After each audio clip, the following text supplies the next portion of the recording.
interfere with the internet, but it should be okay. All right. So thanks again for this opportunity for me to speak about what we're doing at Mole Art. At Mole Art, we're trying to build Creative Commons for Web3 communities.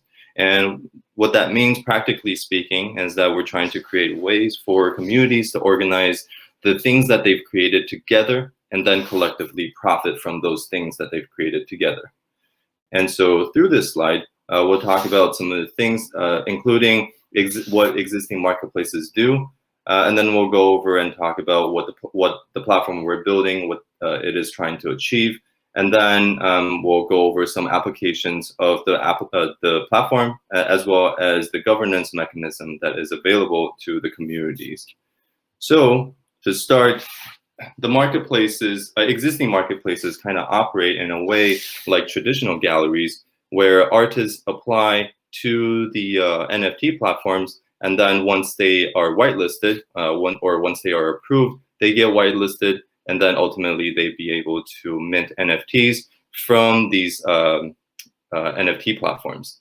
And so, of course, these NFT platforms, they vary based on the way that they do marketing, perhaps based on the way that they gather their communities, their collector base, or even, some of them are innovating in the smart contracts and allowing the smart contracts to process royalties as well. So it kind of depends on the perks and features that's been offered by each of the marketplaces. And, but of course, artists today do have a large selection of NFT marketplaces that they can mint with. So, this is sort of the first wave of the NFT marketplaces. Then we kind of go into the sort of open marketplaces where artists don't necessarily have to go through an application process, but they can simply just go to places like Rarible and mint NFTs directly from Rarible's own NFT factory, or artists could then even spin up their own factories for minting their NFTs. And so we're starting to see, going from traditional galleries for the methodology and going to more open, and then recently we've seen more sort of communal ownership of NFTs in the case of either async.art or in the case of B20 project. So what Mole Art is trying to do, and this would be an overview of what the platform is capable of, is that the communities can come in and they can one-click spin up their own commons. And the commons are equivalent to what I was talking about before. They're equivalent to marketplaces that exist today.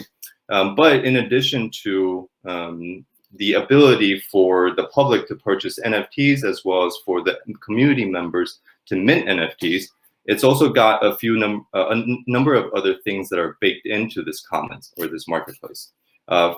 It's got a treasury management that is available to the community organizers. It's also got its own native coins that would hopefully be able to sustain its own sort of internal economy that the outside cannot interfere with. And then it's also got its own NFT factory that allows for members to mint from it.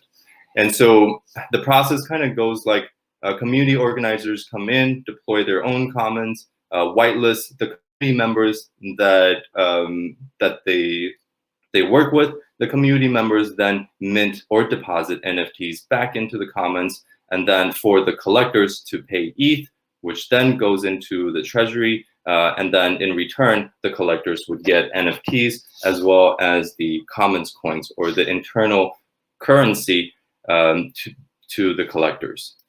And this is sort of the platform overview, and I'd love to share with you what it looks like today. But please excuse, the interface as it is still being built out. But I think it provides a sort of a way for visual learners to be able to sort of visualize and see what's going on. So to start, when you come in, the idea is that you can come in and select a community to enter into. And if your community is not on here, you can simply summon your own community by entering a number of parameters in here, and then you'd ultimately see your community on here. For the purposes of this presentation, I'm just going to go into existing Mole art community, where then you can see the things that has been created by this community, as well as the number of sort of functions that are available to the different stakeholders to this community. So the first one, so here, this, as you can see, this is sort of a place to present all of the NFTs that exist within this community. When you click into each NFT, it also brings up the basic information as you would see on any other NFT platforms.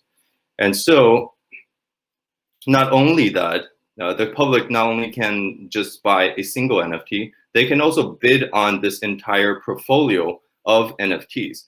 And we'll go into, once we get into the application part of this presentation, I will talk a little bit more about why that may be useful to some communities. But just going back to some of these functions that are available and baked into the marketplace itself, if you are a community organizer and you spin up your own environment that looks like this, then you get a host of functions that allows you to manage this community. And these are just some of the functions that have been provided to organizers. So to just sort of pick some of the basic functionalities include, we talked about treasury management, and you've got this sort of withdrawal funds from commons function that's available to the organizer. It's also got a sort of management functionality for the organizers to manage the coins, the native currency, and how you want to distribute it over to your community members or to your collectors. You've also got the NFTs, which allows you to, the NFT factory, which allows you to modify the royalty percentage that is available across the communities. And then lastly, if you, as a community organizer, you could, of course, whitelist a bunch of creators onto your community, which would then allow them, and I'm just going back to the comments, allow them to see this mint button that allows them to mint NFTs directly into the commons. And so, one example I would sort of see how this could be applied is in the case of a band or a group of musicians that are trying to come together and produce music together. And so what you can see is that they can essentially treat this commons area as their album. And each of these NFT, although it is represented as image files right now, of course, it could represent MP3 files or any other audio files. And so you can start seeing like each of these NFTs could be represented as a song, but of course, the portfolio itself could include more than just MP3 files. They could also include their album art to the album. They could also include music videos that is part of this album as a whole. And so there are various, and so that's why it makes it desirable for the public to come in and bid on this entire commons as a portfolio of digital assets to purchase, and they can purchase the entire portfolio. And so this is kind of where we are at the moment. And then once the coins are distributed to the community members by doing work, they can come into the arcade and signal their intentions, whether it is about the bids that are, whether it's about the bid on the overall commons, or it's allows for the community or the coin holders to be able to come in and signal their intentions on how to better manage this particular community. And so let me just go back to the slides. And so as you can see, this was the framework that we were talking about. And so just another way to share with you all the design of the framework is that the community comes in, spins up its own commons in the form of a smart contract. Then the public can buy with Ether, and then they get either NFT or the entire commons in return. Through the Commons, the community can also whitelist members for minting and depositing NFTs. In terms of application, we talked a little bit about how bands can use this Commons as an album to store the songs within that album, or even the album art or music videos associated with this album. The band can also whitelist additional musicians that would then allow them to mint or deposit NFTs back into the Commons, and then ultimately allowing the public to purchase individual works within this Commons or the entire Commons as a whole. Then, to zoom out a little bit further, because BAN is sort of this small scale community in a sense, then you zoom out to something like a gallery. Then the gallery owners can also one-click and spin up its own Commons, whitelist its own roster of artists for them to mint and deposit artworks into the Commons, and for the public to purchase individual artworks or the Commons as a whole. Zooming out a little further, then you get something like a brand. A brand, like a brand agency, they hire a fleet of designers for them to drop their design assets into the Commons, and then the public could, of course, buy the individual or the entire Commons. Then zooming out a little bit further, then we get something like a corporation, where the corporation can use Commons as a way to store their intellectual property, like patents, copyrights, trade secret, or sorry, not trade secret, but any other sort of IP assets that they may have for operating their company. Of course, something like this is still way down the line, but we believe that the Commons may also be suitable for a use case like this. And so, after seeing sort of the application, as well as just the front end, we've also briefly talked about some of the basic governance mechanism that's available to the organizers. In the marketplace itself, it's got its own native coins. It's got its treasury that the organizer can manage. It's also got its factory, and that the organizers can tweak the royalty percentage for this particular NFT factory. Then it's also got this transaction fee that whenever the public purchases an NFT from the Commons, there would always be a transaction fee. And the transaction fee split right now is between the collectors and the community members. And while the split by default is a 50-50 split, the community organizers can essentially change that percentage, change that split to something like a 70-30, a 60-40, or something like that, depending on what is most suitable for that community. But this, but the point is that the community organizers can have a number of functions that is available to them to better manage the communities that they collectively own. Then through the mechanism pushed forth by the marketplace, including the coins, distributing the coins and whatnot, the community members as well as the collectors can then use the coins as a way to signal their intentions towards how best to manage the marketplace, or to signal their intention, whether it is about selling the entire Commons, or perhaps whitelisting additional members into the community, or even just even removing someone from the community. The arcade would also be a place to showcase some of the information, public information about this marketplace. So while we saw in the admin function, there is the bid information, that information, because it lives on the blockchain, it should be public anyway. And so we'll also be providing some of that basic basic and public-facing data in the arcade for the communities to see and vote on what they think is most suitable for that particular community. And so, this is one way where we see, grabbing inspiration from various projects in the metaverse, including Moloch, as well as other really cool projects, this is sort of taking in the best of functions from different projects and combining them together into an organizational format that will allow for communities to come together, to create together, and then ultimately to make money from it. And hopefully this would be a way or a path to allow creators in the future to be able to gather together and then ultimately profit from the things that they've created together. So that's what we're working on over at Mole Art. As you saw earlier, the website itself is still being very much a work in progress.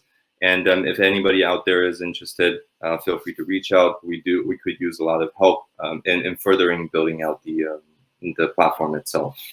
So that's all I've got, and be happy to answer any questions that anybody has. Go ahead. Do you have questions, Penguin? I'm super happy you're here, audsssy, and it sounds like what you're talking about could have some like really good implications for like One Hive. Like we might be able to use this with our Canon NFT project, but I'm not exactly clear on what all of the issues are with the NFT marketplace. So I'm hoping Penguin has some brilliant questions for you. Yeah, I think it's great to kick us off with this because we've heard a lot about trying to do exactly what you mentioned in your presentation all week. So basically, with a click of a button, you're enabling communities to spin up their art contract as well as the marketplace, which, if you heard yesterday, was one of the big parts that's missing from XDAI and these other places, is a way to sell your art or to get the marketplace kind of set up to even facilitate the innovations that we're creating. So I think this is huge, and I think this is gonna, like, I love it already. I can't wait to try it. I appreciate it. Yeah, I think it would be amazing to deploy something like this on XDAI, like you said. It's very much needed in some of the other chains. It just everybody knows that the Ethereum mainnet has its own issues in terms of gas fees and everything. So it makes complete sense to be able to move over the infrastructure of marketplaces onto other chains to allow artists to continue to create and not deterred by the gas prices. Absolutely. So how far are we to being able to play with it? Is it something that I can go and try out now if I were to go to the sites you listed?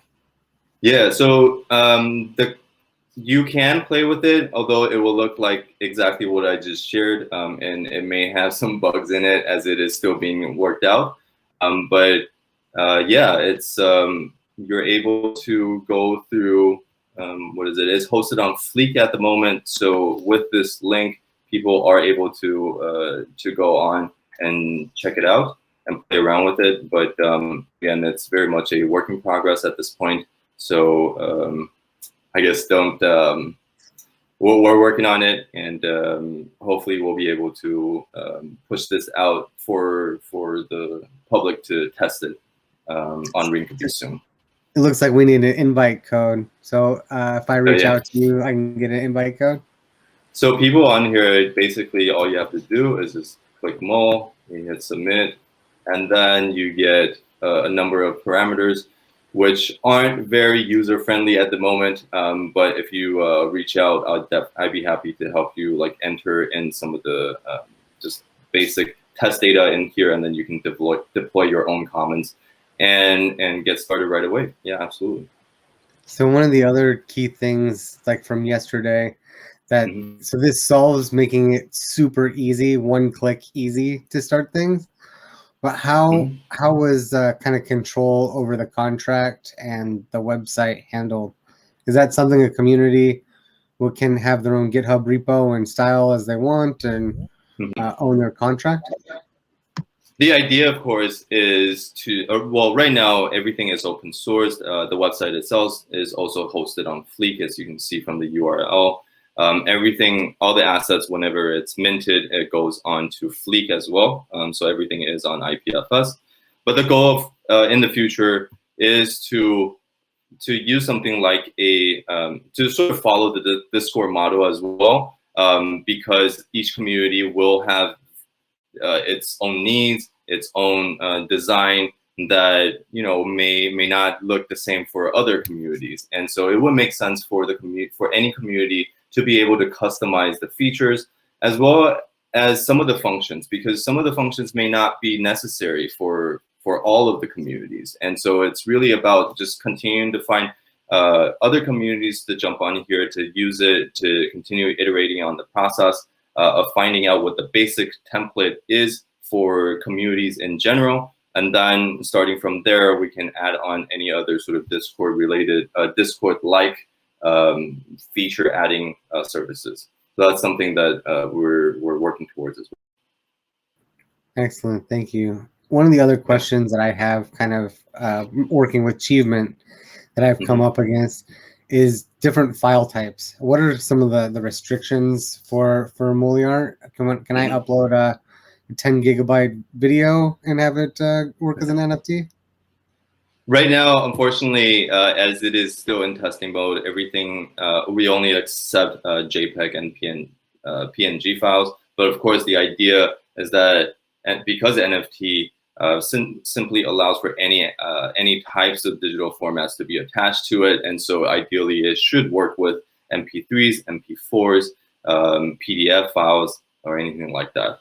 So yeah, it should, it's not restricted. The application should not be restricted to only crypto art galleries. It should be available to any community, Web2 or Web3, to use this as a way to sort of manage the things that they create together, whether it's image files, whether it's audio files, anything that they create together, and they can use this as the interface to profit from it.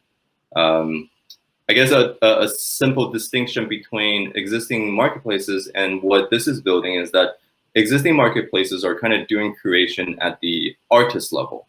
And so there are certain things that are associated with curating at the artist level. You kind of see what sort of the evolution of YouTube as well. YouTube started out as this sort of creators hub, and then now has sort of transformed into a mainstream streaming application. And that is because, a lot of times it's very difficult to curate at the artist level because, platforms are resource limited. And so they may not be able to cater to all of the different artists that's on their website or on the platform. And so what we're doing here will be curating at the community level. So you essentially be looking at a Reddit, and then its own sort of, people can go in and spin up its own subreddit. And then the subreddit, instead of being a forum, it's a sort of environment that allows for the community to drop their assets. Great, thank you so much. I think that's a really great overview of some of the powerful tools that are coming. And yeah, I look forward to trying it out. Thank you. Appreciate it. Thank you so much. Yeah, my head explodes every day. Thank you very much. No problem. Thank you. I'll see you later. Our next speaker is Ben. Yeah. And you're talking about, I want to say Manavox? Yeah, Manavox. It's and then tell us about it. So it's going to somehow combat deforestation? Yeah, it's actually a kind of a crowdsource based index that track negative impacts on forests made by corporations. And so the idea is to gather information from idly on-field operations, or usually whistleblowers. And this kind of information will be aggregated by Manavox to produce an index. And the aim of the index is to help financial asset manager to provide a better allocation in terms of capital. So I've got a short video. I will share probably my screen. I will drop the link as well. That is summing up like it's a 3-minute video, and then I will talk a bit further if it's. Okay, so you're showing a video. All right, excellent. Okay. But you can like hit the little camera button so we can still see you, but you don't have to. I'm just letting you know. Okay, hang on. All right, so we'll do this share screen. That's mana. I'll drop here. Up.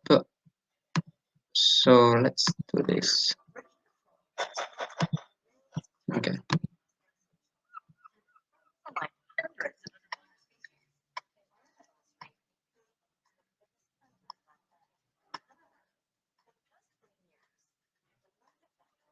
Oh, we actually can't hear sound from your Yeah, video. is there supposed to be sound? I'm not hearing anything. Yeah. You don't hear? Okay. Yeah. Okay. So I If guess. you do that through your desktop audio, we can probably hear it.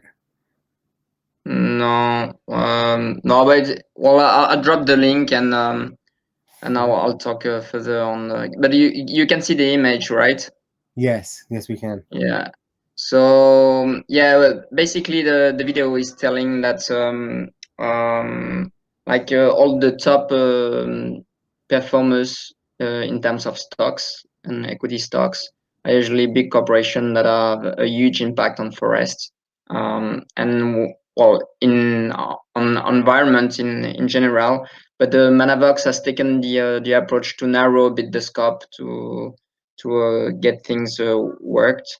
So it's first mainly addressed on the forests, and so basically we're following like all the forests that are near the equatorial line. We started to track 30 companies. It was like 2 years ago, and so basically we had this kind of output for Mana. So it was kind of a mainstream platform where you could see like the name of the corporation and all the controversies that were related to the corporation, the impacts, and like some metrics where you could see like the controversy, the level of vigilance, and the echo, like how much or how many times this information has been brought up by Mana and the local background. The second phase of ManaVox has been launched just three months ago, and now we're tracking 400 companies. So the idea is still to look out for the negative impact on forests and to provide. We won't have like this kind of interface. I'd say like a mainstream interface, but rather a feed of data that is provided with all the information that is being tracked by our whistleblowers, our NGOs on ground. So Ben? yeah, I'm old, and I just want to tell you because this is really amazing, and I saw like we didn't have the same tools at our disposal back in the 80s, but yeah. I had friends who deliberately disinvested from South Africa because of apartheid. Yeah, definitely. And so this has definitely been effective. And I'm really sorry to interrupt, and I hope I didn't break your flow, but I just want you to know that because you seem a little like maybe you feel like I'm not convinced. I'm convinced. Oh no, definitely no, and it's I think the format was initially to be kind of a workshop, so I was actually asking for help and some feedback as well. So no, definitely I think it's needed, and it really goes also with a video called Deep Code by Jordan Gordon, I think, and it basically was telling that our current institutions were failing with complex environmental issues and the emergence of a collective intelligence. And like as an individual, you can collect and signal, and the signal, if it is aggregated by a crowd, then it gets very powerful. Yeah. And I think we are actually at a turning point where, as an individual, you can get the ability to provide this signal, to have a tool or medium where you can exchange and interact, and blockchain can be the medium where you can transact. and then it can be aggregated and be computed to be digestible by the finance market, I guess. So yeah. Doing all that research is really exhausting, and having somebody aggregate all of this. And also, you said that that you also bring up like how often we've mentioned this. We've brought this up before, right? Yeah, I know. Yeah. So keep talking. I'm sorry. I just wanted to let you know that we're like I understand this stuff. Yeah. This is great. So it's really like if we talk about the comments and how we can get some granular data and granular accountability, and this Web3 is actually quite interesting in terms of dynamics and how we can make accountable at a global level, but without dissolving all the granularity of the reality on fields.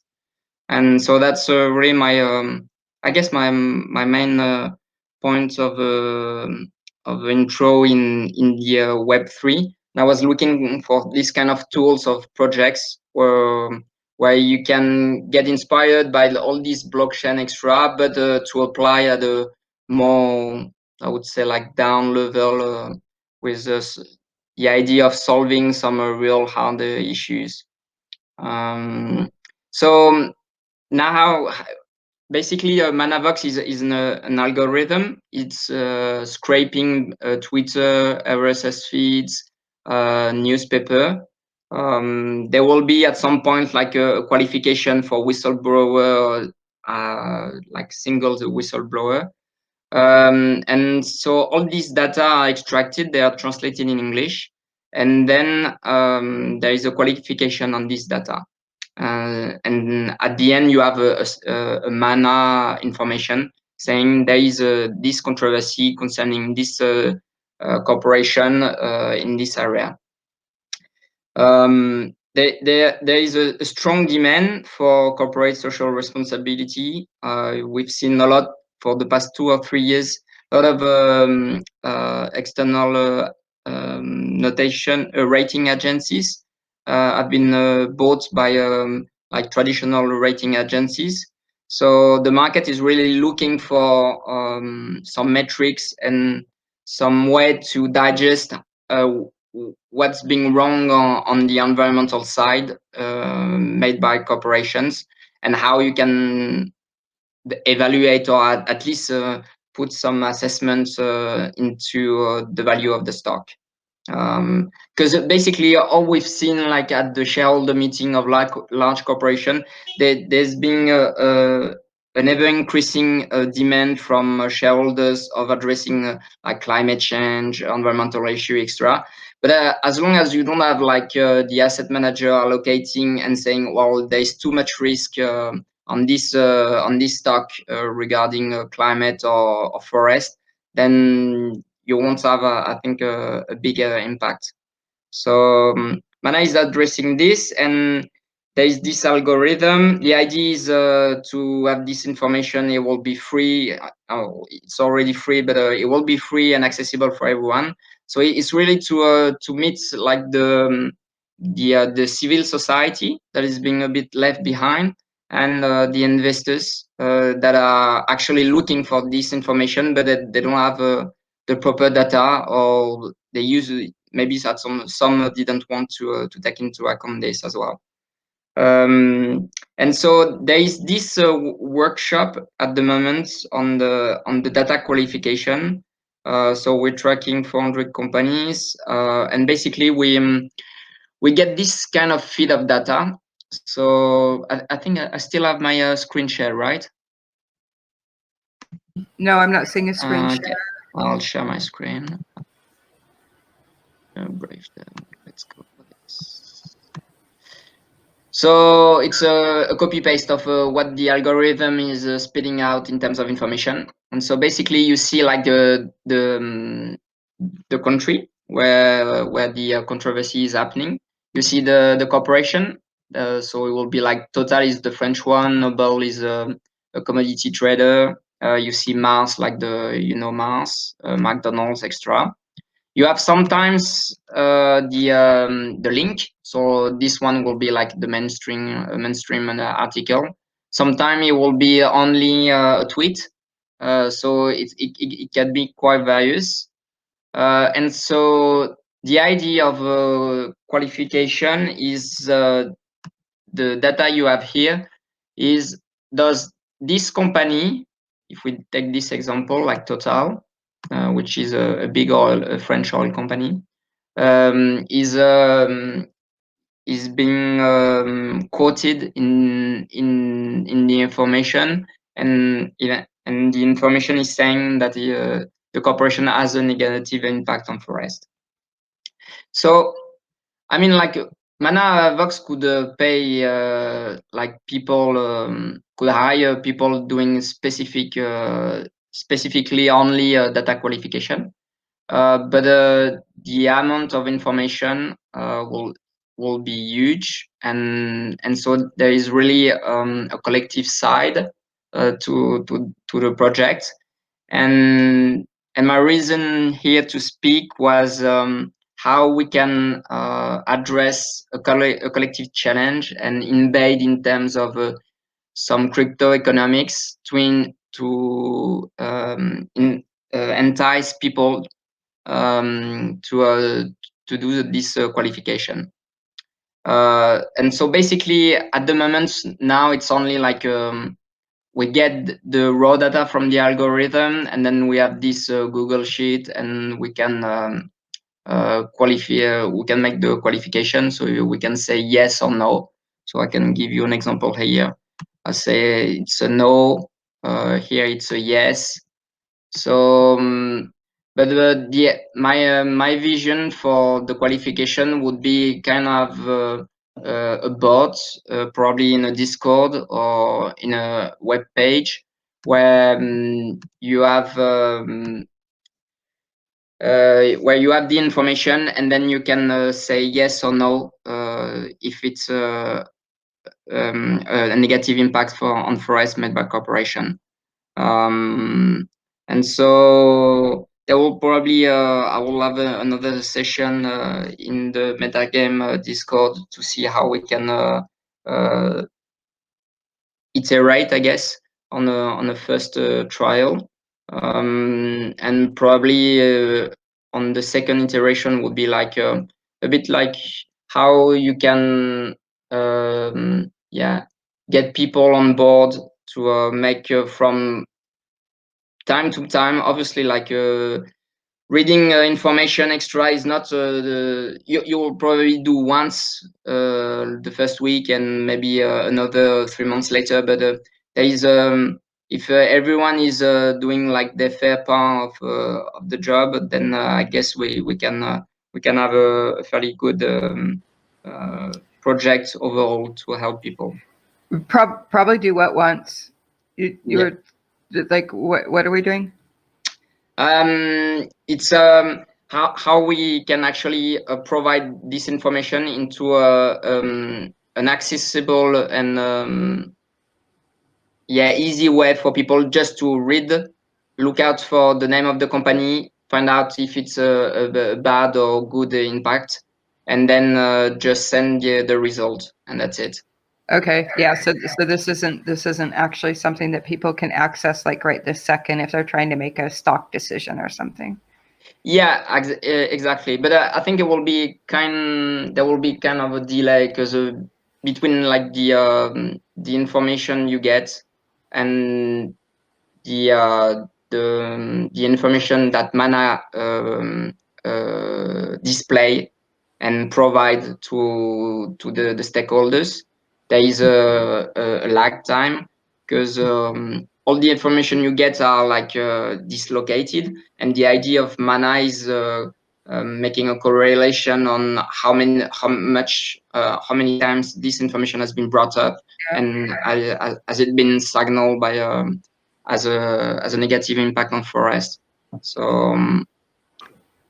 So yeah, in terms of dynamics, there is, I think, a very good playground on. It's a very easy task to do. Like anyone, you don't need any skills to beside like read in English and qualify and qualify, saying if it's good or bad for the forest.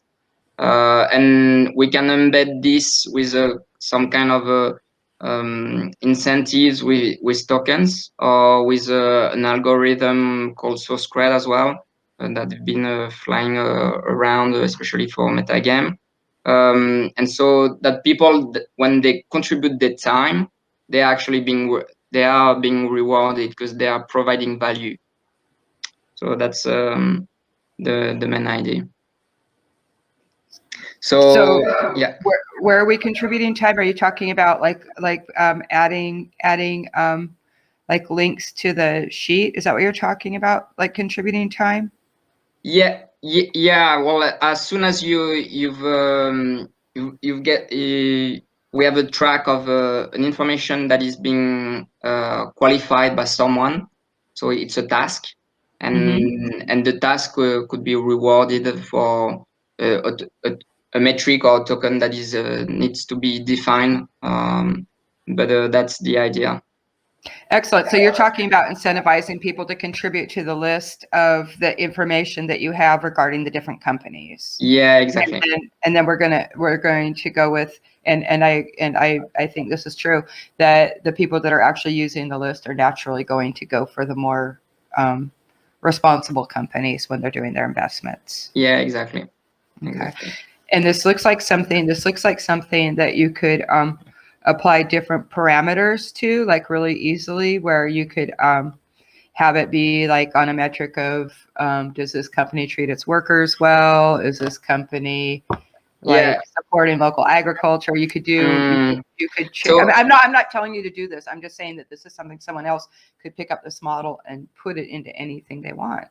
yeah, that definitely could be the idea.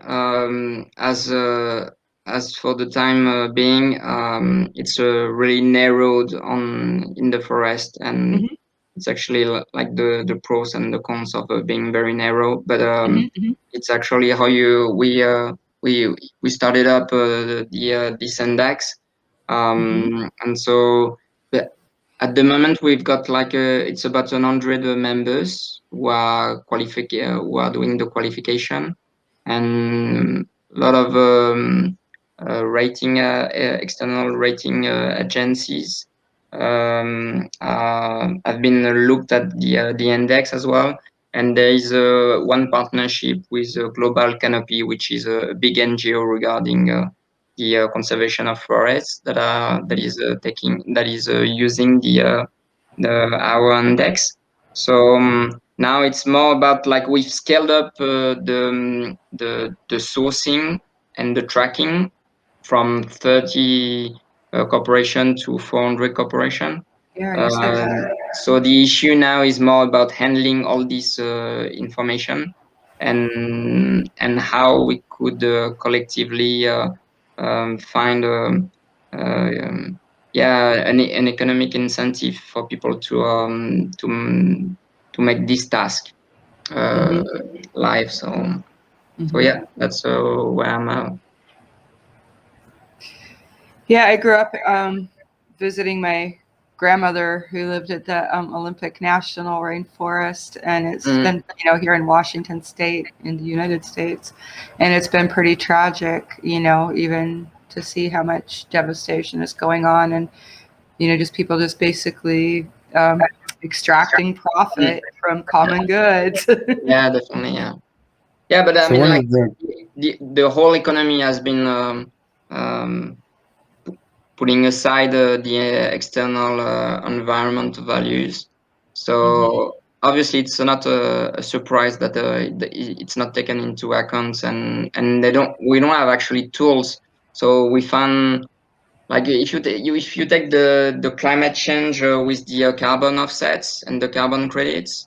I used to work for a company addressing this, and so we took the market approach, saying like if there is a polluter, then it will needs to pay for its pollution. And so how you can make the a carbon market where you can trade this, and if we can find offsets as well, so projects that are generating or offsetting carbons. then we can loop the loop. Yes. But there is still some issues missing there. So the approach is not perfect, and so we need to find out some alternatives. And this the beauty of this tech that is being currently built empowers a granular society, I guess, where everyone can provide information, can provide accountability to this information, and it can be aggregated at a global level, which will be actually huge, because all the complex issues we are currently facing are at the global scale, but depends on the local action of one's individual. So yeah, I think we're in a good time to solve this. So we'll see. So one of the things that kind of strikes me, having I went up to Alaska one year, and I went to Glacier National Park, and they have like exactly like how far the glacier has melted to like a point that it's never going to recover from, and like you see the pictures from even like 20 years ago, and it's like, you know, it's like a half a mile longer or something like that. Yeah, definitely. Yeah. And so I think as we kind of evaluate companies, it's really important that we have someone that's evaluating them on a level that's not prices and earnings and like some crazy 92 times multiplier of what you're going to make. Because I think evaluating and using our power to direct change, and that's going to be one of the big factors. And we saw something with like Wall Street Bets, like a whole bunch of little people have the power to make market decisions. Yeah, I'm sorry to interrupt you, Penguin, but I really love how this approach is crowd swarming almost, with you're inviting all of these people to contribute what they're finding out about the companies, right? And that, I think that that's really super powerful, and I think that it's just brilliant to get like a lot of people involved with contributing to it, because like, you know, like I'll tell two friends and they'll tell two friends, and pretty soon nobody's going to want to invest anything in anybody that's messing with the forest. I mean, I don't think most people do anyway. I don't think that small investors really do. And as I mentioned before, I really saw where really tiny investors, like college students with their little bits that they had to invest from their parents or whatever, really made a huge sway on ending apartheid in South Africa. I mean, and that was a really, really big thing. And everybody loves the forest. I mean, you can't, I challenge you to find someone who doesn't love a forest, right? And when we have that information, when people have that information and they have something that they can throw at their like investment advisor or whatever, like we're all crypto here, but there are people who are still investing in these companies. When they have this aggregated information that they can give to their like stockbroker or whoever and say, don't invest in these companies with my money, things will happen. It's brilliant. It's absolutely brilliant. Yeah. Thank you. What we are usually missing here is like the feedback loop. And when you pointed out the Wall Street Bet, they actually find out their feedback loop in Reddit, so they could like display the information, get the price moving on the screen, and then get back to Reddit, and so that you could have like a kind of a cycling flow of information. And when you're dealing with this kind of information that is dislocated and not aggregated, and you have like a lot of middlemen between the person that is talking to the is broker, the broker who's looking at the stock market, and the market who's looking at some additional values. So, and probably like I think the promise of this tech being built is kind of shortening the feedback loop, so everyone can be on the same page in terms of what the decisions have been made, or what are the track record, and based on what kind of information we had. So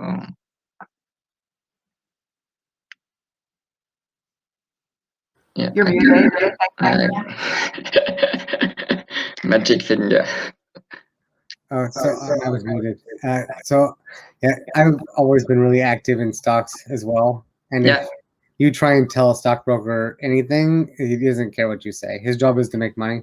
Yeah, And exactly. he's not Yeah. going to be I environmentally understand that, but I have seen it work. I mean, my stepdad was a stockbroker for a minute, and he actually was just like, I can't work with this client because these are what they're putting on me. But those stockbrokers get fired, and the people who really believe in it go to other stockbrokers. Yeah, I definitely. mean, Yeah. But that I mean, also is I like saw it a work. custodial issue. It's like, do you want to have someone else be in charge of your money? And I think if, Well, to be environmentally responsible, and if that's one of your main considerations, as it should be something that we consider, then it kind of falls on us to be the masters of our wallet. And in this case, our wallet is regarding the stock market. But right. I forget we can buy our own stocks now. I'm not on that side of it, but yeah, definitely. And thank you for creating this thing so that we can see what companies are doing. I appreciate it. Yeah, definitely. And I think that's going to be really big in this coming session as we return, because like even like the whistleblowers for things like 3M, they're things that they've gotten away with literally polluting us with chemicals that are never going to go away for so long. Now people are like, we're tired of getting cancer. We're tired of getting all this stuff. So I think to really get the traction, focusing on something that you know a lot about, like the forest, and being able to capture that side of bad actors is going to really play a big part in that. And basically, other experts in other environmental fields should also take note of things so that when there's something that's impacting all of us, we can track it. And the ideal for me would be that it is in this the stock information. And if I go and look it up on definitely. Schwab or Google or something like that, I want to see its environmental impact rating for a company as well. Definitely. And Well, I think an interesting approach that has been taken by in France by a startup called Yuka, which is a consumer app, and that is tracking that is scanning the code of every product you're purchasing, and they will provide you a rating of this product in terms of nutrition. So like, is this product healthy or not, basically? And it's the scale is between 0 and 100.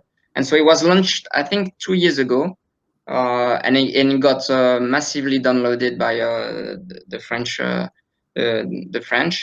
And one year later, turns out that a big grocery store that is probably like in the top 3 of France, called Casino, no, Intermarché, and they asked all the suppliers to that for every product they were supplying that a score under 50, to get another recipe, basically. So the product would get a score over 50. Because basically the app, what it does is, if it's under 50, then it will propose you like 3 alternatives, which is brilliant. Because I mean, like, as a consumer, you scan and you see like if it's good or not, and then you basically benchmark the product from one to another. And so obviously it's playing with the same, I'd say, like a supply and demand game, but it's in the hand of the consumer. So turns out like the suppliers are now, they needed to reevaluate all their recipe and to get a better score.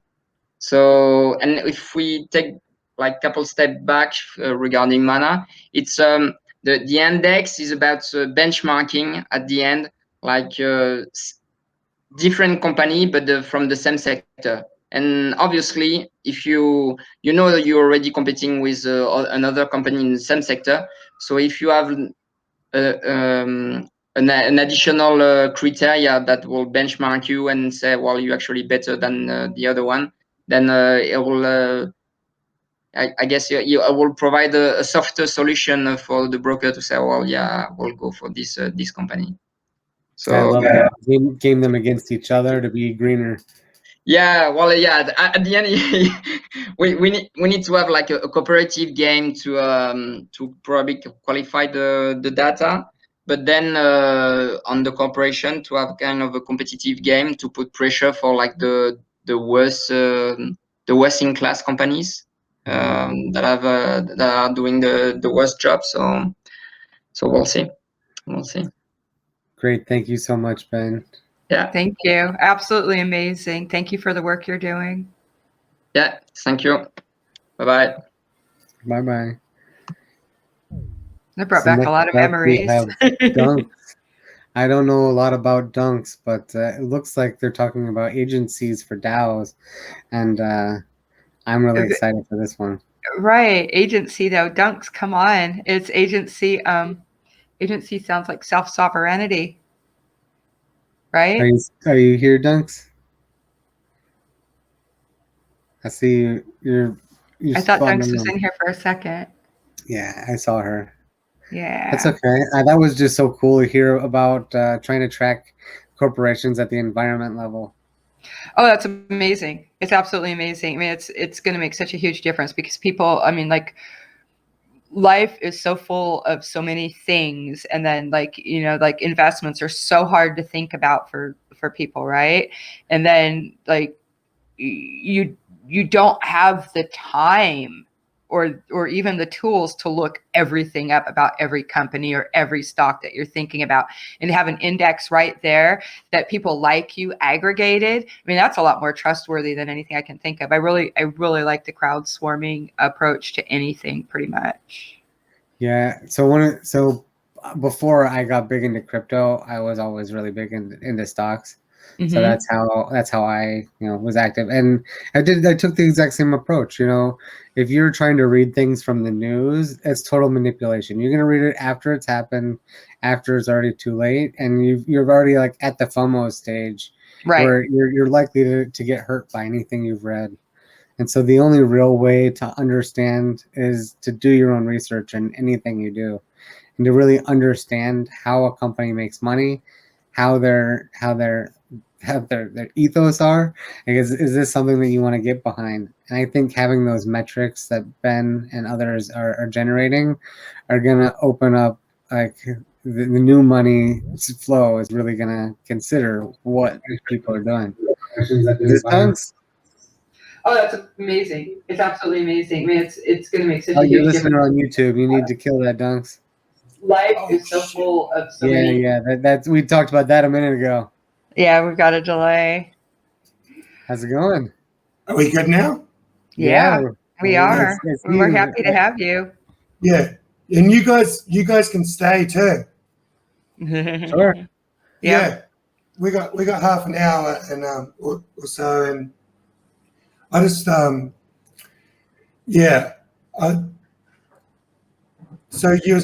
we're talking about DAOs and an agency. Yeah, and I've got something I wanted to read, just a little something I wanted to read, and then we could just riff off that. Are you guys going to hang out, or are you going to leave me? Yeah. If you would like us to hang out, we'll hang out. I may disappear for under 60 seconds. I promise I'll be back, but we'll be here for moral support for you. And I just need to prep for our next speaker, and but I'll be here for questions and everything too. Awesome. Yeah, cool. Yeah, so I'm working on an agency, like a web agency, something like kind of like Raid Guild, probably the easiest way to just say it and have people kind of get. And for people who don't know what Raid Guild is, I guess it's basically a DAO agency. Basically, they do Web3 projects like for clients, and they do some of their own projects, and that's basically what I'm working on building to. I guess, there's thousands, literally, probably maybe even millions of web agencies in the world. and yeah, everyone I guess is quite different. So, but the agency, like you were saying, like the self-sovereignty thing, like I really wanted to talk about, yeah, like there's like a, okay, I'll read something that, so this is about agency, not in the sense of a web agency, but agency. So I'll read something, a little something. So it's actually written by a guy called Colin Breck, who's like a software engineer. Well, I'll just split my screen. 6. So to start your screen, it's in the bottom left. I won't share it. I'm just going to split it so that I can still. I might share it. 6. I just wanted to be able to still see you guys.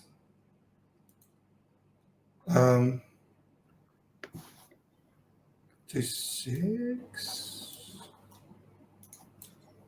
Yeah, that's probably better. That's not better actually. This will be better. Yeah. Okay. So yeah, and I'll try and weave it. I'll try and weave the two.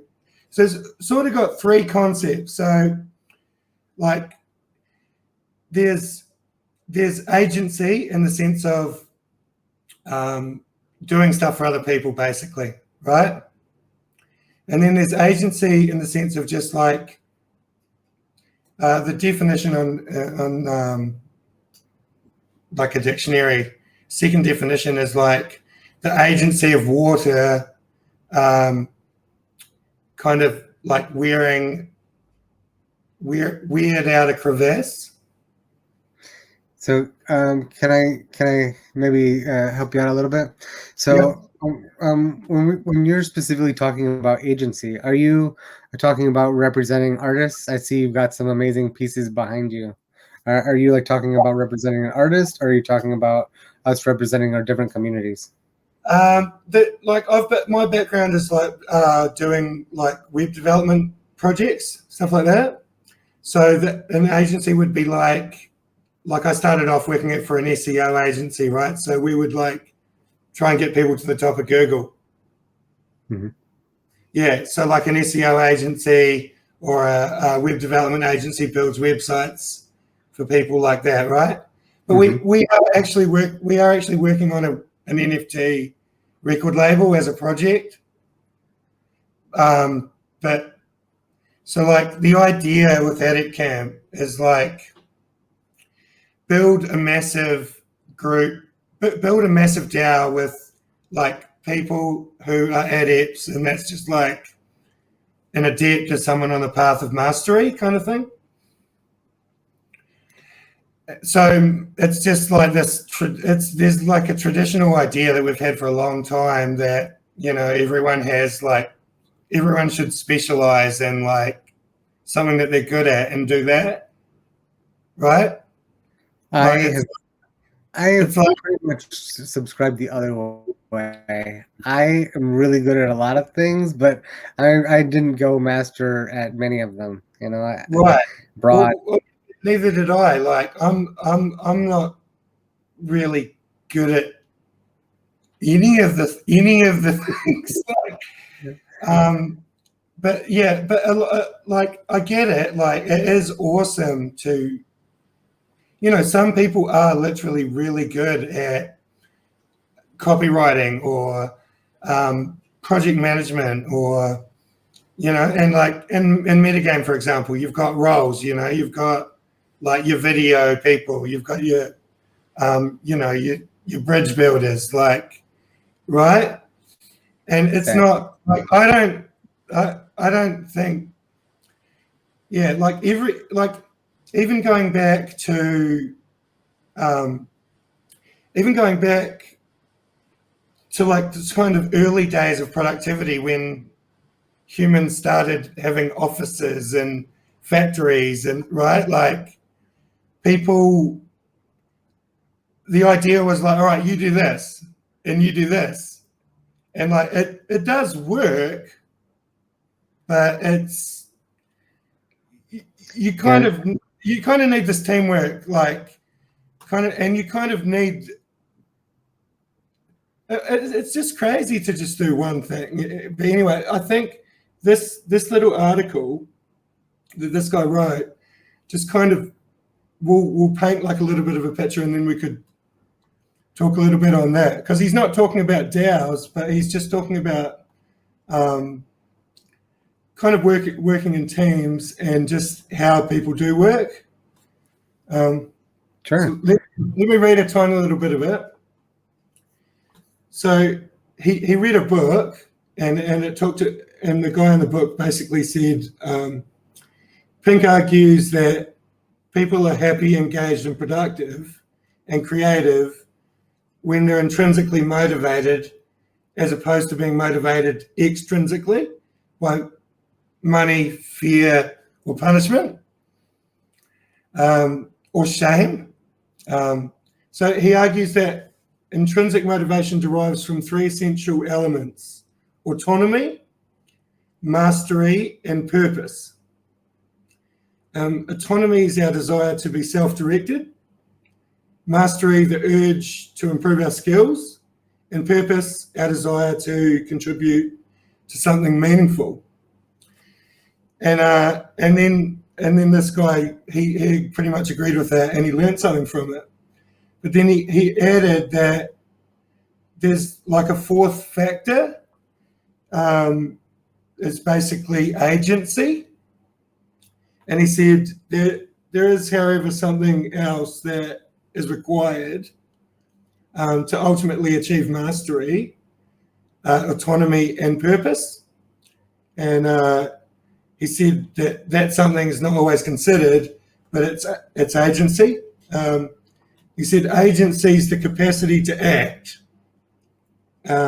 Agency is somewhat related to autonomy, but it's different. Autonomy is independence and the freedom to act without external control or influence. And then autonomy does not necessarily imply agency. So one could have independence without the capacity to act. And when we lack agency, we lack the ability to act. So lacking agency can be somewhat depressing.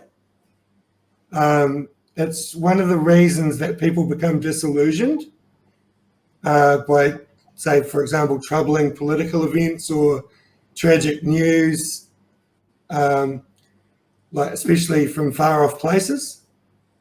They cannot necessarily act in a manner that will have any immediate or long-term impact.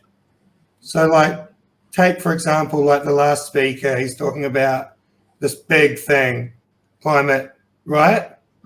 Like it's huge. And like you guys are saying, like, you know, together we could do something about it. Like, and also, like, obviously, individually, like, we can do something about it too. Like, and so there's like, so now with that, like, as an individual, if you feel that you have agency to do something, just take climate change as an example. Like, that's awesome. You have that feeling, like, that you can do something, like, and then, like, now, like more than ever, like we have more tools. Like I think anyway, like we have more tools at our disposal than we've ever had before, with things like DAOs and DeFi to like bring together like all the pieces of the puzzle to like do big things, big things, like. So then we actually then like like up above, he talks about mastery, autonomy, and purpose. Like the middle word of a DAO is like autonomous. So like a DAO can have autonomy. Like a DAO can have even agency. So like so then what I'm interested in is how do we have agency within a DAO as well? Like, and I think like something like MetaGame is like a classic example. Like everybody's trying to figure out like, okay, so how do I fit in to this big vision, right? Like, So I think one of the things that you've mentioned a few times is just kind of like it gets back to our purpose and like the reason that we do things. And I think also what you said earlier about how like we're at a place where we're unsure of our ability to make an impact or what our key skill set is that can contribute. And I think part of the solution is just such a deviation from what we're used to having, like defined roles or a defined hat that you have to do. Right. And right. when you have this agency and the kind of drive to make a change, you pretty much just have to figure out who are people that are doing change that are what I want to be doing, and how can I help them do it, rather than what's my role going to be in this, because there's no one thing that you're going to be doing. And you could be on a project where you're going to be focusing on social media because that's what the team needs, or you could be trying to wrangle cats, you know what I mean, and get developers on the same page so that your commits go out at the same time. And really, all of those are critical skills that, you know, being an expert in one thing, it only advances the project forward in one way. And so by having that broad aspect and that passion, you know, you go above and beyond because that's what you care about. Right. Like that's it. Like that purpose. Like, so it actually, like this article, like I just found it because I was looking, like I could have presented like something different, something more specifically about like Edit Camp or whatever. Like, but I found this article and it's just, I don't know, the writing, like it's amazing. He, like what you're just saying, like he goes on to talk about how, like I'll just read a little bit more, okay? Sure. So agency is the capacity to act. Okay, we'll read that part. So if key contributors in a team lack agency, this is a situation that must be addressed with urgency. Ultimately, these key contributors will become frustrated, marginalized, and unproductive. The lack of agency can also destroy a team or prevent a team from ever even forming in the first place. With individuals acting autonomously, perhaps even developing some suboptimal mastery, but without the connection required to establish a meaningful purpose. In this article, I'll describe 3 situations in which people lack agency, and all 3 situations result in paralysis.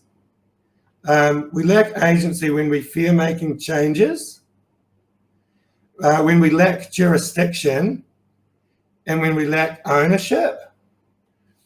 Like this article in itself is really insightful, but when you kind of apply it out to a more macro level, because I think like in DAO, like I've been playing around in a lot of DAOs in the DeFi space, like say for example, like, well, I don't know if you can really call Sushi Swap a DAO, but it's like an open definitely org. is a DAO. Yeah, It's Sushi Swap definitely a DAO. Yeah, like open org, same kind of deal, like a little bit different because it doesn't really have to use the same tech. Like, so those 3 things that you talked about that kind of disrupt coordination are really key. And I think, you know, kind of bringing those to light and giving those a name will help people overcome them. Yeah. Because all three of them, jurisdiction, basically thinking that you have the authority to say something. What were the other two? Like the different areas, like what you were saying about, you know, I wear different hats and stuff like that. Like he goes on to talk about how he worked for this guy, like a lead developer, and the guy was just a really awesome leader. He just like, he let people pull the system apart, like the software apart, the core pieces, and play around with them and reconfigure them and like things like that. Like he gave people, he talks about like how a team has like ownership over the project, like, and how anyone on the team can kind of basically go anywhere in the organization and fiddle around with how stuff works. Like, and it kind of almost sounds maybe a little bit scary, but well, all three of those areas are places that in the normal corporate world you get your head cut off for going down that path. Yeah. So I wanted to contrast it as well with like because this feeling of paralysis, right? It's like a global phenomenon. It's not just like, we're not just talking about like a little group of, you know, like a little team, or one DAO or whatever, or one company or whatever it is. Like, it doesn't really matter what it is. Like things like when you're face to face with like massive issues, like you can totally feel paralysis. Like, but then like he says, like if you can find like a connection like with in an organization and feel like that sense of autonomy, meaning, purpose, and like and feel that you have the capacity to actually like jump in and be like, hey, I want to do something. Like, like it can take a long time to find that. Like, you know, there's like people are looking for that. Like, and I think that things like DAOs, like where anyone can just rock up and be like, hey, and pretty much be able to jump on board and get involved. Like, but then like what I'm really interested in as well is not just like, I'm interested in DeFi DAOs and stuff like that, but I'm also interested in like even this agency idea. Like, I actually want to build an agency that's like a normal agency that works with normal clients, like not just DeFi clients or crypto clients, like just like a real agency that works with real clients on any kind of project, but ideally on helping normie like groups like understand how that they can work with crypto and work with DAOs. Yeah, that's definitely critical and something I've been working on as well for the past year. So really? I think you're in the exact right line in the way of thinking. And you know, one of the key things is courage and getting stuff done. So, you know, even you coming on here today is a big step towards you making that happen and building some agency and building the team that can support what you're talking about in the future. So yeah, it's very important. Yeah, well, it's like, this is the thing, like, again, like agency, like the capacity to do something, right? It's just the capacity to do something, right? Mm-hmm. Like, it's like you said, like coming here is actually a big thing for me. And to like, the point of like how we can help each other. Just coming here and just saying that what I want to do. Like, I've been saying it, but just to say it again, like, here is actually like a big thing. And yeah, like it's like through that understanding that it's possible, like because of just the environment that we're in, like it's possible and it's also needed. like it's actually needed in the world. You know what I mean? Yeah. So on DAO Day, I'm not sure if you caught it, but we opened with Manu, and Manu was telling a story about some fires that are happening in Buenos Aires. Oh, I and did see that. Yeah, it was amazing. Yeah, yeah. And so I mean, like us being Horrible, able, but yeah. us being Yeah. able to give a voice to something like that, where traditional media has just stuffed it completely on the opposite side, that we don't even hear it. Yeah. That's part of like the coordination and the sharing that we get by direct connection. So having agency with people that are like-minded and are doing things the right way is really going to help make sure that we're not fed misinformation, that we're actually thinking about things rather than parroting what someone has told us to say. And if you compare that to, like, especially what the news normally has, like, you'll see word for word line, like, this is a pre-approved story that you are allowed to say, and if you say anything out of that, you're probably going to get sued. Yeah, well, it's sort of like, again, like sometimes I like these kind of little microcosm kind of macrocosm kind of deals where it's like the same kind of thing playing out on different levels, like, and then you can contrast it, like with that, what you were talking about, like you've got like a politician that's done like a backroom deal with a big like we were talking before about, like, one of the things that makes it hard for people to feel that they have agency is that, like, say you're on a team with like 10 people who are like way more experienced than you, and they've done this thing the same way for years and years and years, right? Like, what could you get that's been like ingrained more than these politicians and these kind of backroom deals? Like, they've been going on forever, but like now we actually have the possibility of having like a more open like governance system. Like, I know it's quite a long shot to like apply like a DAO model to like the country. Obviously, it's a little bit down the track, but it's a possibility. Like, it's actually a possibility.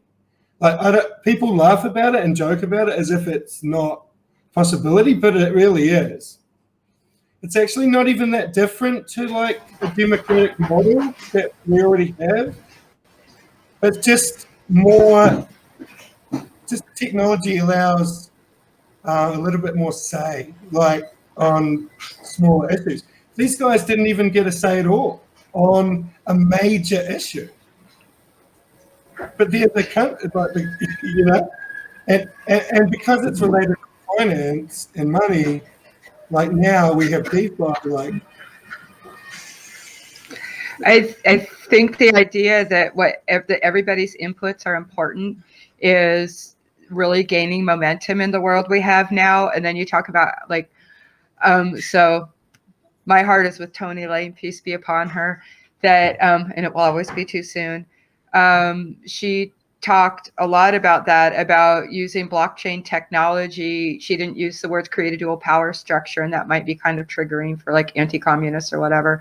But for creating a system that, like, we have our system, we have a financial system, and we have a governance system. Us in the DAO sphere, we have these systems that are in place, and they're being experimented with, and they're already better than this other just stuff that's been in place for thousands of years, right? And we're shaking up the world with like our cute little imaginary internet money, and I think that we may have already hit the flippening where what we're doing is more important than the nation state. And Tony Lane, I love this in her TED talk. She's like, do I think in 10 or 20 years, this isn't an exact quote, this part, we'll still have nation states, that people will still continue to choose to participate in this? And then she shrugs and she says, hey, we still have phone books, y'all. So yeah. And just because nation states still exist doesn't mean they aren't just losing relevance so quickly. And the work that we're all doing, it's nice. Yeah, continue. I'm sorry, I didn't mean to interrupt. No, that's so awesome. Like, yeah, we like pretty much memed it into like the mainstream just about by now. Like, but just like the meme isn't really the reality though. Like, you know, like that's a huge, massive like step to have that meme and then to have some tech that actually backs it up. Like, yeah, like there's just so much work to be done, and so for that work, yeah, I think we do like need organizational structures, like within the existing structures that we've got, like. The nation state's just a meme backed by bombs, you know, and we're a meme backed with love. Yeah, it's a yeah. So I hate to cut it short, but we're a minute over. So I'll let you use some closing thoughts, and I just want to say I'll wrap it up after that. Awesome. I'll just share this article in the public chat on the Discord, because yeah, and honestly, just when you read it, just think about it on the level that it's written on, and then think about it in terms of like DAOs and in the context that we're actually in, which we've just talked about. Like that's all I wanted to that's the kind of picture I wanted to paint. Like, and I think a lot of us do see that picture, so that's cool. Thank you so much. And as we talk about like memeing things into existence, like the visual communication that we have with things, it really is super important. And as we bring on our next guest, Gemini Rising, who's going to be talking about film on the blockchain, we can begin to see like how you tell that story is important. And people are able to remember images and videos a lot more than they can remember anything that we've said or told them, because the brain like just locks into these images, and you can remember that single image to remember the entire idea. So thank you very much, Dunks, for coming on today. Gemini Rising, are you present? Do we have two Geminis? Yeah, for the Rising? I'm here, and I'm working. I guess my son is going to be there. There he is. Hello. I know you guys. How's it going? Good. How you doing? Doing well, Vandal. Thank you very much, Gemini, for joining us. So here we are. Thanks for having us. Thanks for having us. Yep. So, Mom, do you want to do the little intro? He's better at talking, but I'll do it. We're making I like to be behind the camera. Anyway, we're making a film about NFTs, in particular art, not just, games or memes or, trading cards or whatever, but specifically about art. And we started off, Jason Vandal introduced me to this space when he found out about art, because my background is as an artist. And then I went on to make documentary films. And he said, why don't we make a film about this? So that's what we're doing. Vandal lives in Malaysia, but he's here with me right now in Canada because of the COVID thing.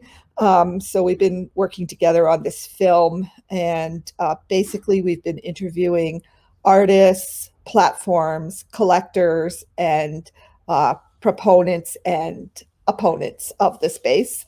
And now we have 45 interviews at least.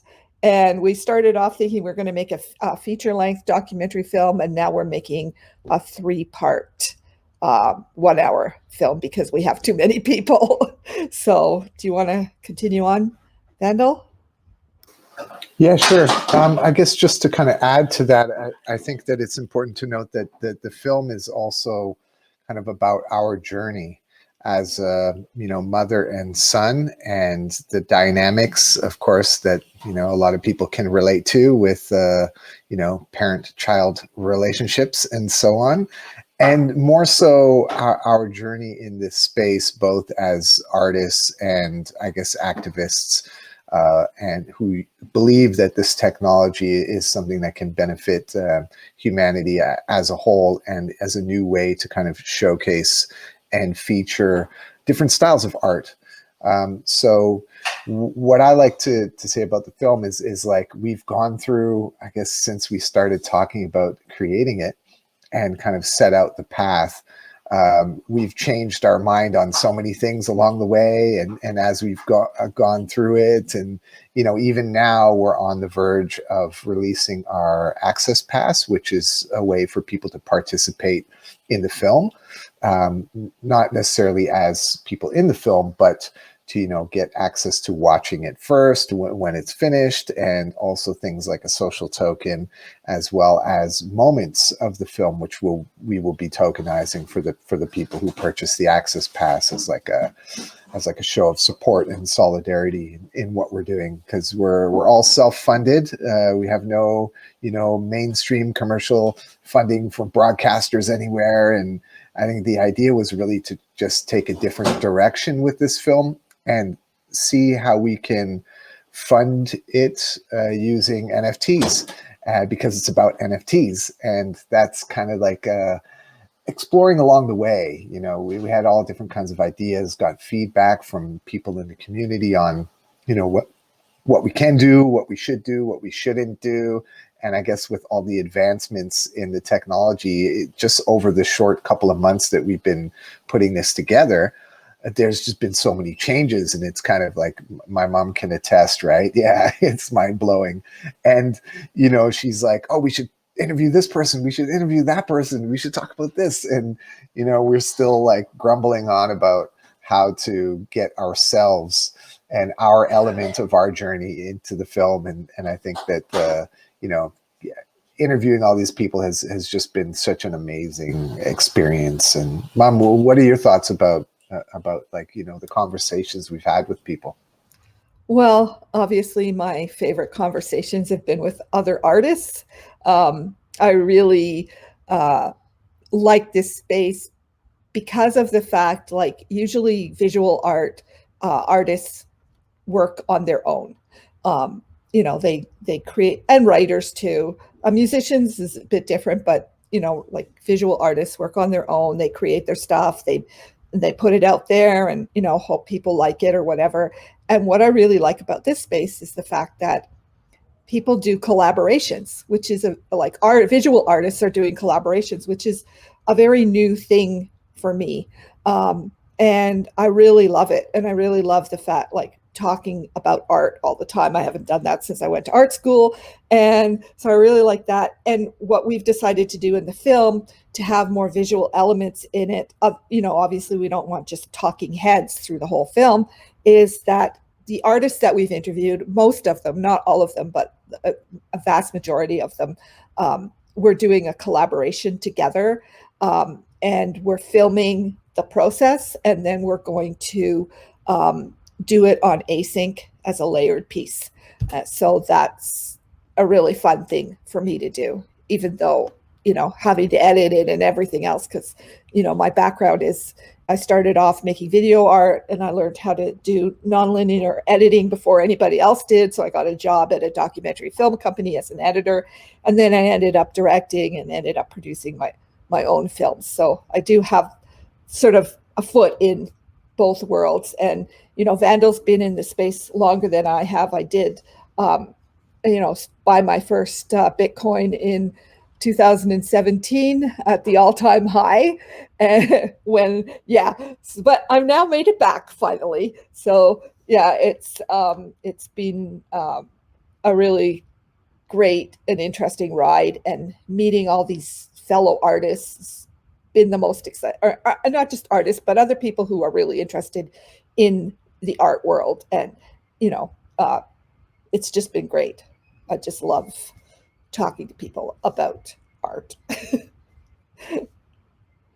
and working with my son, which is like, well, I want to ask you, Mom, so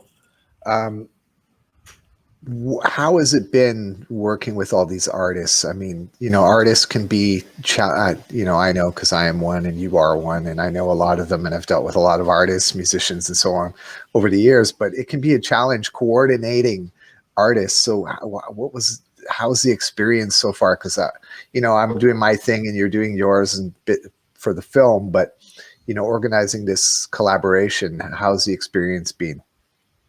I refer to it as herding cats. It's very hard to get, especially since, we're over, I don't know, 6, 7 time zones. So I have to because we're having Zoom meetings to discuss stuff.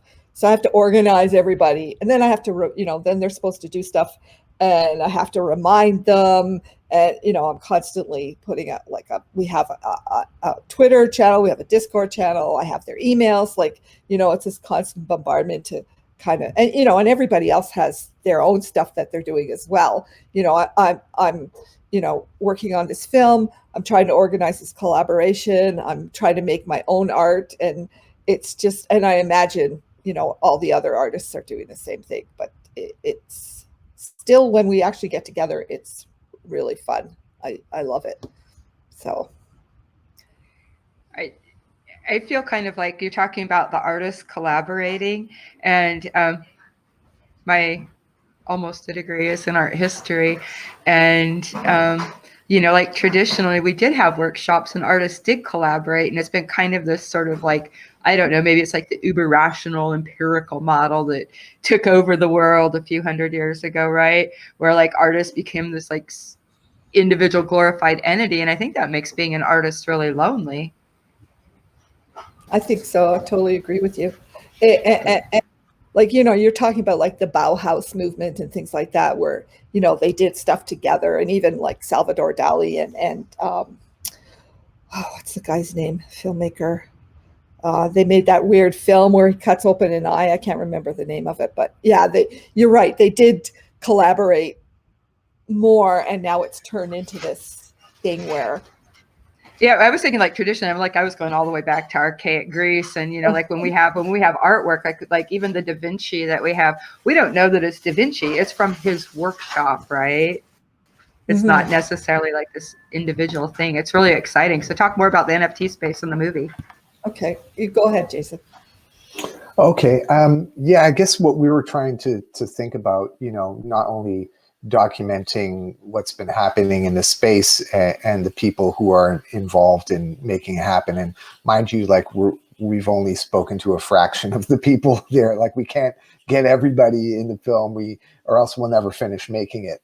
And not to say that, we don't want to do more in the future in terms of keeping it going and shining the spotlight on other people. But what we first and foremost wanted to do was to kind of document this sort of pioneering, exciting, and innovative phase in this space before it gets commercialized and it goes mainstream, and where we're already kind of seeing that happen, right?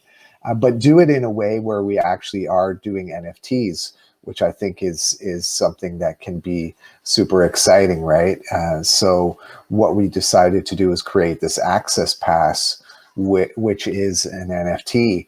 And then we will have 100 access passes, which will represent 100 clips of the film. So the film would then be divided up into 100 clips in these little moments, and they themselves will be NFTs. So if you come and support us by getting an access pass, you can then own a clip of the film, which I think is pretty exciting. And we've been also looking at how we can create a social token around this. And, we have one version of the white paper that's up now, but I think there's going to be some changes to it, just given sort of the I guess the regulatory aspects of this space, and ensuring that we're not promising a security and anything like that, because we don't want to get caught up in that sort of legal finagle.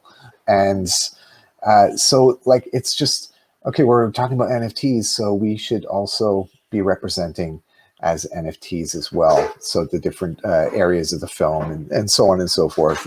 And just ultimately, at the end of it, we want to use this film as a way to introduce what's happening in this space to people out there in the general public, other artists, encourage them to have a look in and see what's happening, to get involved, to join communities, and then establish a community eventually around the film, where we can then use this social token as a way to kind of build out an ecosystem where we can, say, offer grants to video creators and filmmakers and music video people, and just to create content and then have this community built around it. And it's no easy task. So, which is why I think now, looking forward, I think we're going to scale back a little bit, because we've just got so much on our plate, and until we actually have, means to do this and more people on board at the beginning of, when we launch,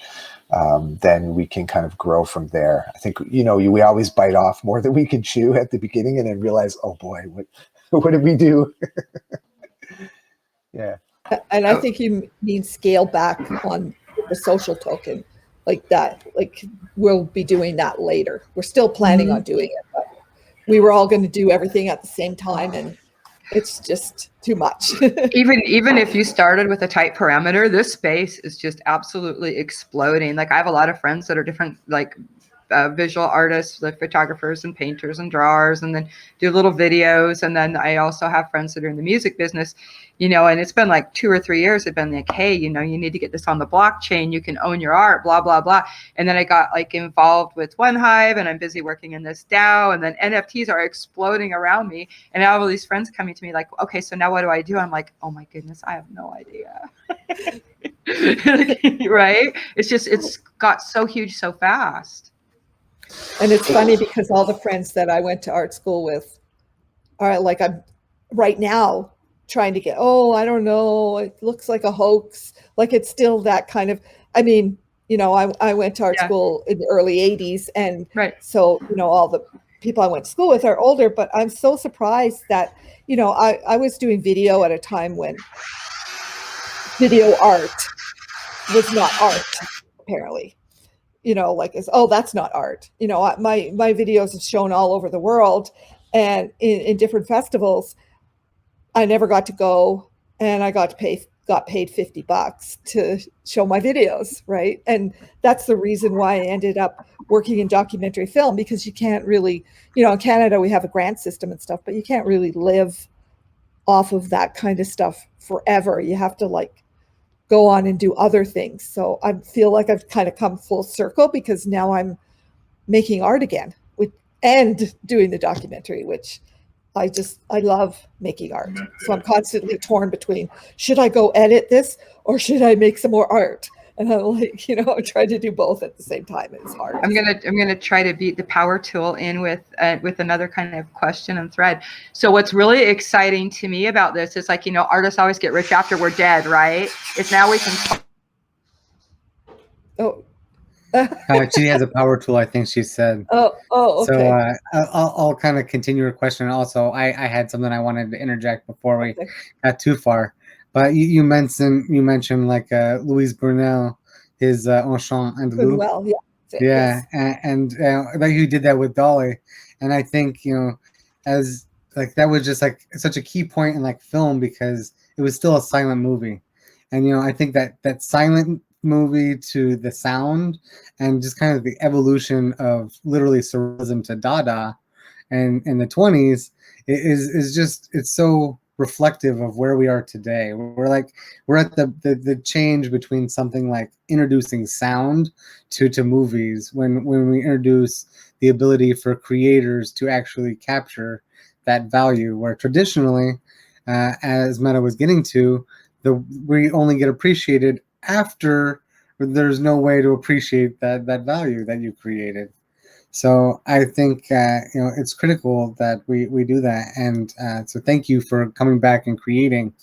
And also Vandal, it's DAO Records, is also like one of those things too. Like I love how you buy one NFT and it keeps you coming back for 12 weeks and exploring and connecting with other artists. So I think tying that into a movie as well, and having like splitting it up so people can own sections of a movie that's, you know, what we're all working on. It's just amazing. Yeah, that was the exciting part for us because we were like, you know, at that time I was discovering vaults and fractionalizing NFTs, and I had this like obsession. I still have an obsession about vaults and and that kind of thing. And I was like, well, how can we use these vaults, and how can we fractionalize the film? And then, you know, we were just discussing it and coming up with ideas, and we're like, oh, what if we like put the whole film on as an NFT? And we were like, okay, well, you know, file size limitations are, you know, it's extremely challenging to have, you know, like a 4K film or just an HD film of an hour or an hour and a half duration, and have that just as an NFT. So, you know, we looked at, yeah, but it's still like a massive thing. So we thought, okay, let's split the film up into, you know, 100 fragments that each access pass could then collect their fragment, and if they wanted to, they could put it in a vault and receive a parity token. They could go join the liquidity pool on Uniswap and just like have fun that way with it too. So there are different things we're playing around with, but I think in general, just like this idea of being able to share the ownership of the film in NFT form, I think is really super exciting for us personally. Yeah. Yeah. So Your mic, Mom. I pressed the wrong button. That's why. Now you guys are over here, and I didn't know what I did. But anyway, what was I going to say now? Yeah, like to start off with, you know, first of all, we have to make the film. You know, we have all these interviews, and like I said, there's almost 45 people. There's a couple of people we're still waiting to try to talk to. But the other thing that we're doing is every person that we talk to, we're making a small clip, and we're going to make NFTs, like 2 NFTs. One we're keeping, and the other one that we've interviewed is going to go to the person that we interviewed. So yeah, it's okay. That's what I did. All right. Yeah. So all of the other stuff, like the DAO and all of that stuff that Vandal was talking about, is something we're going to do down the road. It's just, you know, right now, well, I've just hired somebody to help me with the editing, but it's just been me. And I'm so glad, because the last time I made a film, you know, I like to have transcripts. The last time I made a film, I had to hire somebody to do all the transcripts. And now they have AI, and I've got already like 2 binders like this full of interviews, right? It's just, yeah, the technology has helped us out. The technology of now easily transcribing and printing out, and you just kind of go over and make sure that the certain words are in the vocabulary of the AI. It's been great.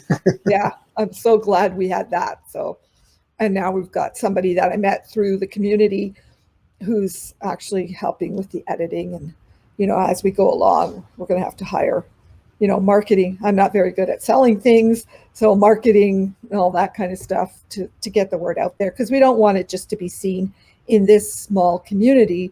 We want it to be seen, you know, outside of this community. So that's great. Thank you so much for doing that work. And I think that's going to be critical as people hearing about NFTs from the people that are doing them the right way and have the right ethos. And I think, you know, even like the everyday kind of thing, like this feels a little bit like that. It's not exactly like something that happened every day. It happened for a much longer period than 100 days, I'm sure. But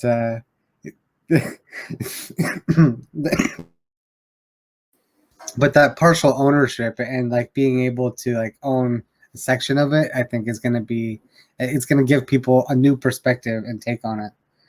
And one of the things you also said, like people not kind of appreciating the art, and I think that is really another thing that's going to change coming up. And I think $50 for someone making a movie that's impactful and that people love is, it's criminal.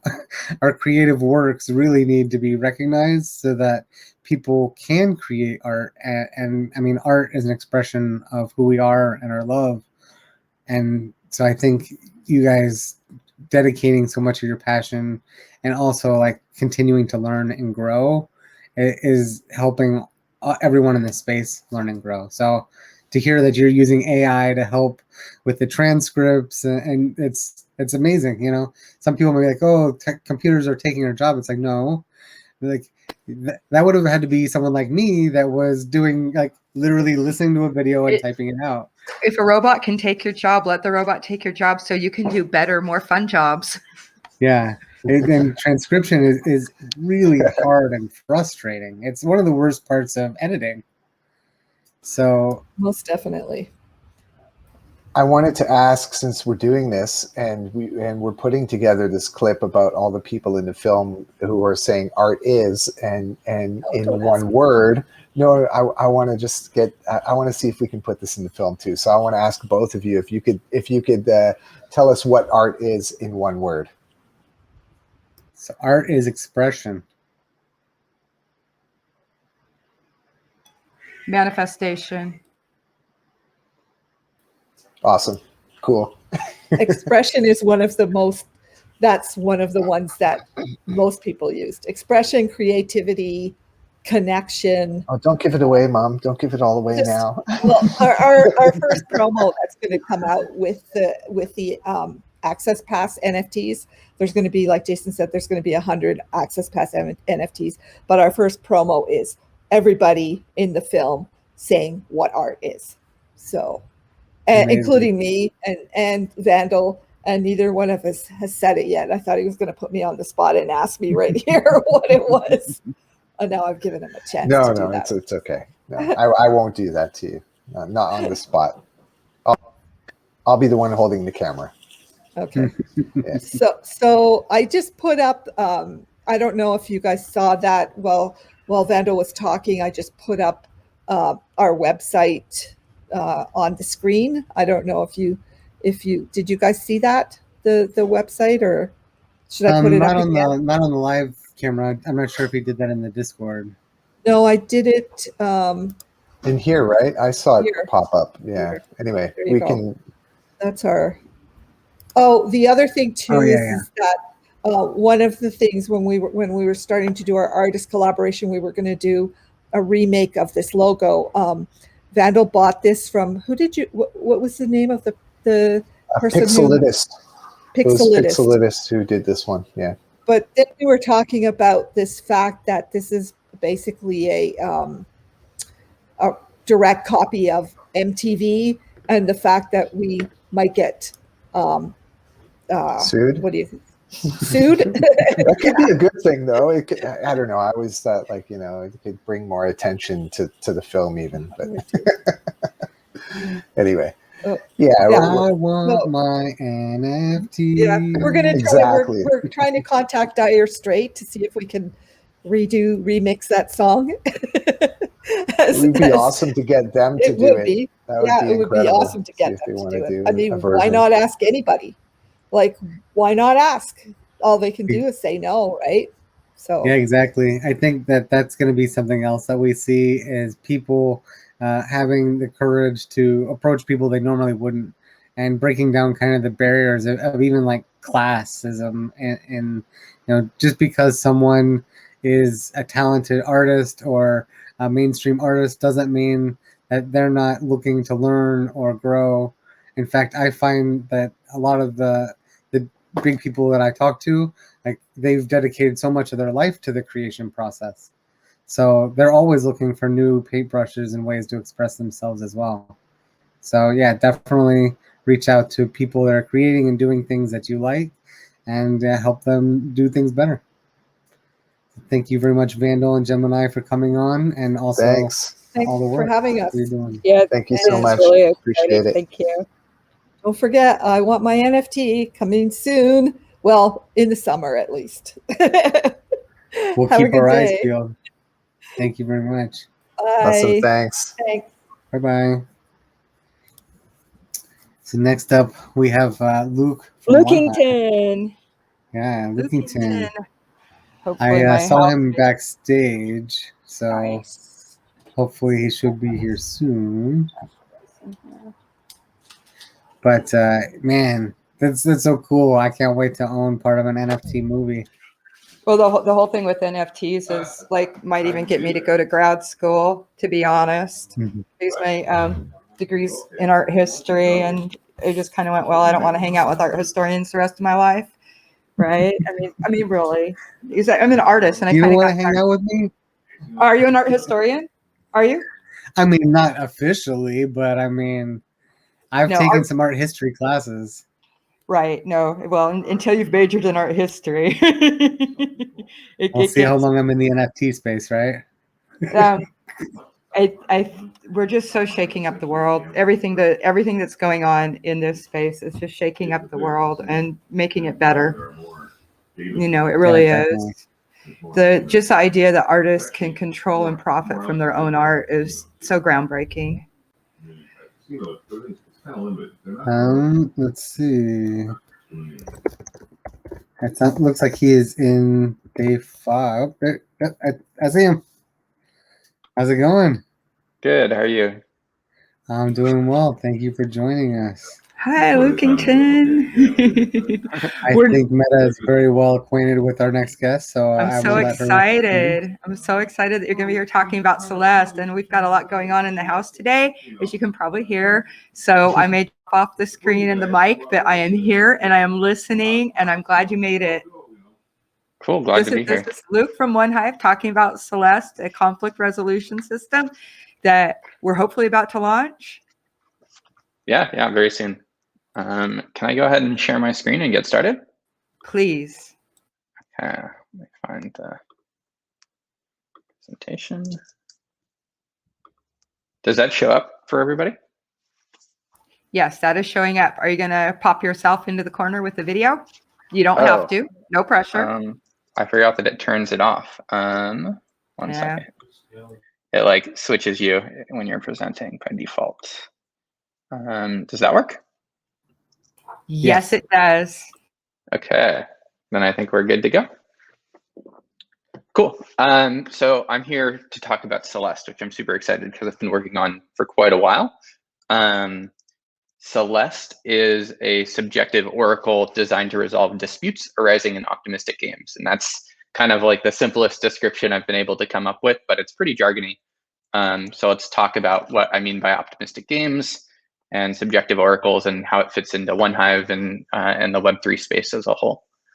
So an optimistic game is any mechanism where you have a proposer that can submit an action associated with a security deposit. So you basically say anybody can do an action as long as they put up some collateral.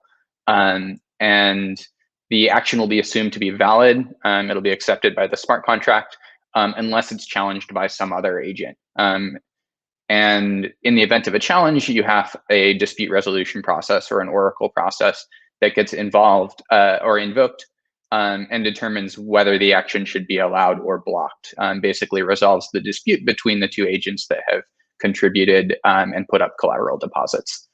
And the reason this is super useful is because the smart contract itself doesn't need to know all of the logic for determining which action should be allowed or not. And you can have a much heavier process in terms of dispute resolution that's rarely used. And so this is really helpful when it's computationally impractical to do things on chain, which is why we see things like Plasma or optimistic rollups, where you have a process that can be computed completely deterministically, but you get this massive scalability benefit if you only check things when things are challenged. And so that's an example of a more deterministic, optimistic game.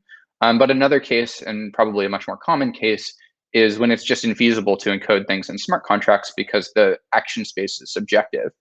So you want to construct a game where only valid actions are allowed.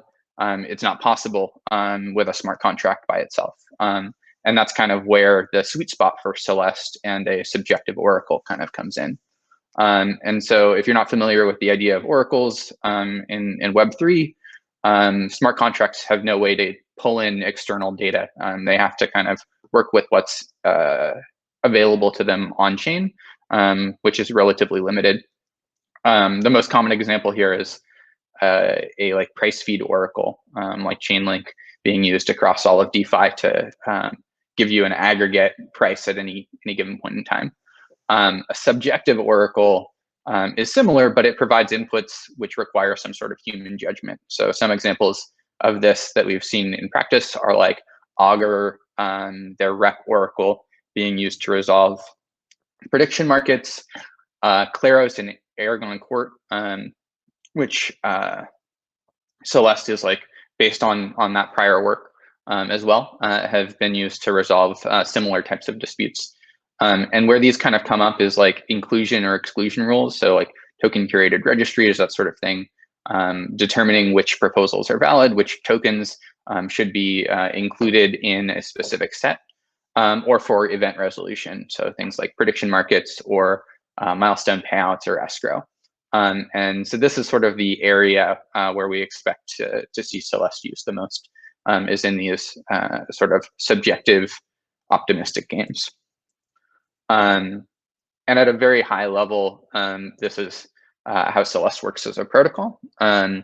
Anytime like you invoke Celeste, you're going to kind of go through this flow or part of this flow. So you start out, somebody proposes some action. So in our initial integration, this will be creating a conviction proposal on the OneHive org. And they're proposing that as a valid action that adheres to our community's rules. And that will go into the system and it'll be processed. But at any point before that gets executed, somebody can come and challenge. And so this is sort of that second stage. You have a second party that comes and they challenge that action. And both of these people have put up a little bit of collateral. And when you challenge somebody, you can say, I think you broke the rules. I'm going to give you a warning and offer you a settlement. And if you take the settlement, I won't take your full deposit, but we'll immediately go straight to blocking that action and assume that the challenger was correct. But in the case where the original proposer decides that like their proposal is valid, they have followed all the rules, they don't want the challenger to take their deposit, they can confirm that challenge and they can invoke Celeste, and this is what kicks off this dispute resolution process. So at this point, both the proposer and the challenger have put up like fees and collateral, and they've triggered a dispute, which allows anybody to draft what we're calling keepers, or people that have staked in the protocol in order to resolve disputes. And we randomly select a small set of these keepers to review the dispute, and they can vote on the outcome. And the plurality of their decision, so if the two keepers get selected and they vote to allow, and one keeper votes against, we assume that the plurality is correct, and that's our like default resolution. But because we're just selecting a relatively small subset of participants to like ensure we're like respectful of everybody's attention and we're not asking everybody to weigh in every time, we do that as a preliminary resolution, and anybody in the system, whether they're keepers, whether they're the proposer or the challenger, has the opportunity to appeal that decision. And if they appeal, they're putting up more collateral and basically making a bet that if you selected a larger number of keepers, they would overturn the outcome and agree with your appealed decision. And so if you appeal, you basically pick a different outcome than what was decided in the adjudication round, and you propose that. And somebody can come very similarly to this proposed action challenge process, and they can confirm that appeal or challenge that appeal.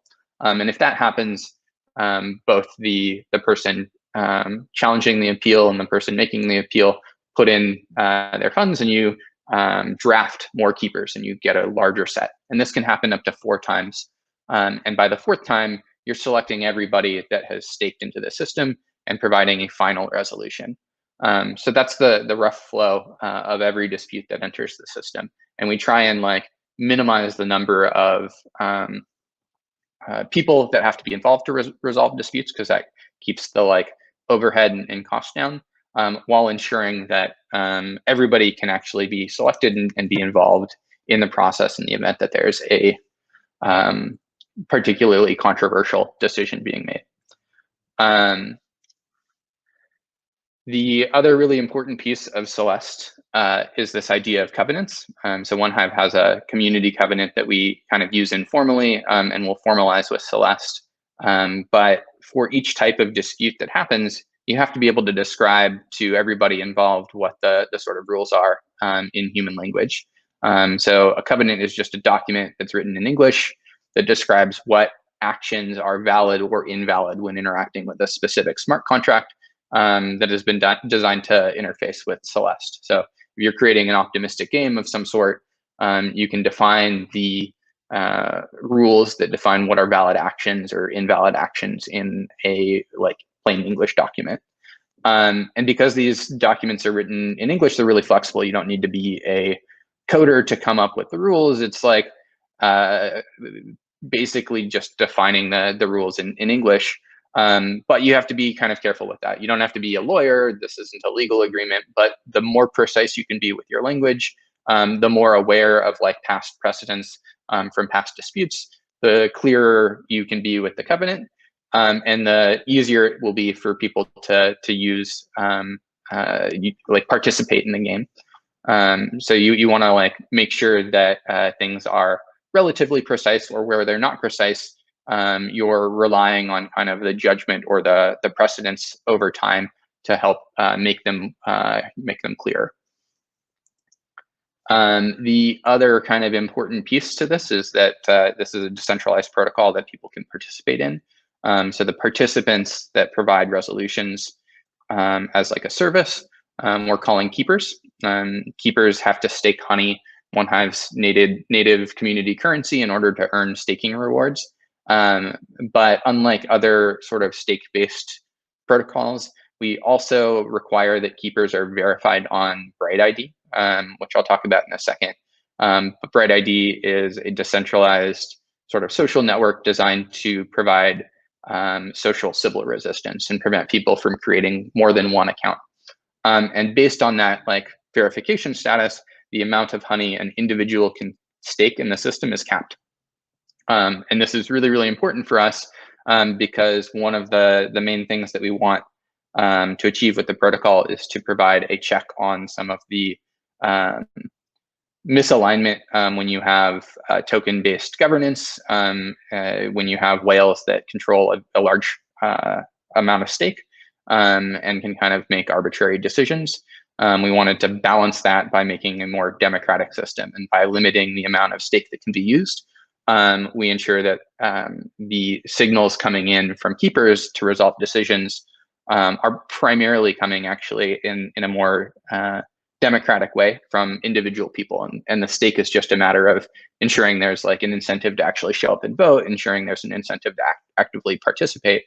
But really we're trying to get information from people and humans on the other end. So this ensures that stake doesn't crowd out that signal. Once you stake, you may get drafted to resolve a dispute and may earn additional rewards or be slashed depending on performance. So when you're staking, you're basically volunteering to be on call in case a dispute arises, and you get rewards just for staking, but you also earn rewards as part of the process of resolving disputes or dispute fees.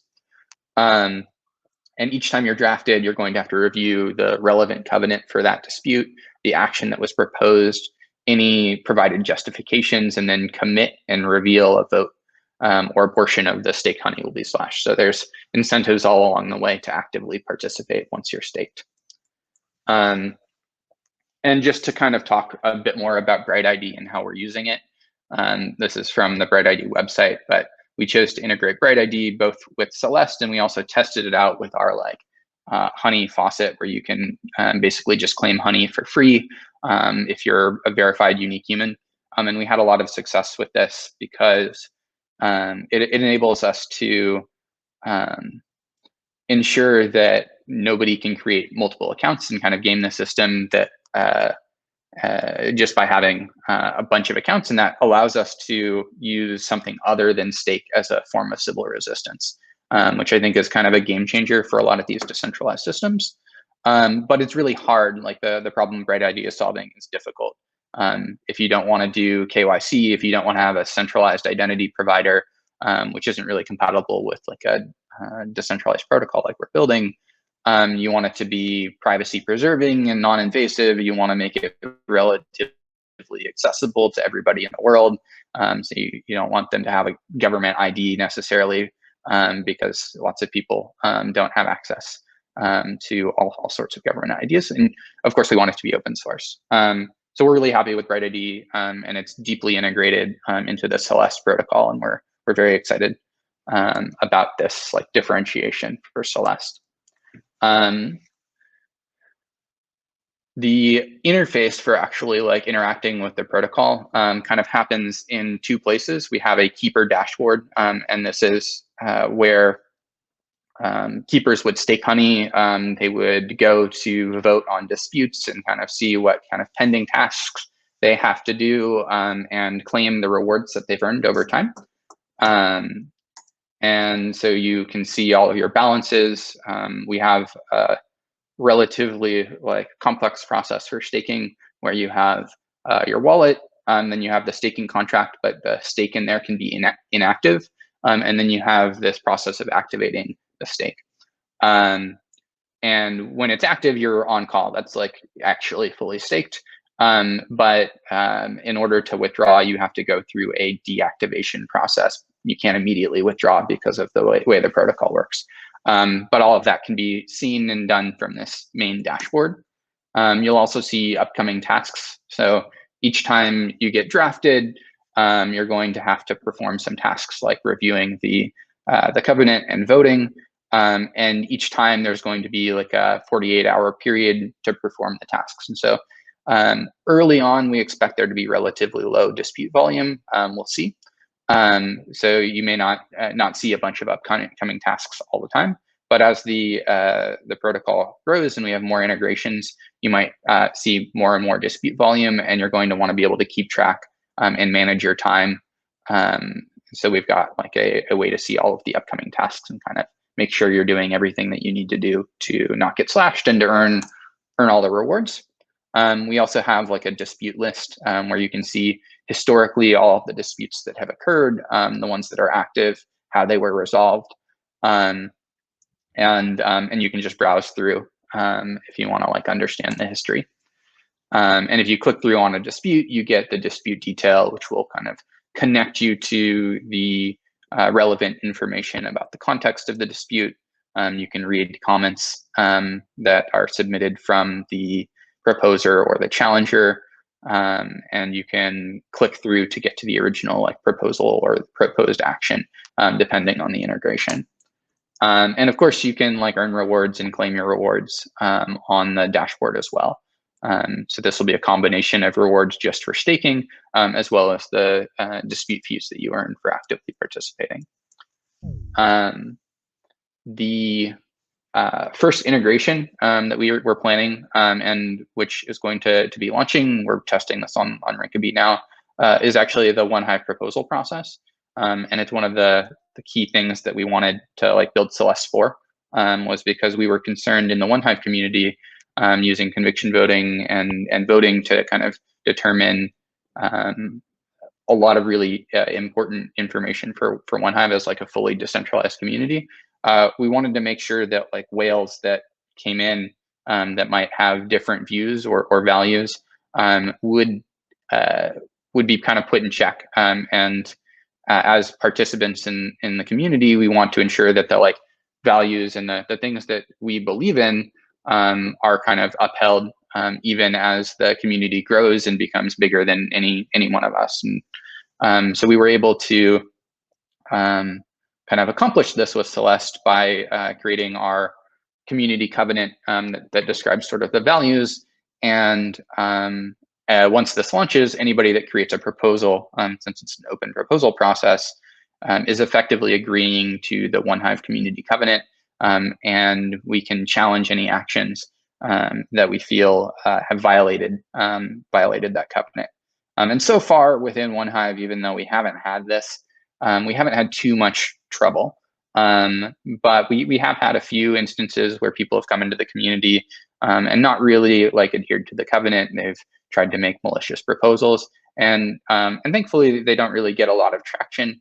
But over time, as the community grows and as stake becomes less and less concentrated among like really early community members, those become more pressing issues.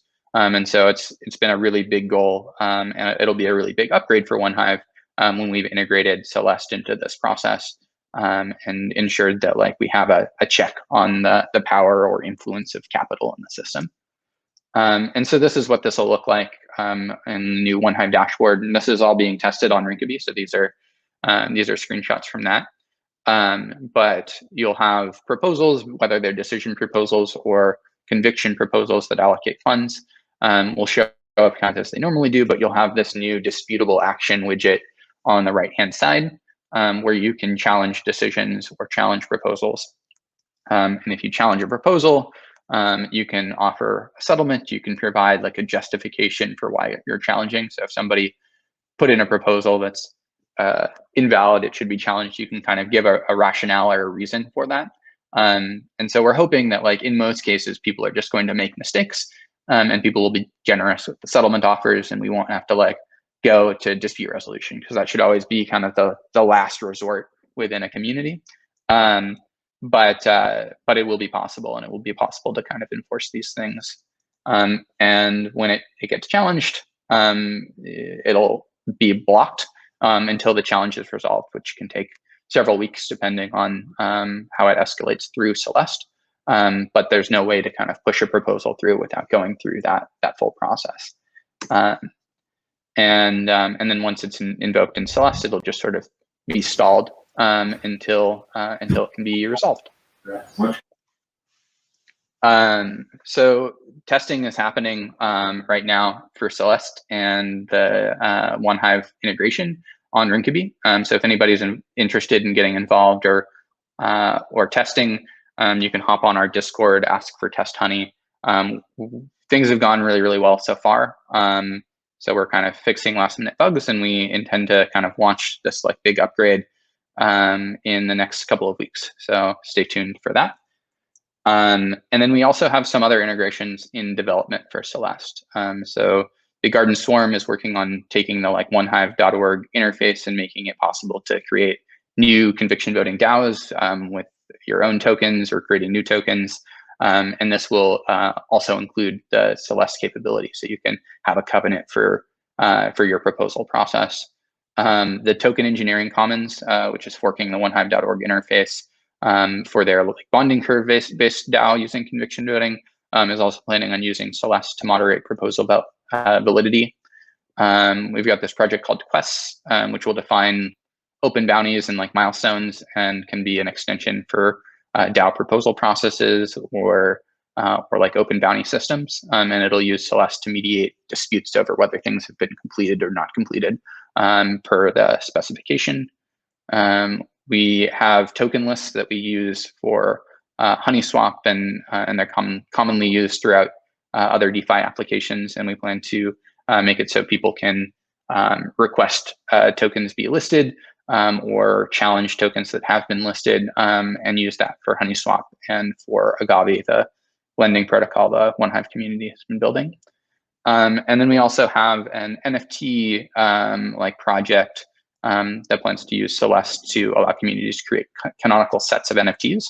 We're starting like a OneHive history of OneHive canon with unique art inspired by significant events within OneHive's history. And we'll use Celeste to ensure that the NFTs that are considered part of canon meet specific criteria, but allow any artist to actually contribute to the set. So yeah, that's kind of what's on the horizon. But we also have ecosystem grants. So if you're interested as a developer and you want to build something using Celeste, you may be a good candidate for an ecosystem grant from the OneHive Common Pool. It's a totally open proposal process, and we've got like a wonderful big community of people happy to help you navigate it. So if you're a developer and you're interested in building on this technology, definitely get in touch with the community at OneHive. And that's kind of it. I've got time for QA if it's possible to do QA on this. Otherwise, yeah, that's where I'm at.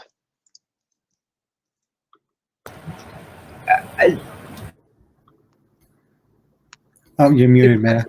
Yeah, the question I have, and you kind of touched on it, so it's not necessarily, and hopefully grinders won't start immediately.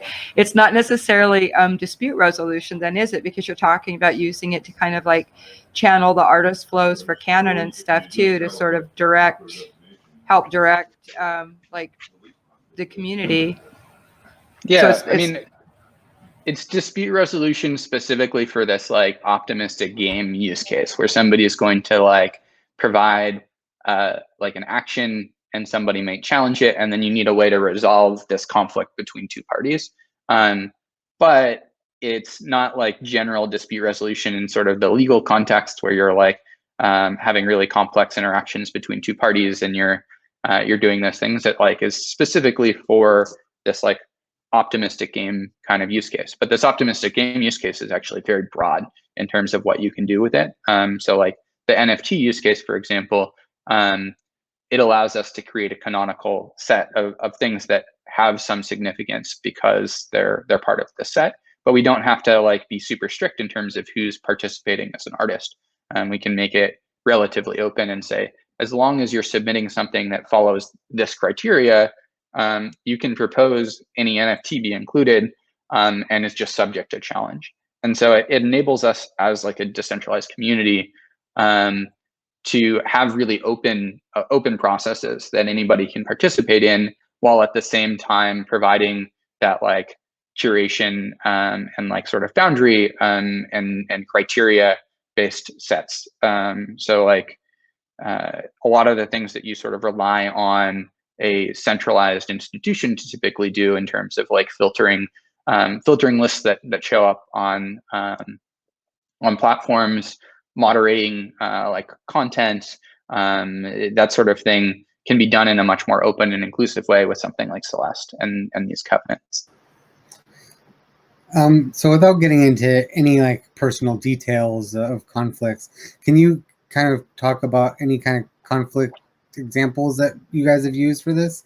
Is it purely like conviction to like do intent, or also like personal conflicts? Yeah, I mean the limitations in the system are that you need to have public context. So private disputes between people with a lot of like private information as context are not going to be a good fit. But if everybody's participating in like an open protocol and somebody submits like an action to this open protocol and there's enough context publicly to resolve the dispute, then it will be a good fit. And so like a specific example, the OneHive Community Covenant basically talks about making an inclusive space. It's based on the open source contributors covenant, and how we would sort of enforce that across like different environments is that if there's like a project that kind of doesn't uphold those values in terms of how it interacts with people, but it then goes and requests funding from the common pool to like support its activities, it would be totally reasonable for somebody to challenge and point to these sort of violations and say, this isn't something we should be funding from the common pool resources, because the people that would be receiving the funding, the project that is receiving the funding doesn't align with those community values. We've also had instances where like individuals have basically lied on proposals, and it was possible to sort of go through and sort of show historically that they've done that, and that would probably be a good grounds for challenging actions as well. But the protocol hasn't launched for this yet, so we will kind of see how the precedence history goes and like what ends up being like the kind of common interpretations of some of these like human readable agreements. And so with the voting, is that done with like tokens? Is that token based voting? So it's based on staked tokens, but you're limited to the amount of staked tokens that you can participate with. So we use Honey as the staking token for Celeste, but the amount of Honey that any individual can stake is limited by Bright ID. So I have a lot of Honey, but I'll only be able to use a very small fraction of it to participate in Celeste. I think the max Honey initially will be 30 Honey, so about $30,000 worth of Honey right now. And so that's quite a bit, but it's not like a whale that has millions of dollars can come in. Everybody is sort of on an even playing field. So I think it's pretty different than token-based voting in general, different than sort of like Claros or Aragon that use pure stake as a process, because you're limited by Bright ID. So it's probably much closer to like a democratic system of like one person, one vote than it is like pure token-based voting, but it's somewhere in between along that spectrum. And it sounds like they don't actually have to stake their tokens for their current dispute resolution. They can, wherever their tokens are already staked, they can kind of vote with them. Is that right? No, you have to stake in the system to participate as a keeper. Okay. So you stake, you get rewards for staking, and you get the possibility of being drafted to resolve a dispute sort of at random. But you have to like lock your Honey up for some period of time. There's an opportunity cost there, and you risk being drafted and having to spend time resolving a dispute or getting slashed. Does that clarify? Yes. Do you think we could take a step back from Celeste and just talk a little bit about OneHive in general? I've Sure. got plenty of questions, and I'm sure the beehive goes pretty far down.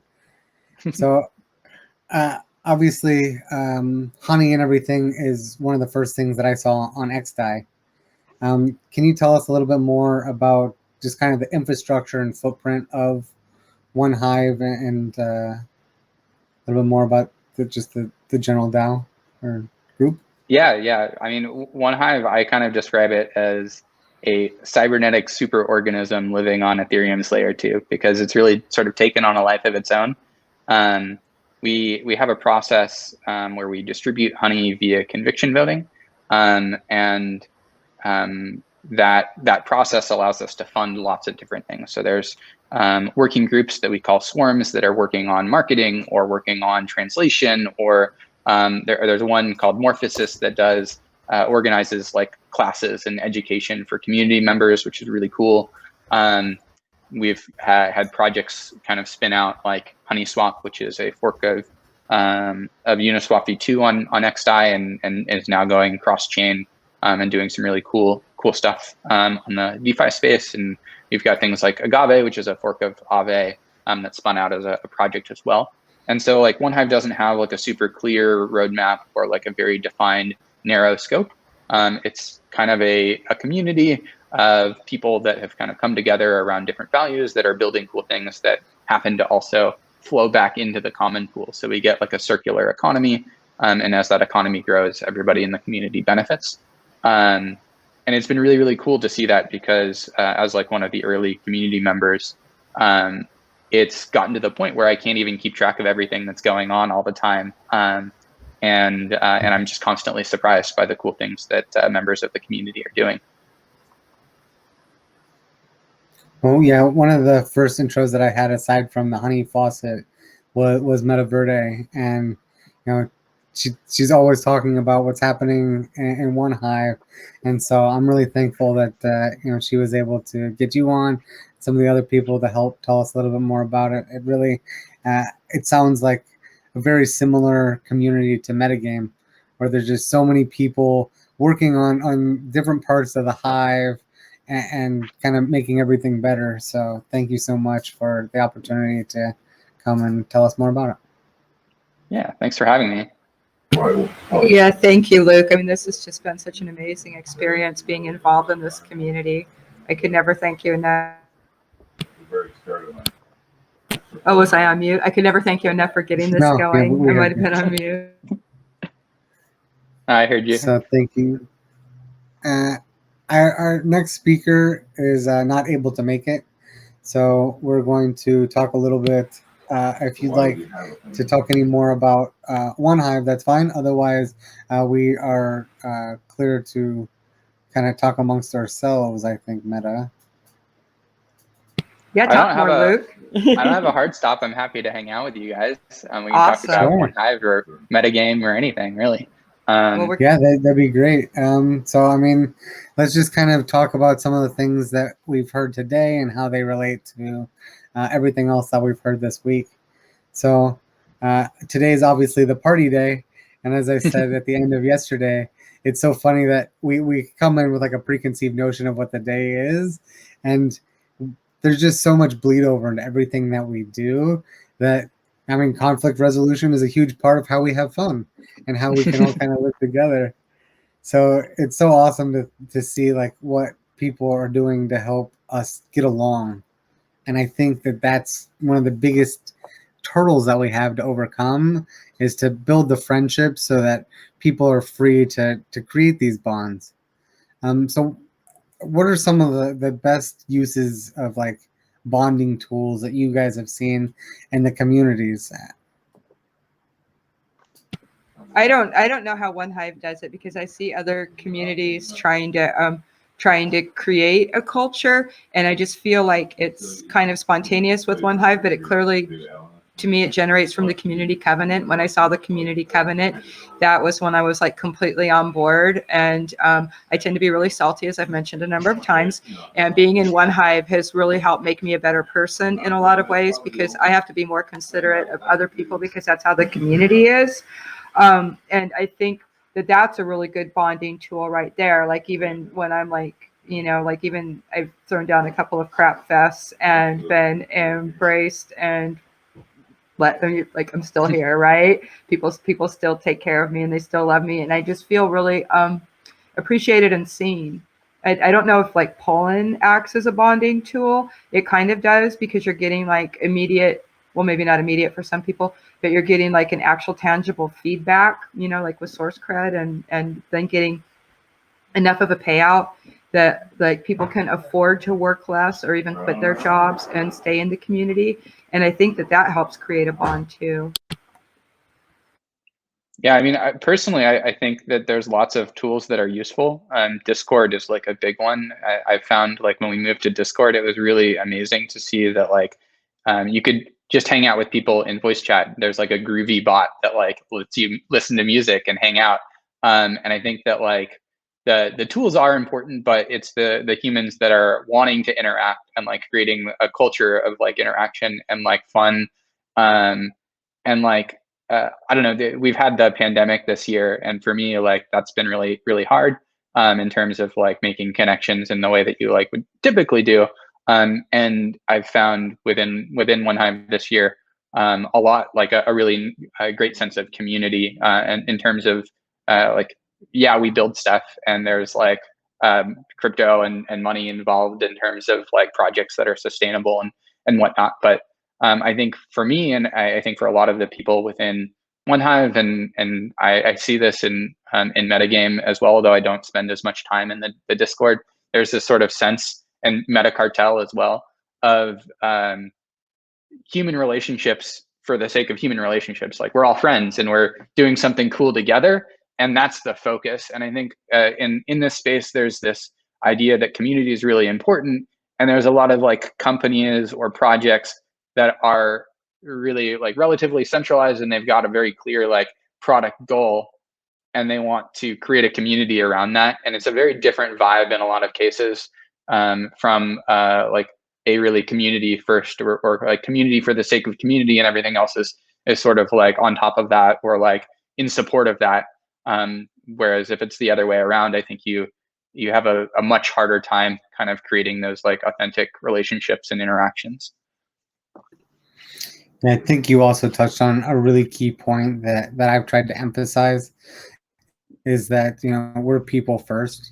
And, there's maybe a lot of pressure to kind of live up to be like some inhuman, like content generating machine. And, obviously, you know, our family and our friends and our children and the people that we are around us in our daily life and our own personal well-being should always come first. And I think that is one of the things that doesn't get said enough. You know, if one of us has a life or personal responsibility, you know, they shouldn't feel pressured or influenced to, you know, change what they're doing to fit like the crazy workload. And I think having that personal connection and the direct bonding that you're talking about, that Metacartel, One Hive, and you know, MetaGame does, it really makes people people rather than just content machines. And I think that's goes to how we recognize value and how we appreciate each other. You know, so it's not a winner take all situation in making friends. Yeah, making friends is definitely positive sum. Yeah, the more friends that you make and the better friends that they are and the deeper you connect with them, the better you understand kind of their needs and their pains, and the better we can all work together, because no one has an easy path through all of this. And every part of our lives is you know, something that we've got to deal with physicality. Something I run into a lot is people don't understand, you know, like I try to explain that it's about community and they're like, oh, well, I don't know anything about tech, or, you know, who should I show my designs to or whatever. I'm like, you know, please just show up and start talking to us, and whatever it is will show up for you. Whatever place you belong, you know, like the path will open and you'll be there. It'll be fine. But just come in and start talking to us, and that's adding value. And a lot of people don't really understand that. And I see that in MetaGame too now. You know, I'm really happy that I had this opportunity to get so involved with MetaFest and get in really deep in MetaGame, because I'm seeing the same kind of friendship first values that are coming up. You know, and I just love how we're learning how to generate our own value and value each other as humans. That's the other like key aspect to DAOs, is you can be part of 30 different DAOs, but our focus is limited and our ability to work is also limited. And fitting that in with a schedule means that, you know, we have to judge what we can work with and how to manage not only our output but the other human capital that is part of this, because that's what the communities are. It's us being able to manage our friendships in a way that generates productive results.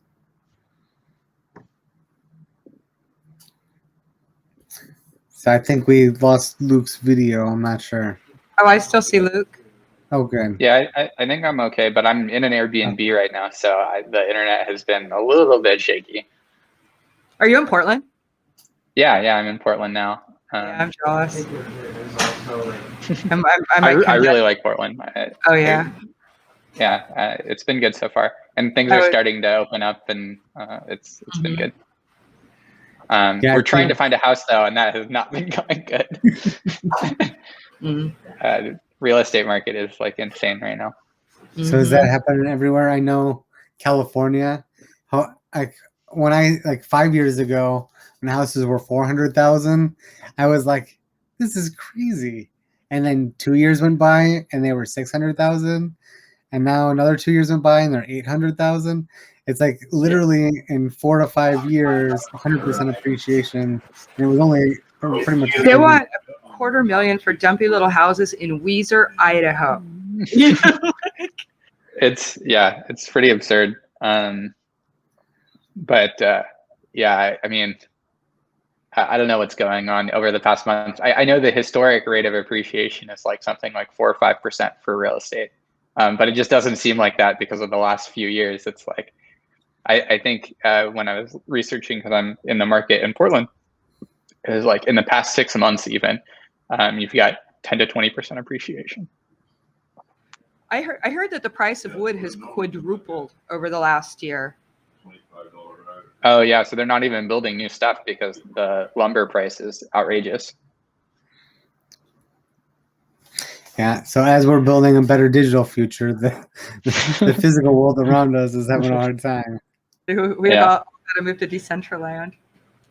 I mean, One of the the other- cool thing is that like people can work from anywhere. That's one of the things that I've enjoyed about working in this space is I've got friends all over the world now. And like I guess when we can travel again, it'll be a lot of fun to go visit everybody. But it's cool that you can like actually have working relationships and like friendships that span the entire globe because of like it's the silver lining, right? Like you can't go outside your house, but the whole world is kind of at your doorstep.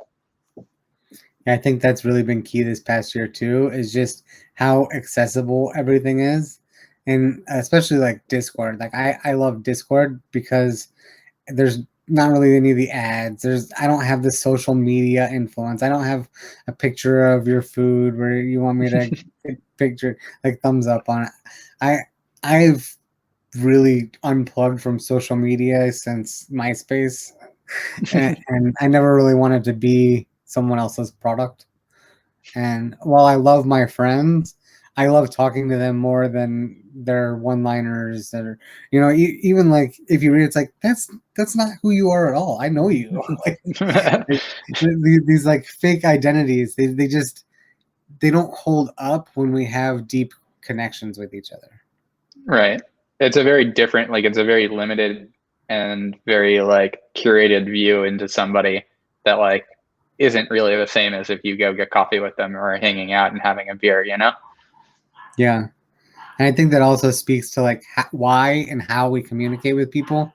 If we're only talking to people when we want things from them, that's also not a very deep connection. It's really important for us to care about the people and not just what they can do for us.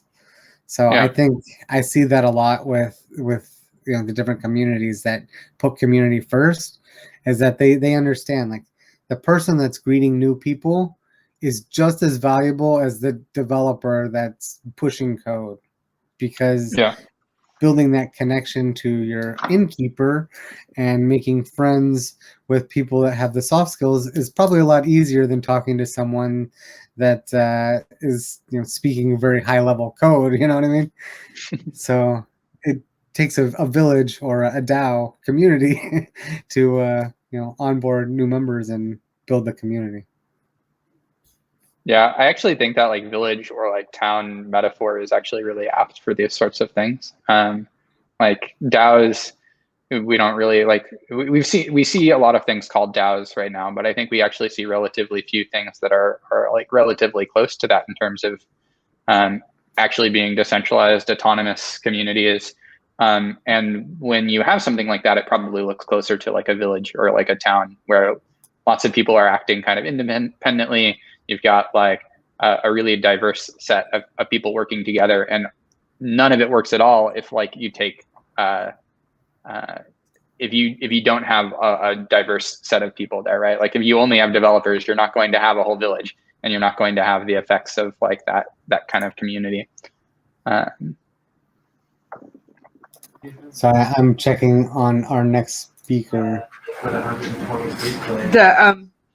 You can really see in OneHive the importance of community, because there's so much of what happens on the server is just like helping people navigate onboarding, helping people navigate the wiki, helping people navigate like the different tools they need to interact with the protocols, like the wallet and how do I vote and stuff like that.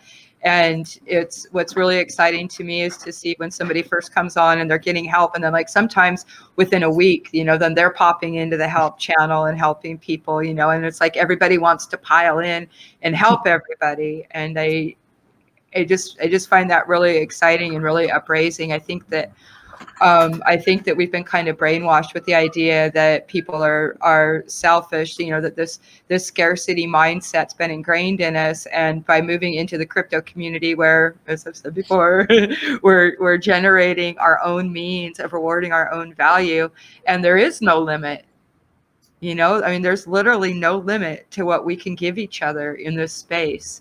And just getting rid of that scarcity, I think, makes a really huge difference in people's outlooks. And I I would say even self-esteem, where, you know, where we have agency. You know, the somebody was talking about that earlier, about like agency in DAOs. Any one of us can act any way we want. We don't have to go ask somebody's permission to build something. We can just start building something. And if what we're building is interesting or useful in any way, pretty soon there's going to be a pile of people that are going to be in there that are going to want to help build. You know, you just have to just hang tight and it'll come. And that, like with Sandish, when he started the Bezos, you know, it was just me and him at first, and I didn't have any of the skills he needed. And then I got sidetracked with BuzzDAO and other things. And he was like, he was going to give it up. He was like, I can't do this. I'm like, no, Sandish, it's a brilliant idea. It's great. It's fine. Just people will come. People will help you. I promise. And now it's turned into this huge thing with a life of its own and a spinoff. And, you know, and then Monstro was in there talking about tokenomics with them. And now everybody wants to be part of it. Right. And it's just anybody can come up with an idea and get people to pile on and help. I'm still here. I'm like this. Yeah, that like brings up some of the things that when Sparrow, Tommy, and I were talking to some people that were like, we've got someone that we want to get some help, and how do we do this? And you know, Sparrow, Tommy, and I's response was, start a DAO for them. You know, you make a care DAO that, you know, goes out and helps bring awareness to what they're in and help loop them in, so that, you know, they've got awareness to whatever it is they're trying to do, and, you know, you can kind of generate a community around providing care. And so specifically, this was like someone that does education for disabled people, so mental disabilities as well as physical disabilities. You know, so, you know, very selfless and difficult work that, you know, in most people's views, they might not understand, like, how does Web3 help us do that? Like, how does that help us do social work? And the answer is by building support and by finding other people that care about the same things that we do. So that connection and is something that we can signal through means. You know, it's not just I put a like on your page that says I believe in it.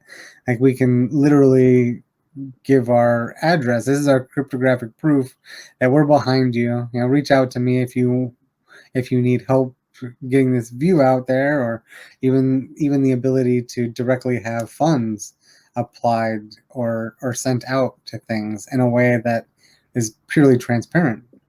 You know, I would be a lot more willing to give to something like the Red Cross if I saw that money was going to exactly what it was going to. And not that there's anything wrong with the Red Cross. I mean, a lot of people are very charitable and giving, and you know, a nonprofit does have a lot of overhead and things like that. But with blockchain technology, it's completely open. There's not going to be a question of what are you guys doing with the money. So, yeah. Plus, it removes a lot of overhead. Yeah, especially with like DeFi. That was one of the craziest things I saw, is that you could have a protocol that's generating $1 billion, and literally there are 0 people that it takes to run it. Yeah, Obviously, it's pretty wild. for ongoing support and community support, it takes a team. But once code is live, it's live. It doesn't take a team. I mean, the scary thing about that is that, like, once code is live, it's autonomous, and it is what it is.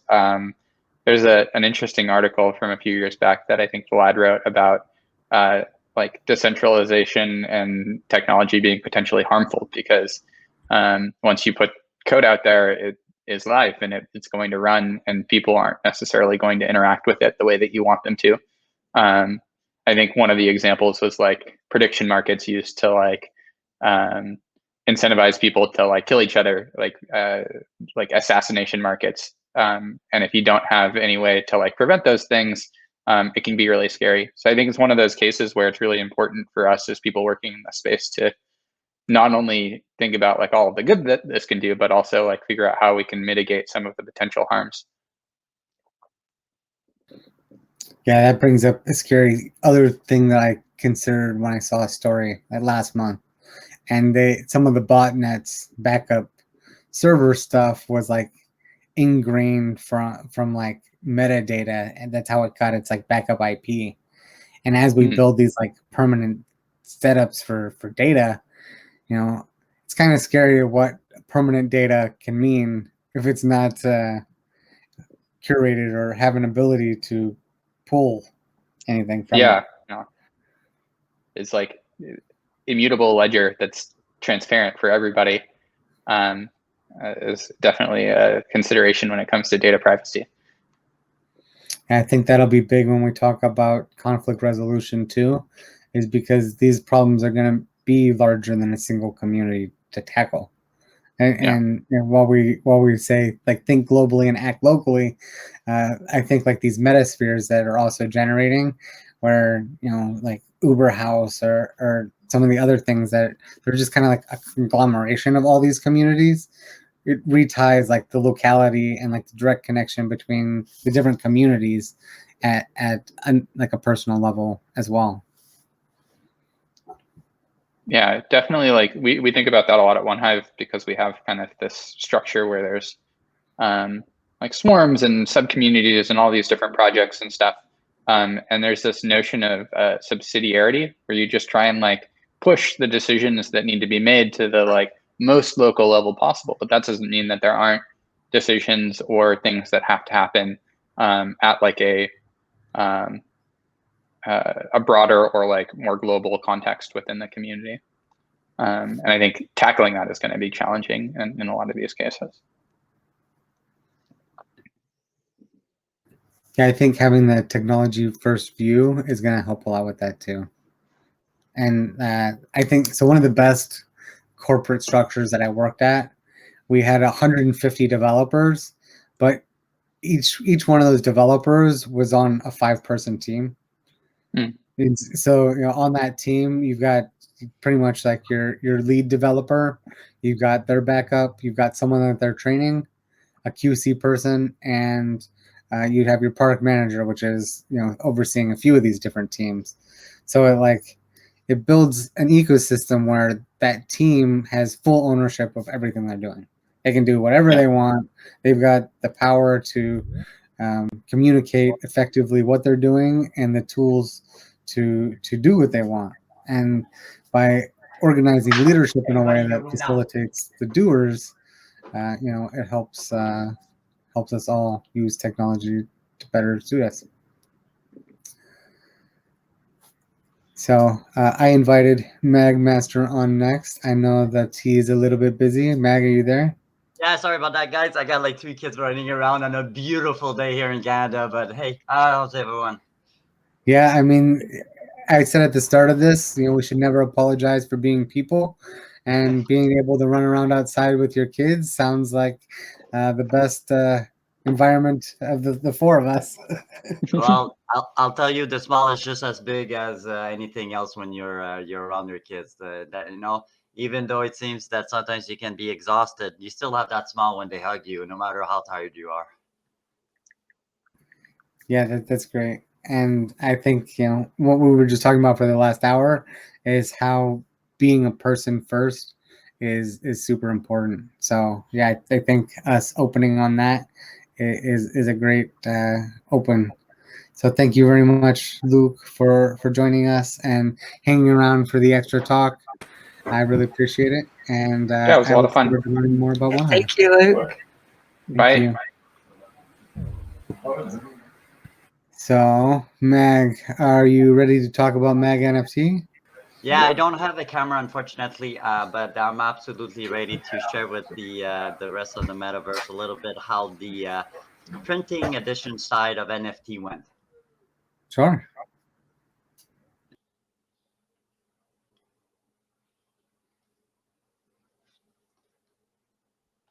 Oh, I lost voice. I don't hear you. I hit mute. There you go. Yeah.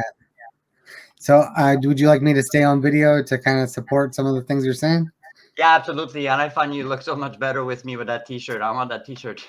That's an awesome shirt, dude. I know this is easy in crypto, So yeah, Syncus made voxel wearables, and then I turned them into real shirts.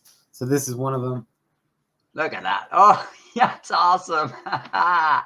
I love it. I'll get some of my MagNFTs from the Oh, shelf. dude, that's so kind. I was going to ask, was that a MetaFactory shirt?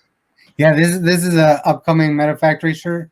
Nice. So Syncus actually in the December issue of MagNFT, I wrote my article all about this shirt and some of the other ones, but you can see the progress from original art to wearable to shirt.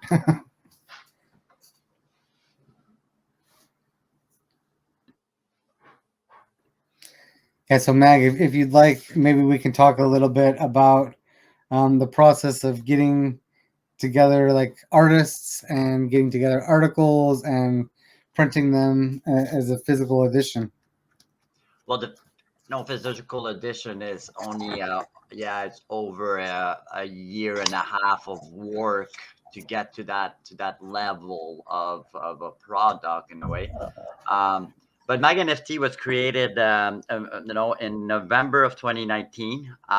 Prior to that, I used to run something called Satoshi Initiatives that I still do, which is a user-based advocacy firm that we do content for different projects. And while I was on Sand one day, I was fortunate to have discovered Sand back in October of 2019. So, 2018.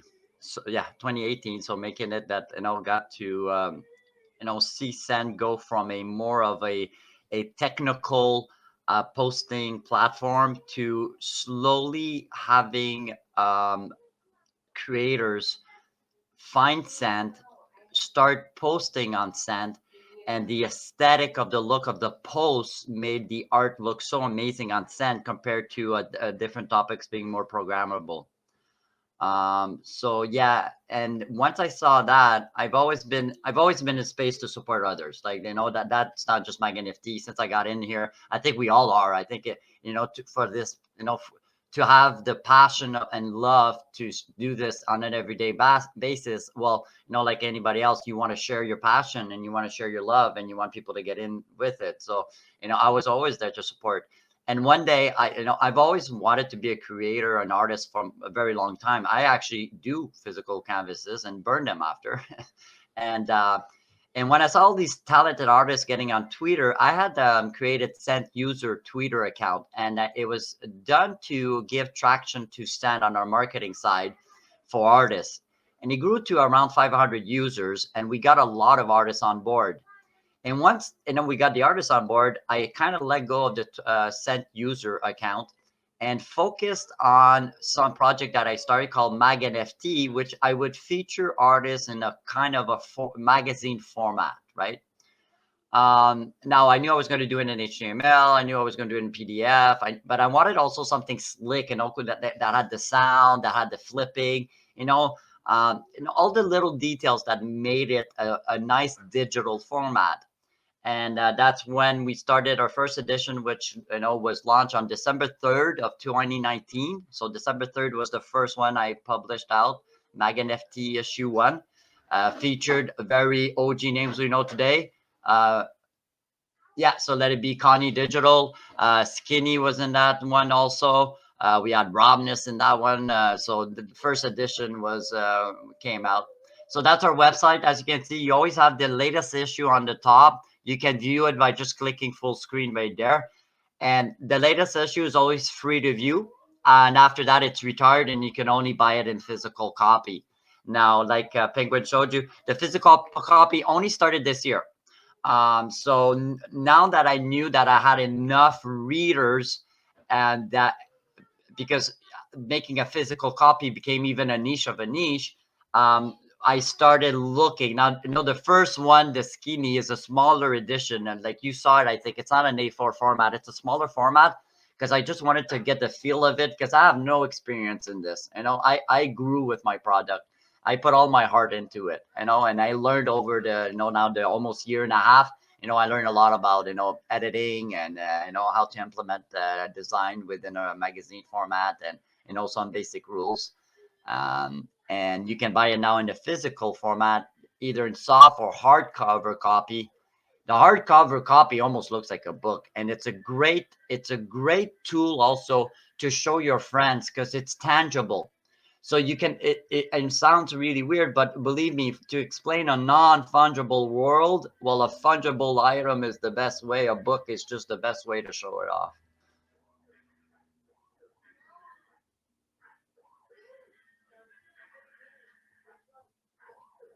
I don't know if I lost you, Penguin, or you still there? Yeah, sorry, I muted myself. That's how it works. I talk with a mute, and I hope everyone hears me. Go ahead, I'll let you go. So what I was saying is just how amazing they are to like actually hold them, and there is like something to be said about like having the NFT or seeing the NFT and then having an ability to hold it and show it and read about it in a way that is either presented by the artists themselves or by someone that has taken a lot of care and love to talk with the artist and figure out what makes the artist tick. And one of the things that just stands out every single month is just the caliber of art. This time, I'm not sure if you saw, but we had Beeples, we had Soldier Boy, we have this is my article right here. So we've got Malibity. And just every single article every month is just so full of amazing stuff. So you're getting a little bit of the preview for some of the assets that were generated. This also is the unofficial program of MetaFest. So if you wanted to capture some of the event, these are going to be the raffle tickets that we have later today. And yeah, so it's one of my pleasures every month to be able to write for the magazine, and it's just even more a pleasure to be able to hold the copies afterwards. I discovered Ahmed, this guy, dude. I look at this, man, and you know what? This was what I love about my magazine is that I got to curate a lot of art, and I'm not even a curator of art, but like this guy. So Ahmed Party, he's from Ghana, Africa, and he's actually an established artist. He's got contracts and everything. And he did it, yeah, the depiction, the one on the top right hand, that one right there. That's a depiction of the 16th chapel, but in an African culture, theme. And I just went, holy smokes, man! And I own it. I'm fortunate enough that I own it, and also it's just beautiful. Yeah, I think especially with like what we just talked about last time, and being open to cultures and the people being like who we connect to, it's really important to keep connecting with new people and interesting people that are helping push the narrative forward. So yeah, especially like this one, I love just the Michelangelo 16th Chapel, God meeting man, and there's not the single canonical version of God or who man is even.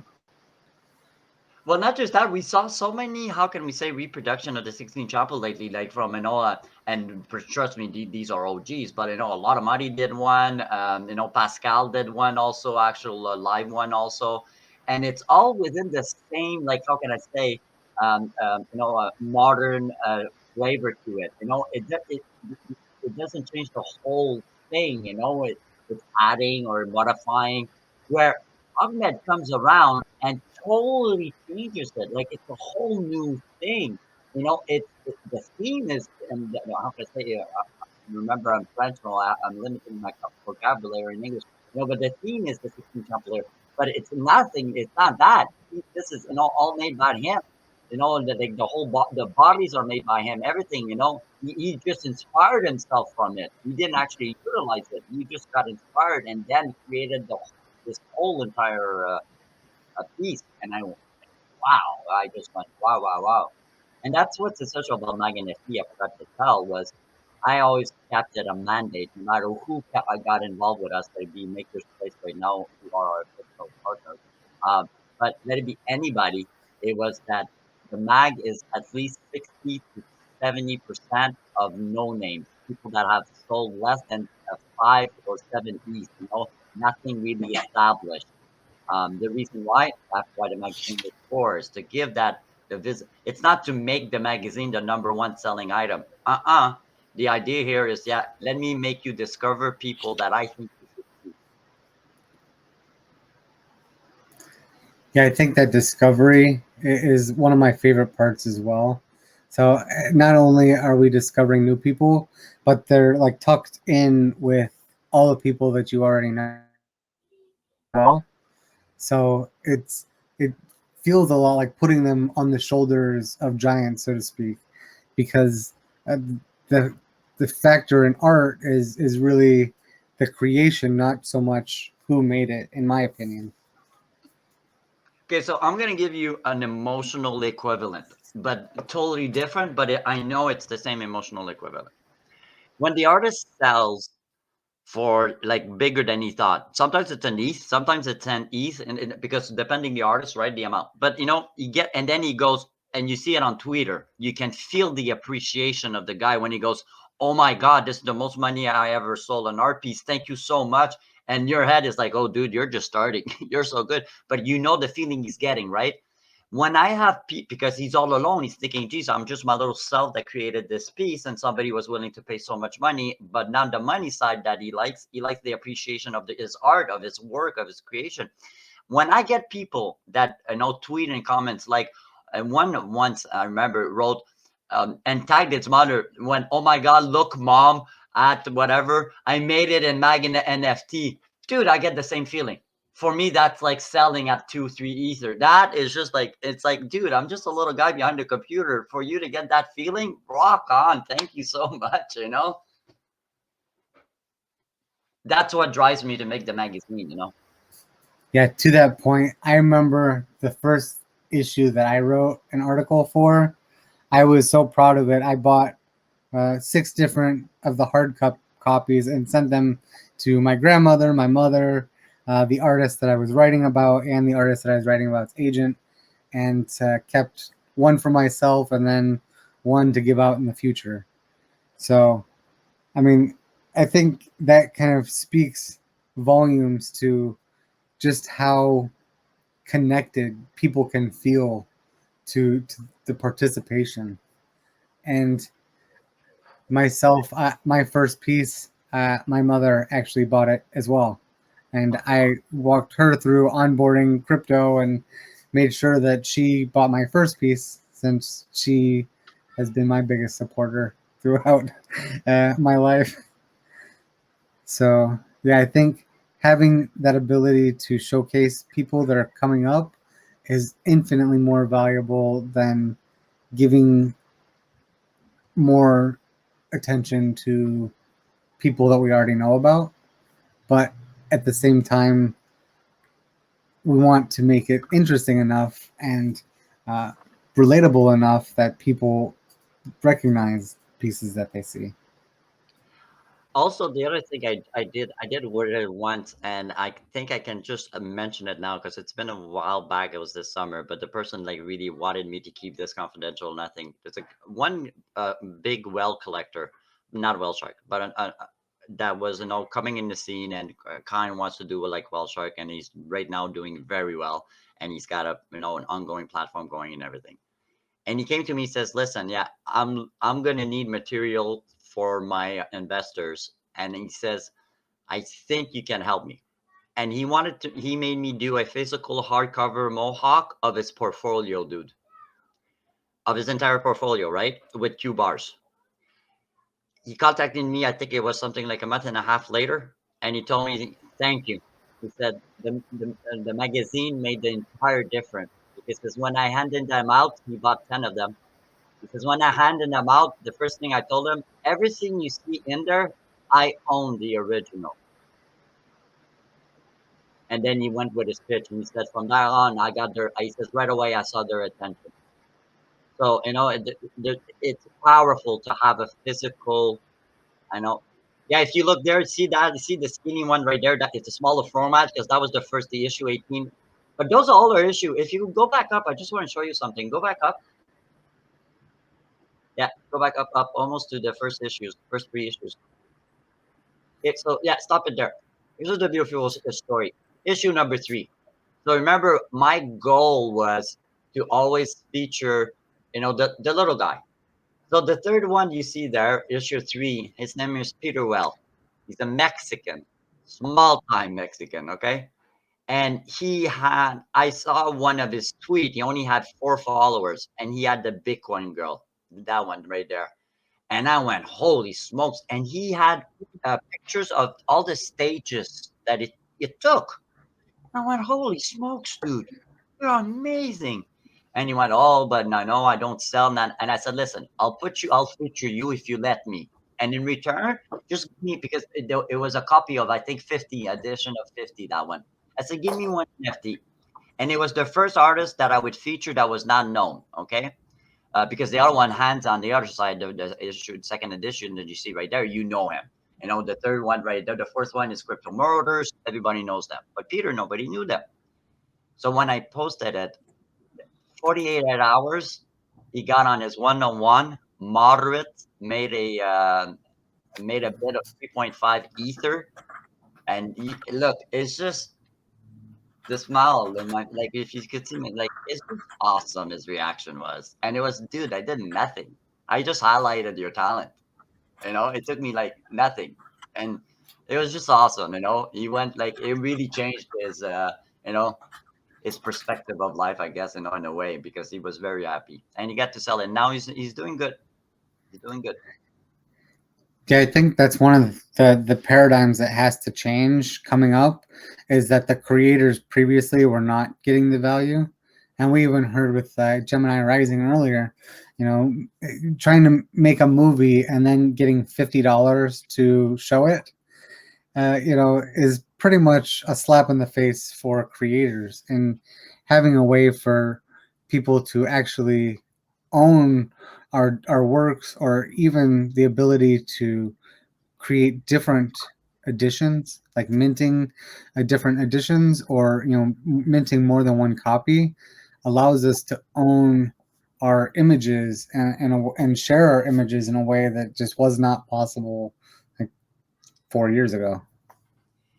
Yeah, and I'd like to take the last maybe 10 minutes that we have left to maybe give, if we have artists that are just entering the scene, I'd like maybe to answer some of the common questions I get in direct message or on Discord by artists that would have had like some type of traction in the past and now coming into the NFT scene and are in kind of in a mood of, I don't want to miss out.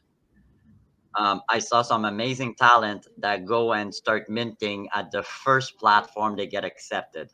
Okay, be patient, especially the bigger ones. So the super rares, the Maker's Place, the Asyncs, all the top tier right now performing minting art platforms for artists are overwhelmed. Okay, in demands. Keep tweeting, keep tagging them. That's how you get their attention, and that's how you'll probably may be able to queue up faster there to get approved. But don't start minting. Like for example, there's Rarible has a specific type of art. Now it has a lot of genre, you know. But for example, there's certain type and creations that you wouldn't want to necessarily want to market on Rarible. Okay. Now, if you get accepted right away on Rarible, yeah, you may be tempted to go there that avenue because they're saying, well, it doesn't matter. I'm like, I know I'm good. I know I got the skills. I know, and you'll go and mint on Rarible. But unfortunately, you could dilute your brand because don't forget that the blockchain, you now become also your brand. So you want to keep that intact, and patient is okay, and you're really early in the game. Don't think you're missing out. You're not even close. Don't forget, most of us that are considered whatever the OGs, yeah, we've been in in the NFT scene since 2017. And I can tell you right now, yeah, there's still, like, we're just at the beginning. It might seem like there's a big wave, but it's nothing compared to what's coming. Thank you. I'm trying to prepare our next speaker a little bit. I think that's great advice for new artists. You know, keep creating. And one of the things that we've mentioned time and time again is it's community that makes the change. So for artists to really kind of, especially like artists that already have a community and following, it's really important that they get them behind what they're doing now and start having that conversation with them about what NFTs are, if that's one of the paths that they're going down. Exactly. So as a, what you want to do is like this. You right now, you would be right now in the, so in the meta right now. So in this podcast, you'd be listening. Go in other servers, like let it be the Token Smart server being the best one.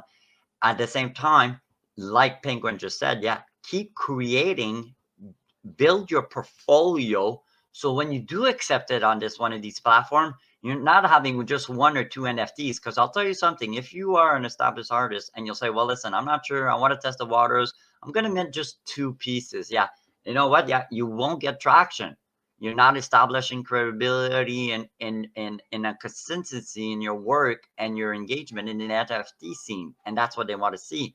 So if you get accepted and you've been working for the last month creating and you got 25 pieces ready to be mint, well, you're actually getting off the gate ahead. That's what you want. Yeah, definitely. I think breaking the corporate world and breaking the ideas that we had before will help us move forward. One of the other things that I want to talk about is just how much you do for all the other communities, not just MagNFT, but with your voice and your attention and your love.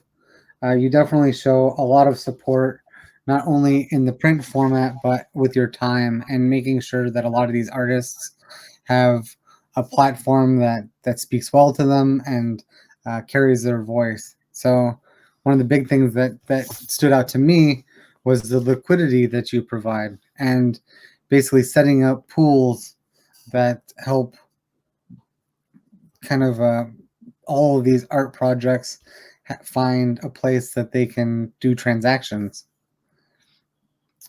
One of the big things this week was obviously the roll hack. Yeah.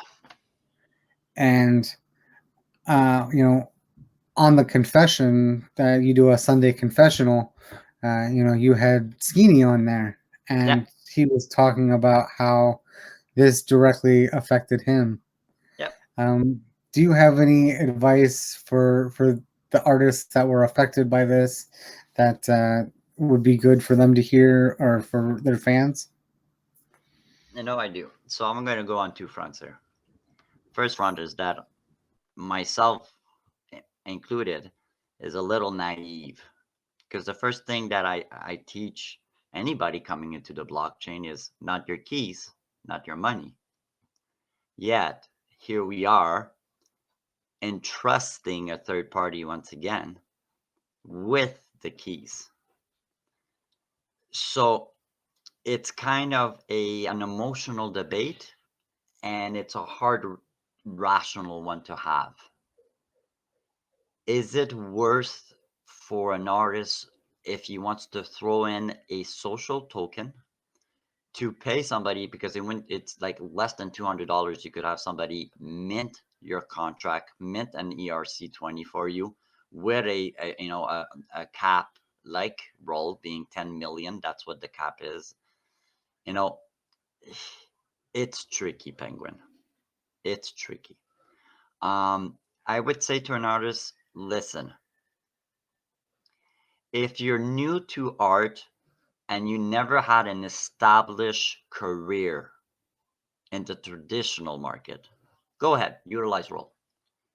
If you are an established artist that made his living and still is making his living to this day by traditional art contracts and third party and commissions, I would advise you utilize Ethereum only. You don't need an ERC20, okay? And once you see that if you do get enough traction in the NFT scene, then money will not be an issue at all for you to be able to contract somebody to create an ERC20 contract for you, and thus having your own social currency. And it will be your keys, your money. That's my 2 cents.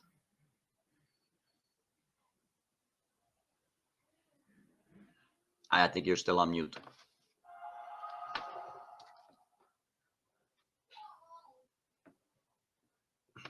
Well, I'll wait until Penguin comes back there, but I guess he's still on mute right now. But yeah, it is, it's still a, and jump in, Penguin, when you can there. It is a tricky question because, I do believe that role is essential. I do believe in role as a project. I'm very disappointed, like many. But like I stated,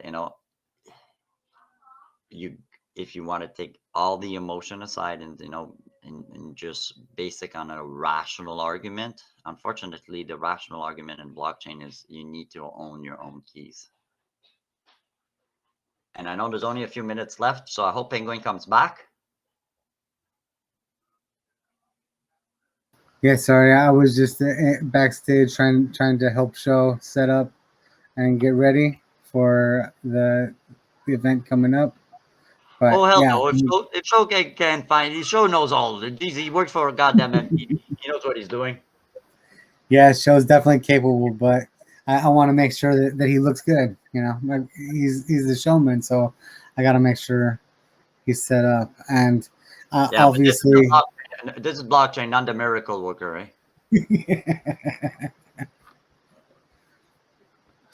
yeah. Also, you are a huge showman too, Mag, and I want to give you a big thank you for coming on today, and Thank you, for being one of the people that is keeping all of our art, moving. And so thank you very much for everything that you do and coming on today. Before I let you go, to the entire audience right now, you're looking at a man that is not just providing this amazing event to you. This Penguin is everywhere. You heard it. He also writes for the magazine, and he's been established in many other servers. Penguin, on behalf of myself, and I know many in this community, thank you for your contribution. You're a big part of this success, and without you, there'd definitely be a hole. So thank you so much for everything you do. Also, you're just you're just on that pedestal right beside me. On top there, please step up and make it right. Well, thank you very much, Mag. I've talked a lot about kind of my mentors and people that help guide me, and you have definitely been a great philosophical kind of guide, and also a release for my content. I also don't generate a lot of art and make physical copies of everything that I do make. So having the ability to showcase other artists and even doing my article every month is a big release for that kind of design hunger that I have. Cheers. Without me needing to like recreate or do a new piece regularly. So thank you very much. Well, cheers, and I'll see you tomorrow on Sunday's Confession, 3 p.m. Eastern Time on the Token Smart server for anyone that wants to join. You take it easy. Thanks a lot. I'll talk to you later. Bye-bye. Okay, so next up is the MetaFest event. So if you are part of MetaFest and likely to be part of this ceremony, I think this might be the call for you. So I think Peeth will probably be on at some point. Show will be our MC for the event.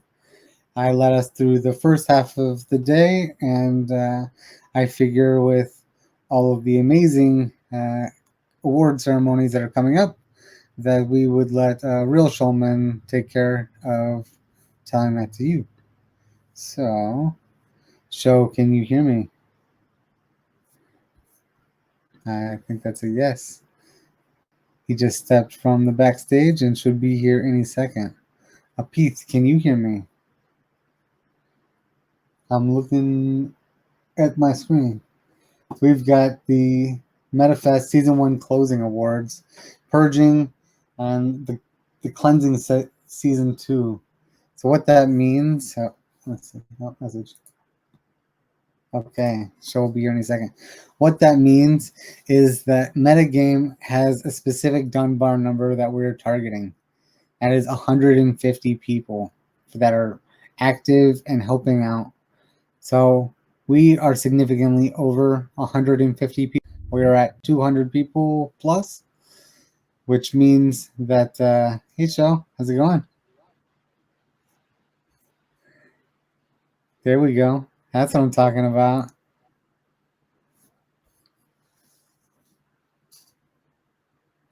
I'm not hearing you.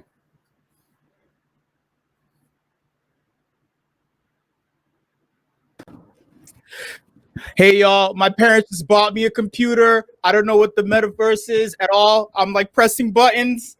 There's all these wires. I don't know what's going on. But what I do know is that, yo, what's up, MetaFam? What is up, MetaFam? Oh, yes, season 1 was awesome as shit. What is up? Can anybody hear me? Yeah, we can hear you loud and clear. It has been a crazy season. Thank you so much for joining us, show. Yeah, wait. I have to hop in, like, I have to hop in Discord. I have to do all the things. Which Discord? Not our Discord. You might get a crazy echo. We're here on the stage, so. Yeah. We're on this stage. We're on the stage of life. We're on the stage of the digital things. Shout out to everybody who's here. What's up? We got, oh man, we have so much in store today. Let me see. Oh my God, we got titles, Penguin, right? We got what else? We got a raffle. We got. Oh my God, I'm looking at all this stuff, y'all. We have so much. Shout out to MagMaster. That was an awesome presentation that he just gave too, by the way. We also have an auction, Penguin, right? Yeah, you know, dude. I mean, like, I don't want to give stuff away to people either. You know, I don't want to give. No, I do. I want to give stuff away to people, but I will take full blame for this. NFTs, especially getting everything minted in time, is a little bit tricky, and my days, as you may have noticed, are a little busy. Yeah, dude, shout out to Penguin getting all these presenters for an awesome MetaFest. So many speakers. Half these people, I'm like, dude, that DM must have been so uncomfortable. Like, hey, do you want to come? I can't ask them, but Penguin is so well connected, you know, and he's that guy. He's that guy in the space. So shout out to you, my friend. Oh, thank you so much. And no, it wasn't uncomfortable at all. Everyone that has been here is someone that I'd consider a friend or a friend of a friend. So I don't think there's any strangers here or anyone that is not 100% behind us and the success that Web3 has had. So I'm happy to give them and all of us a voice for the change that we want to see happen. I respect that. All right. I mean, hey man, let's get into this. Let's get into this thing. Let's get into this. Let me look the nice. You got an agenda for us to go through? Yeah. It's like shout out to Peth for floating this over to me. All right. So we're gonna do this raffle though, right? Or is that connected to the auction, or are we just gonna scrap that altogether? So the raffle, I will get those tickets up tonight. I was up till 5 a.m. working on it, and then had to get some sleep for the broadcast. It was at 9 a.m. is when we started. So I woke up and was back at it at 8:30. So I got like 3 hours. I tried. I've got the metadata. I've got everything uploaded to Arweave. So it'll just take a few more steps. And anyone that has ever minted NFTs by hand, it's not just a simple upload a file and it shows up on OpenSeas. So true. I mean, for those of you that aren't aware, Penguin just gave you like super gold there. Arweave is like permanently on chain, while IPFS isn't really. And the fact that he said that he's minting NFTs by hand, by manually. Like, dude, this is the digital space. But Penguin is such an artisan that he's digging into your computers and he's connecting the wires in the Solidity code, like piece by piece, inch by little fucking inch for you. For you. You should be appreciative. Yeah. You should be appreciative. Yeah, So big thank you goes to Deacon too for setting that all up. Wait, who was it? Deacon? Yeah, Deacon Bro. The achievement is one of his babies, and he's set up kind of the minting contract, which is on XDAI. So, ooh, yeah. Shout out to Deacon. Shout out to Vanilla-Delphia. Oh, yo, here's a hot take for you. I believe in 2022 that every single important space in the metaverse will have a MetaGame member in there working out the fucking kinks, being artisans, connecting all the Solidity codes and all the Arweave things, just like Penguin just told you. That's the hot take. You can't make the metaverse run without members and players, of MetaGame. Oh, yes. Speaking of important things, let's get into these achievements. Let's get into these achievements and these titles, yeah? Yeah. Pete, you're still here, right? I just saw you. If you can, please join us. You want to talk about the awards? We can't do it without the grandfather of the Octos. Come on, Grandpa! Grandpa, get on the microphone! Grandpa, this isn't a typewriter. This is my laptop. Grandpa, it's okay if you drink prune juice. No one's gonna be mad at you. He's not that bit old of a grandpa. he's more like the father. So I'll go with father of the Octos. Oh, the fathers are old too nowadays. Yeah. Fathers are super old, dude. I'm not having kids. I'm too busy doing awesome shit in the metaverse, man. I don't have time. I'm focused. I'm glued to my laptop. My laptop is my significant other. She's awesome. She's incredible. Hey, how's it going? Dude. Can you hear us? Oh, you're muted. Dude, you're muted, man. There he is. Look at that. What? What's up, Pete? Yeah, I got the connection breaking, but I will just post this message in the Discord so we can have more MetaGame players join us. Oh, just yeah. Give me a second. Yeah, bring your asses here now. All caps. It works all the time. I'm telling you. I feel like we need like a big connect. MetaGame. Yo, Carlos. Yo, big connect. Right, yo, oh my God, dude. Someone needs to make that meme. Someone needs to do that. And like they were just talking about, I was just reading on decrypt.co last night, actually, that someone just came up with like this new Ponzi scheme or whatever. They're trying to mint all tweets. It's not tokenized tweets anymore. It's somebody else, BitClout or something like that. It's like BitConnect like 2.0. Crazy times we're living in. Super crazy. So I will have the awards that I can show to everyone today. But yeah, unfortunately, those also will be minted later tonight. So after we announce them, I will make sure everyone gets their awards afterwards. That's cool. That's cool. That's okay with me, man. I mean, I know how that is. Actually, there's so many things I wanted to mint. I'll talk about some of that other stuff later on. But yeah, man, I can't wait for ZK rollups. I can't wait for solutions to come. You know, Matic / Polygon needs to get it together so we can like do awesome shit. Yeah, 100%. So let's see, which awards are we starting with today's show? Let's start. All right, so we got a bunch of names here, right? I have a long list that I received. And I guess I'll just go in order. All right, so there are members of MetaGame who have received a bunch of praises, basically, right?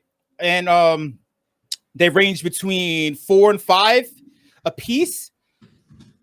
I guess I'll be reading the praises, or we'll be fielding titles after I say the members' names. How's that going to work out? Yeah, we'll be filling titles and just throwing ideas ourselves. I already threw in some of my ideas, and I hope Penguin will have a bunch of ideas, and try to get some from Discord as well and YouTube comments. All right, cool. Okay, let's just hop right in. All right. First up. Wait, yo, I gotta see some emojis. I gotta see some GIFs, emojis on whatever platform you're on. YouTube, if you're in Discord, anywhere you're watching this right now, we need to see the love. Show us the love. What's up? Yo, season 1 was incredible. I need to see this. I need this energy in my life. Let's do it. Come on. There you go. That's what I'm talking about. That's what I'm talking about, man. I know it's funny, but I love speaking through GIFs, and the Initial server is one of the few places that I do that. Like, I don't have to say too much. I can literally just have a good time and post GIFs, and it's exactly what I'm trying to say. Yeah. There's so much I can communicate through the perfectly crafted GIF, the perfectly crafted meme. You know, it's like too many words. Words aren't enough in a space where we get shit done. In the MetaGame players get shit done. They don't have time to talk you to death. I have time to talk you to death. I'll talk you to fucking death. But we like to get shit done around here. And speaking of an individual who gets shit done, here's the first person. Luxumbra. Shout out to Luxumbra. I'm going to go through all the praises, and then we're going to start fielding and brainstorming the perfect title. Shout out to my homie Luxumbra. Here's the first praise. The first and the master executioner of MetaGame. Ooh. Oh, yeah. Ooh. Here's the next one. Totally different. Dancing around. Luxumbra, you be dancing around, son? You be dancing? Crazy. Can you share the screen? Can we have other people see the shit? Yeah, man. Dude. Let me dig in so I can share. Dude, I'm just gonna be pressing buttons, man. Give me a second while I do this. Hold on. I will also kind of preface that Show has got an amazing setup already. He's the only one of us that's figured out how to get his insets and stuff, and yeah, he's doing that through some magic. Damn. Yeah. But now we can't see you, Show. No, it's okay. You don't have to see me. You can feel me. In MetaGame, you feel my energy. You feel my life. There you go. Oh, yeah. Oh, damn. Right. I told you he's got the magic. Damn, son. I'll move me off to a little corner here, a little corner of the MetaGame server, a little corner of the metaverse. All right, where so can I set my username here? I have no idea. So one of the things that's already popping out for me for Luxumbra Settings. is maybe calling him the Undertaker. Thanks. The Undertaker, a good word for how much work he gets done and undertakes, as well as being the executioner. So this guy, Mason. That's you, Mason. Like, what I wanted to say is that emblem that he has, that's like the emblem, the logo of the Ryukyu Islands in the south of Japan. I think. Damn. Wait, let me find it. Ryukyu Islands. Okay, that's the OBS.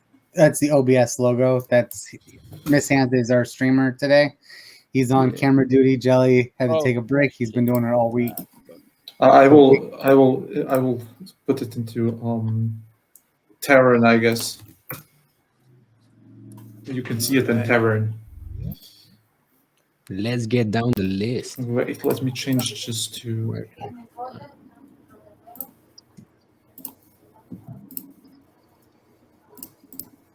There we go.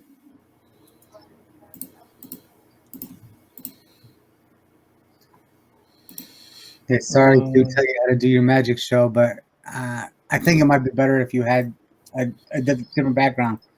It looks crazy for us to have ourselves there. No, I know. So like, I'm trying to just make sure you can still see it without me showing my private keys and anything else. That's please give me a moment, y'all. Sure. So yeah, let's talk a little bit about Luxumbra while he's doing some magic.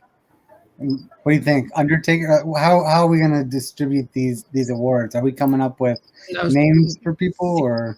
Yeah, the thing is that there's 47 people on this list, and so I thought it would make sense to just have like one badge that we're filling the award actually awarding the metadata rather than making a custom achievement for all 57 of these within the next hour.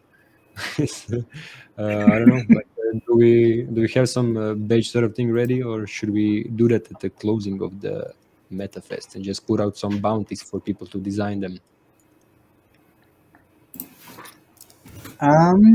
That's a good question. I think we should probably do a bounty for the design things.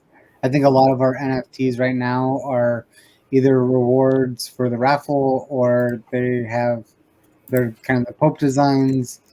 We've got some of them that are for the workshops. So the colored octopuses that LKH did, those might be a good thing, since I think a big part of the awards is also kind of figuring out what part of metagame they helped with. So having the different colored octopuses could also signal the type of cred that they generated for us. Yeah. All right, so I guess we'll be rewarding the titles, and then we will mint the achievements later. And yeah, these are the praises that I don't know. Is he sharing screen? No, not anymore.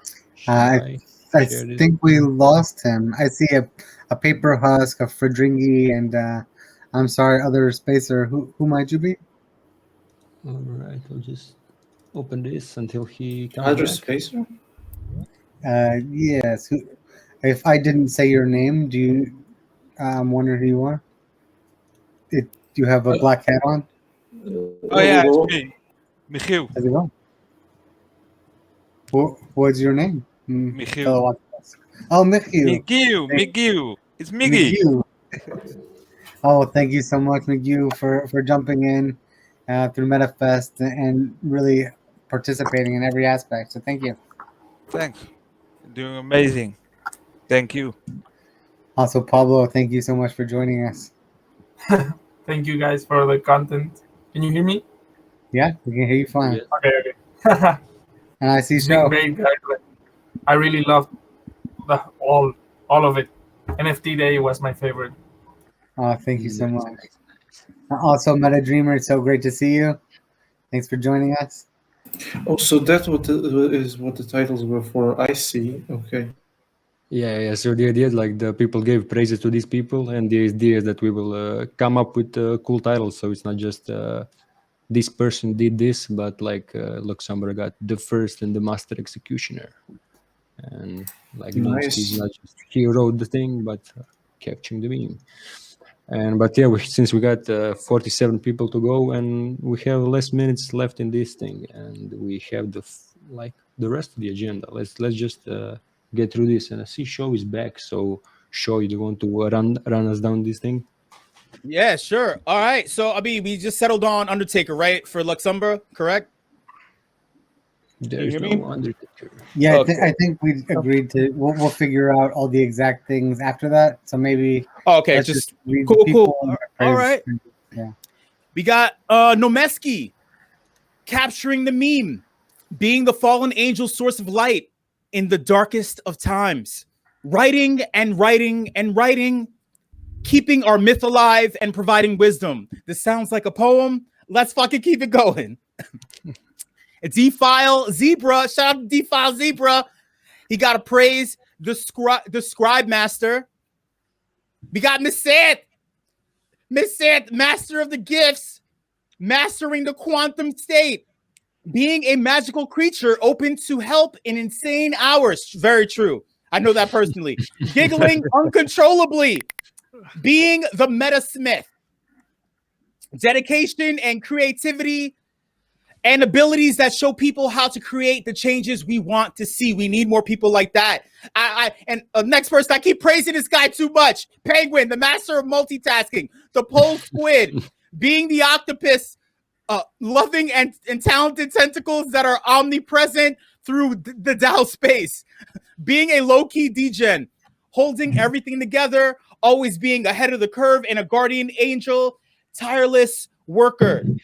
Or tireless work, I should say. 150, producing MetaFam's first rap song, being cool as ice, audio video wizard. This Bullock, longest live hacking session. Wow. Weathering the storm, leading the resistance in the matrix, debugging. M Prime, the meetup master, onboarding, keeping our community engaged, helping us hear each other, and having the patience of a god. The community focused. Peeth, the Kraken extending into social networks, pushing the boulder up the hill, keeping his weird doodles. Octo founder, having continued love and dedication to MetaGame. His love and dedication to MetaGame have built a gamification of the real world that focuses, that forces direct interaction and promotes blending of ideas. We need more people like that, pushing the mission forward. Shameless dedication. Tommy. Kind words. Squeezing the meta pace through the eye of the needle. I like to squeeze things too. Being a great host to new curious octopi and for helping carry us through MetaFest. Being the fiery chili bean and supporting the great taco initiatives of 2024. Oh, yeah. Ugling fire underwater, drifting in space behind the scenes, and opening the portal of every Discord server. Taking his time to guide, help, and welcome, and help welcoming and provide effort during MetaFest.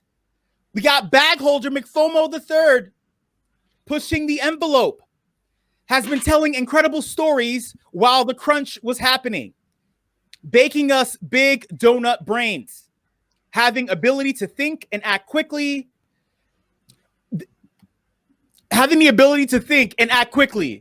And these traits are equally matched by his heart and dedication, keeping the voice talks playful yet insightful.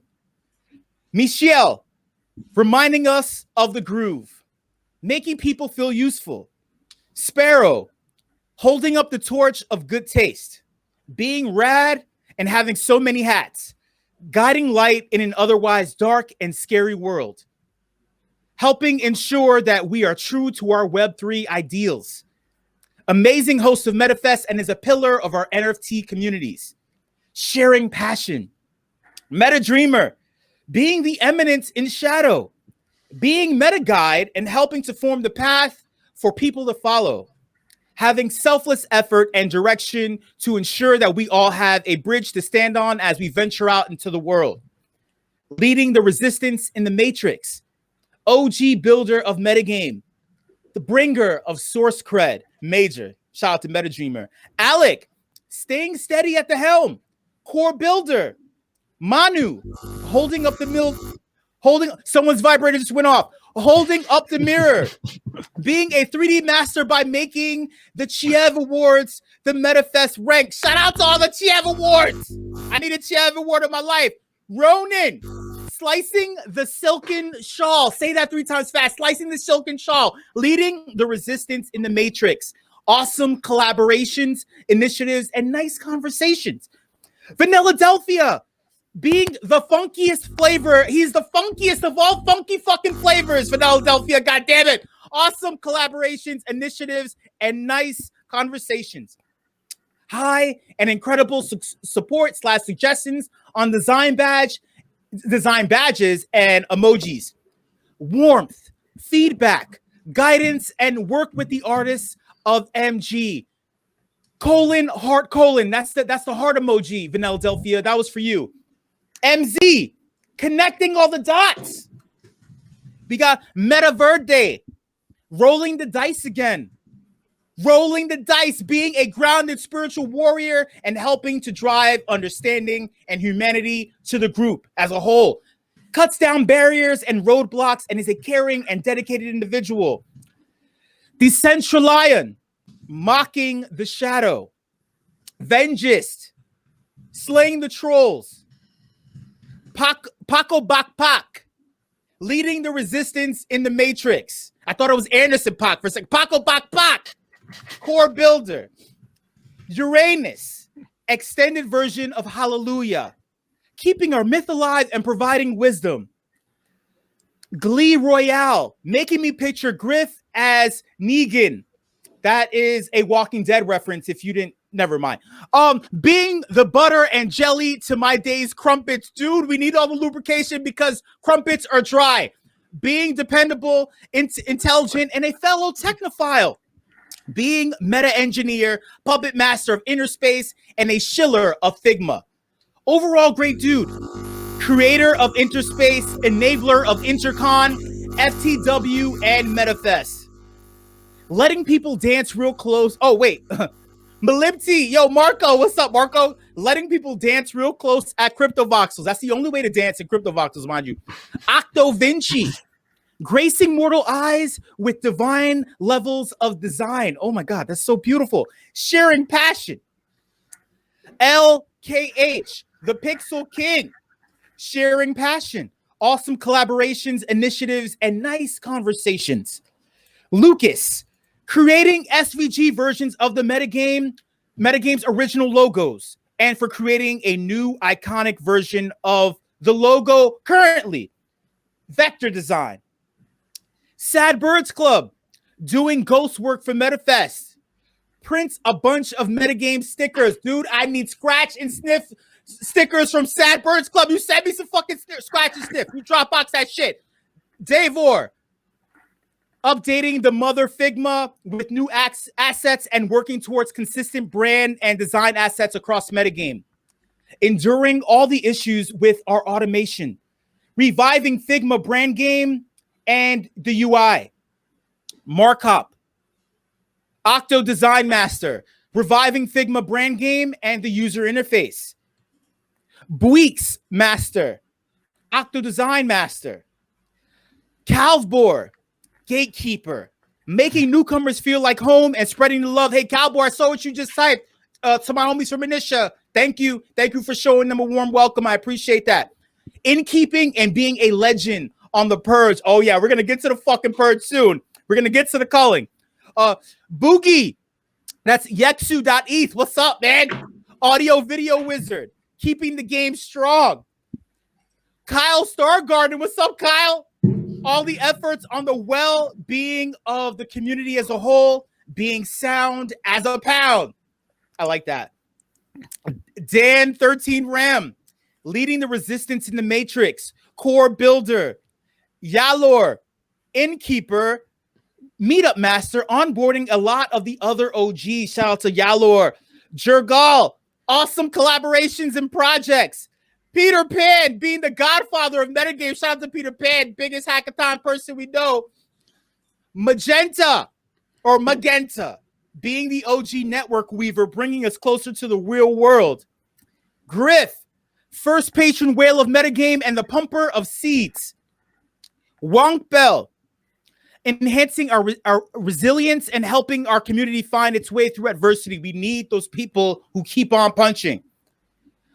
Alibite, efforts on Meta Radio. Vandal, efforts on Meta Radio. Shout out to Alibite and Vandal. What's up, homies? At Heart Engineer gets the Meta Media YouTube channel to reach 100 subscribers and qualify for a custom URL. I'll say that again without stuttering. Gets the Meta Media YouTube channel to reach 100 subscribers and qualify for a custom URL. And last but not least, on all the praises for At Heart Engineer, designing the dashboard. And there you have it. Those are all the praises. Oh, fucking yeah.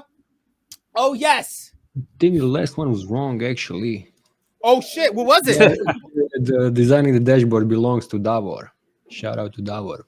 Davor!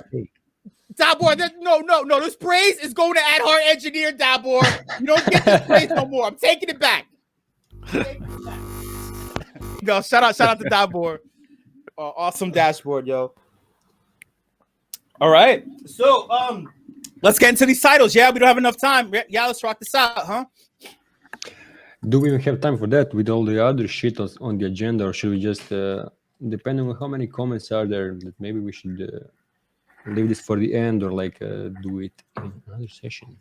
Should we let people throw in some comments on Discord and YouTube, and then we can get to this as the last item, maybe?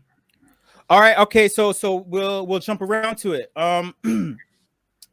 Let's see. All right. So I have a couple of things though on the agenda here. I'll ask you all, what were some of your favorite moments from season 1? Yeah? I think it's got to be this festival. No, come on. Too easy. No, come on. Dude, we're MetaGame. Don't be so lazy. All right? Sweat equity.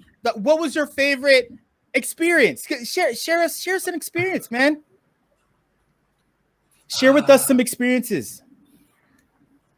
Like coming in and noticing that people are still in the voice channel at 3 a.m., even though it's been hours. And remember, like how previously we struggled to get people even on the community call, and now there are people randomly in the voice channels working on shit.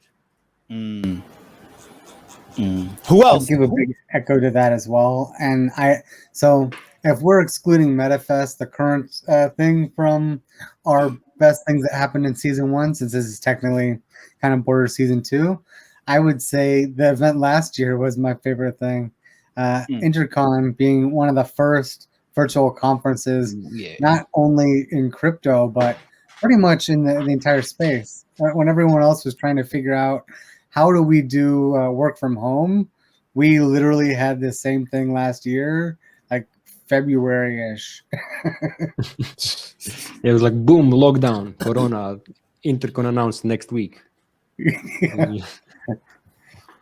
All conferences canceled. Intercon appears. Yeah, that was... And if you thought that this time was a bit hectic, last time we literally had no idea what we were doing. And it's a lot of the same people that made this magic happen. So Jelly, myself, and a lot of the other administrators from MetaGame really kind of pulled together and mobilized.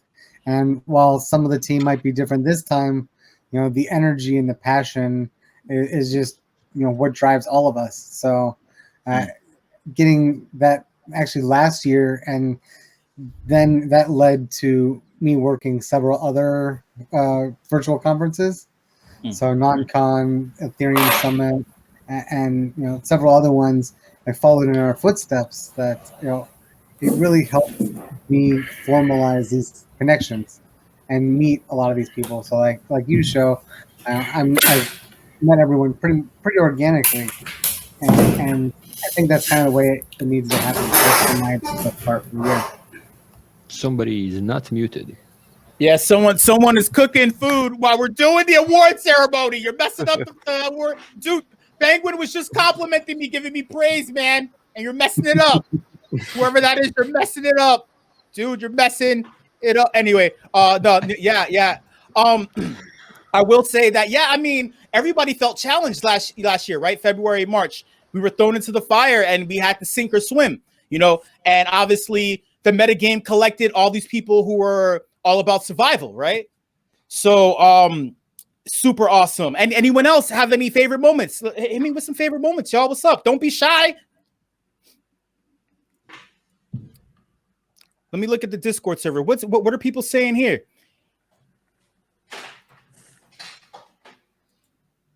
Okay, Vaneldelphia saying the MetaGame birthday party, the Vitalik party, they were so much fun. Working with amazing artists on the emojis and NFT initiatives. Also, just having the chance to meet so many amazing people and learn so many things. Miss Hand said the launch dance. Yes, yeah, all right. But wait, I'm not going to throw a curveball. I was trying to be nice. What didn't work for season 1? What do you feel didn't work during season 1? Thoughts, opinions? I think for me, the main thing that I really didn't work is just throwing out ideas and hoping people will build them, and like expecting that random people who come in to build will like take initiative for things. Like, people are kind of used to being explained in more detail and like in a way being told what to do. And like most of the people coming in this space are not used to working in this way, like where you were expected that you were just come in and start doing things without waiting for other people to tell you what to do. And it's like, it's all decentralized, but yeah, we actually need leaders. Yeah, I mean, it's a brand new idea, right? That like, hey, if there's an opportunity, take on the opportunity. If you're skilled at something, do it, as opposed to having someone tell you, like in a real world, you know. they force you, they tell you, they micromanage. While here it's like, hey, freedom, build, use your skills, right? Who else? What didn't work for you? Sorry. So I mean, this wasn't something so much for me, but an observation that from the past year. I think, we have come a long way with dispute resolution, and I think we definitely had some hiccups with how to kind of communicate problems effectively at the start. But as a community, we've come together to kind of overcome that and re-come together. But yeah, I think that conflict resolution has been difficult, and especially in like a trustless kind of nature, and when the actual conflict aren't cut and dry. That's not like an easy answer to any of it. So that's definitely been one of the hard parts this year. Yeah, like trying to balance this fine line between like giving people maximum freedom, but also like not having people feel attacked, and like having people like making a safe space. And it's not easy to balance it. Yeah, I feel you. Yeah, we man. can hear you. Oh, go ahead. Who was that? Someone was speaking? Yeah, we heard you, Hamad, but now we're not hearing you again. How about now? Okay. Now yes, we hear yes. you. Yeah. Word. What's up, man? Yeah, I think like the whole conflict resolution thing. I think like there's so much cool to that too, because like I think out of so many places in the crypto space, like MetaGame is one of the most diverse, that has like kind of people from all kinds of backgrounds and like beliefs and sort of opinions that like are all trying to come together, and they all are here together that they care about this thing that much, that they're kind of getting heated about it. I think in a way, like once we actually like learn to communicate effectively, like that's actually really cool to see. People are coming together in an argument, not because they're on different sides, but they kind of care about the same thing, and they're trying to go in the same direction, which is like I think says a lot to like the metagame's like purpose, and how much that aligns with sort of everyone. It's not about like left or right or conservative or liberal or like anything like that. It's more human. So I think like kind of seeing that, like I always felt that internally, and that's what like drove me to metagame, but seeing it like kind of manifest in other people too as the community grows, I think that was really cool. Right. I think you touched on a very important point, which is that we are trying to bring together people from like really super different, like opposite ends of the world. So like people who are into crypto or tend to be on this like super maximum freedom side of things, and like they don't care about making things like appropriate and whatnot. And then on the other side, we're trying to bring in these people who are like from this new age sort of world, like people where people care about like being nice to each other more. And yeah, it's of course you get like conflict in a clash of cultures. But yeah, and I also want to say that since we are touching on this now, that there will be a workshop on conflict resolution by Juan Bell on next Wednesday, or this coming Wednesday at 9 a.m. PST or 5 p.m. CET. Yeah. I mean, speaking of conflict resolution, I'm going to be there. You know why? Because Luxumbra a week or two ago gave me a shout out, gave me some props, and I responded with a bunch of emojis, and then he got mad, and so I flew out to where he's at. We started fighting. So we need more conflict resolution. Luxumbra, I'm coming to beat you up. Moving on. I'd watch out. So remember, he's the Undertaker. The Undertaker. Oh, the executioner. I'll think twice before I give you emojis. I'm posting all the emojis. That's it. That's it. I don't care. The conflict resolution. All right. What were your biggest lessons? What were your biggest takeaways from this season? The biggest takeaways. I think mine was that sort of chaos doesn't scale. Like we like, especially like earlier on in metagame, like that's like things like flourish and like work really well when things are kind of just like there was not as much structure or as many rules, but that doesn't scale, and like Right. you come to appreciate the purpose of rules, and it's that whole like the whole like 5 color system. Like I think I appreciated the value of white, which is like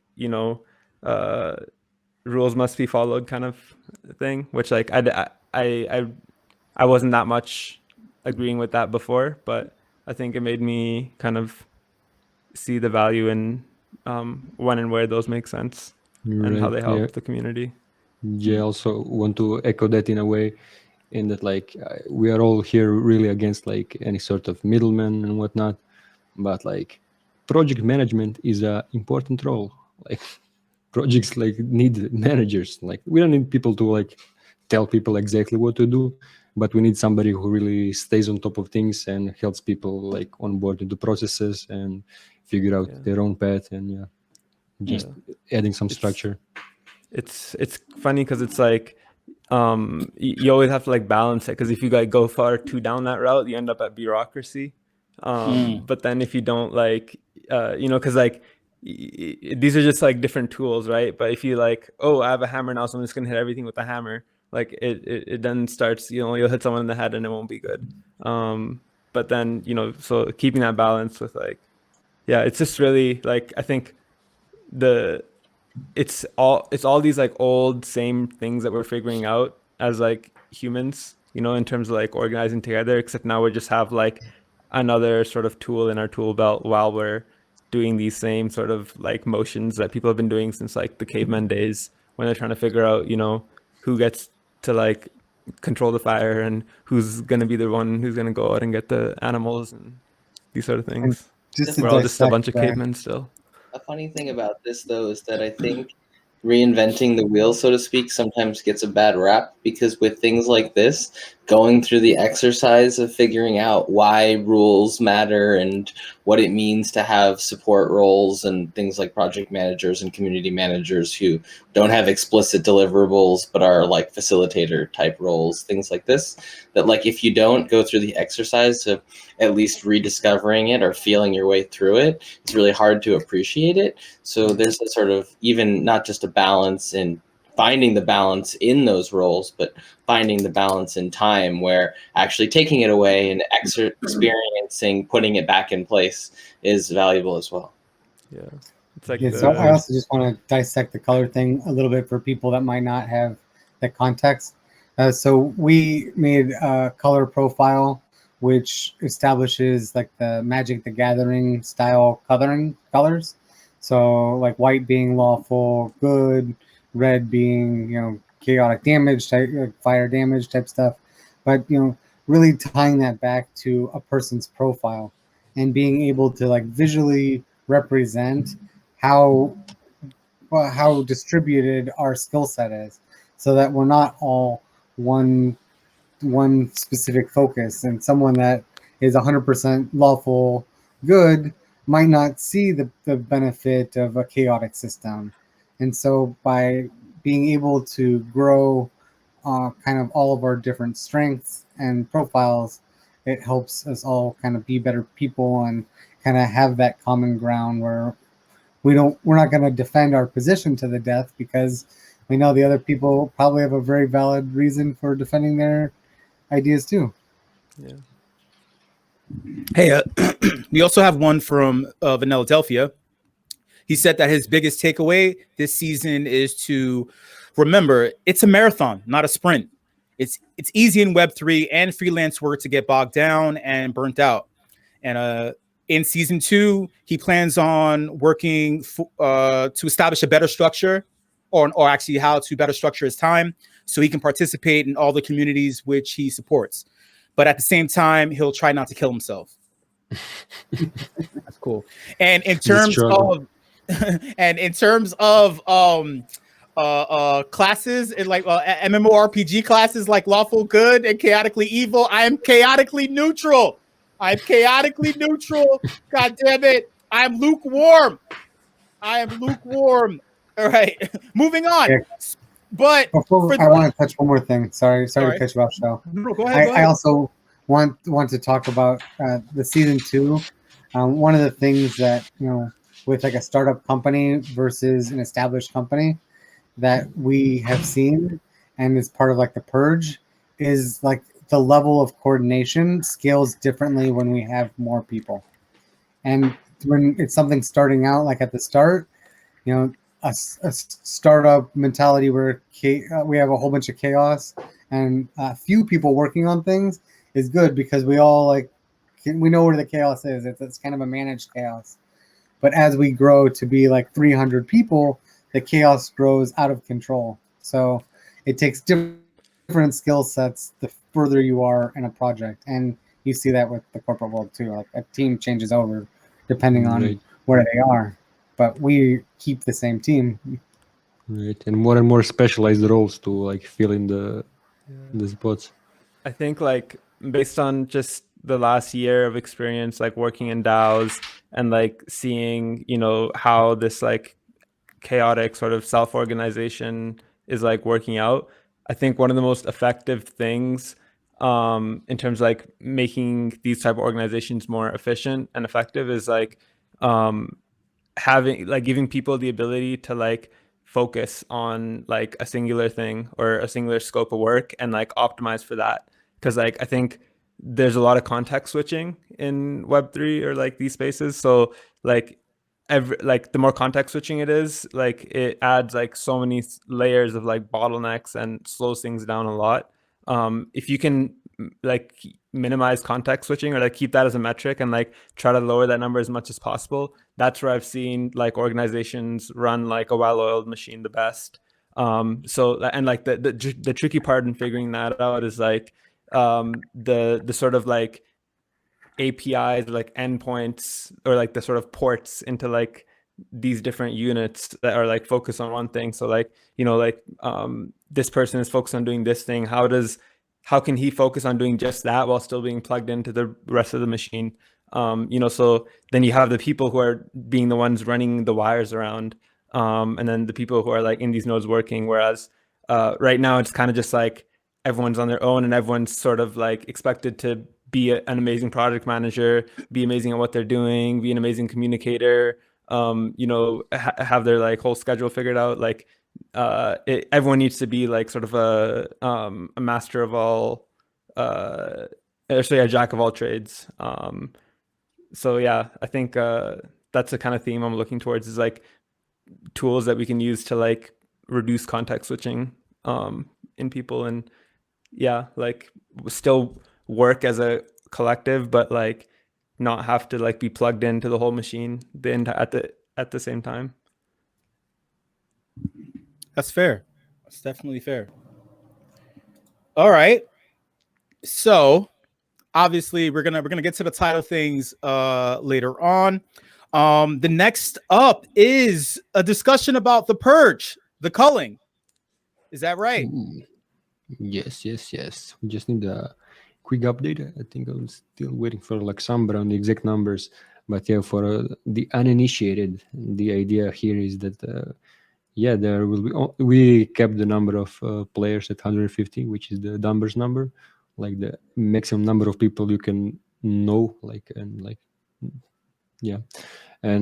did that because we really wanted to keep the community tight, and just so that we don't get a huge number of people who aren't really value aligned. And we tight have the but same open. So that's the thing. Like I think the cool part about the culling is like it's like it makes room for new people to come in, because we never want to feel like an elite club that you can't penetrate. Right. And also like nobody just falls through the cracks. Like people, we have people who are reaching out to these people who aren't contributing and trying to help them find their way. And then so only the ones who really don't actually want to be a part of it get dropped. And so right now, so there is a total of 150 players and 150 patrons. And we are currently 50 players above the 150 limit. So we are at almost 200. And wow. we need to drop around 50 people who are the inactive ones. Do we have 50 inactives? I was going to ask you a question about that. Right. Yeah, go on. make a suggestion, I think you might need a category, like an emeritus category, for people who have meaningfully contributed in the past, but who want to be like not giving up a slot. I think that's a really valuable way to keep them engaged in the community, but not demanding quite as much from them. That will definitely be a thing. So right now, all of those people who are like that we get them to plant some of their seeds so they can transfer over to the patron side of things. But in the case that they don't have like enough seeds or enough ether, like the sold seeds or something, then they can't plant them, then we will probably like come up with an additional role. Right now, all the players, all the people who lose their player role get a role called the Fallen Ones. But yeah, I was also thinking about adding one that's like Valhalla. So for the people who have contributed greatly in the past, but that's just can't continue being a player and can't become a patron. But yeah, so far we didn't come up to anyone who's like that. I would recommend, if there's anyone that really wants to still be a part of MetaGame that is not able to afford that, there are people that can stake you for seeds as well. And I think, people will be willing to help other creators find their space in MetaGame. So, if you are going to be active and participate, reach out to me. You can borrow some seeds, and I'm sure you will make them back. And I'm not that worried about it. From like it comes up to me for me a little bit strangely, because I personally occupy a weird space where I'm like really research heavy, which means most projects I work on, the footprint of what I do is small, and it gets captured early when things are chaotic. And so I don't really care that much where I fall, but I imagine that there are people who similarly do a lot and that would feel maybe disappointed being fallen, in the sense that fallen makes sense for people who are active and then they sort of churn, but that there'll always be people who maybe get a new job and want to be fans, as opposed to and honestly, from a patron's perspective, that's an easy path to your point for people if they have capital or someone wants to back them, but it does have a slightly different like meaning. So like I'm thinking about this more culturally, like what are those buckets? So fallen is basically churned, player is active, patron is a sort of financial sponsor of some kind. And I think that this concept that I'm pushing it, or like presenting it, that I think Valhalla makes a lot of sense. It's effectively the placeholder for people who are effectively past contributors. And even if they're also patrons, it's sort of, it amounts to like low-level participation that's not taking a player spot, but that isn't treated quite the same as you fell off the wagon. Like someone like Vinay, for example, Peace. Yeah, exactly. I think we also, like, one thing I want to note is like people don't really need capital to become a patron, because they only need seeds. You can like plant them like single collateral. But other point was that we will probably also have a guilders role. So it's likely that there will also be like 150 guilders, which are like bridge builders between projects. So for example, you are working on skill trees that you will obviously stay like a member without doing anything. No man's land, though, right? Like, okay, but yeah, you're working on in block science, and block science will join as a guild. And yeah, Vinay is working on Ethereum, and Ethereum is one of the guilds, or will be. Yeah, that makes sense, and so there will be like guilders. Yeah, discussion is mostly around getting the feel and the culture right. So like, it's not an argument for or against anything in particular, but people like to identify with the roles that they have. And it had occurred to me that like fallen, although it's technically a correct attribute for someone who was active who became less active, in the case of like guilders, for example, it just might be that people's primary commitment is to one hive or token engineering or Ethereum or block science or source cred or like any number of other things. And you'd want those people to still feel like, anyway, I think the guilder role makes a lot of sense. So I'll kind of concede it there, but I definitely wanted to participate in the discussion of the Purge, because I think the interconnectivity of the organizations also provides a lot of the cultural value.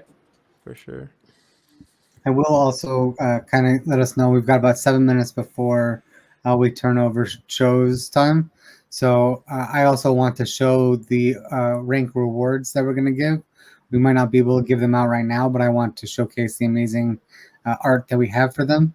So Pete, is there anything from the agenda that you want to hit in the next 5 minutes? I don't have the agenda on me anymore because I handed it over to Show. I think there's A show? Do you want me? things. Yeah. Do you want me to read it out for you? Let's Yeah, give let's read out. Penguin.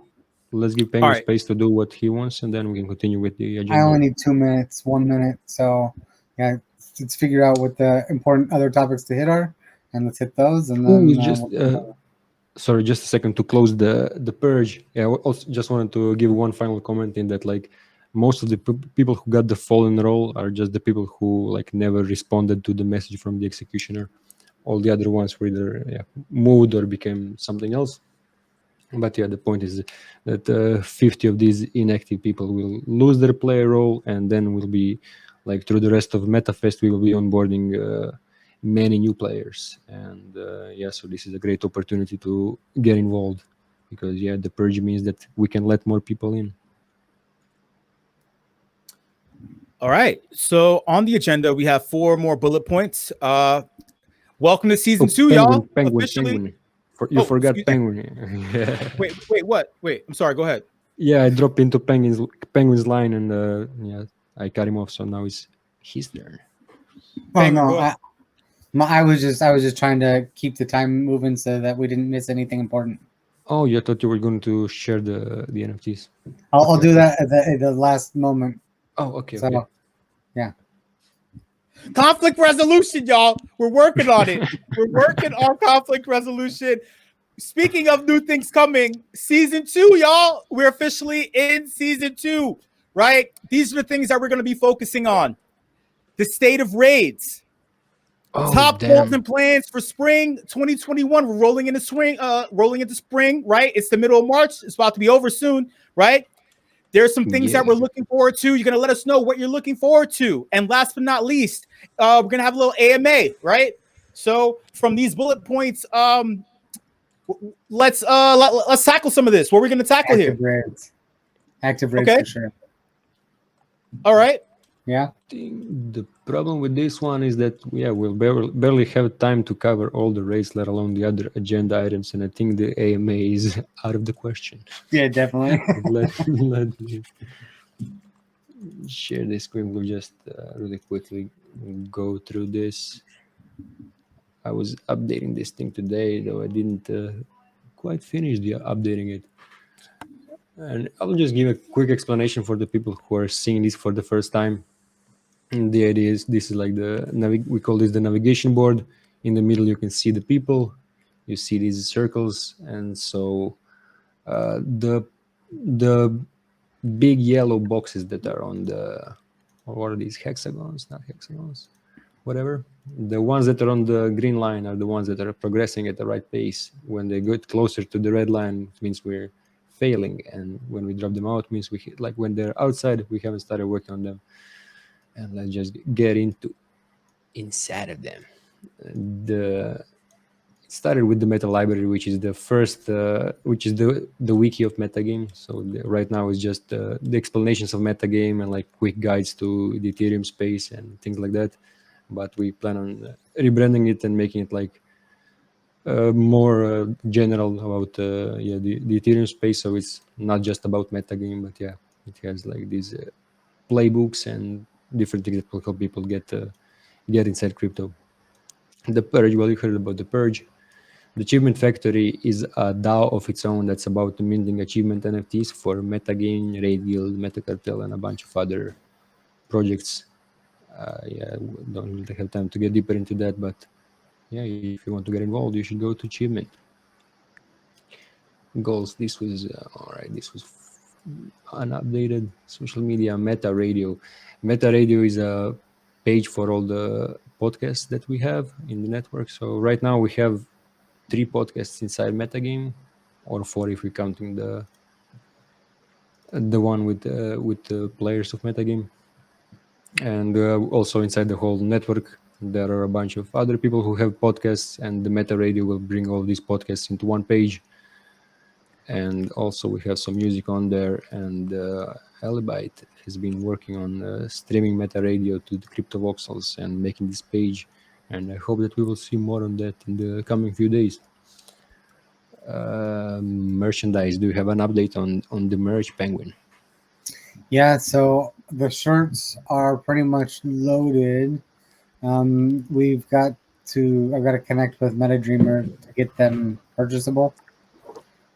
But yeah, the Meta merch has been in conjunction with Meta Factory, and I love the stuff that we made. I wore one of the shirts on I think Meta Day, so Wednesday.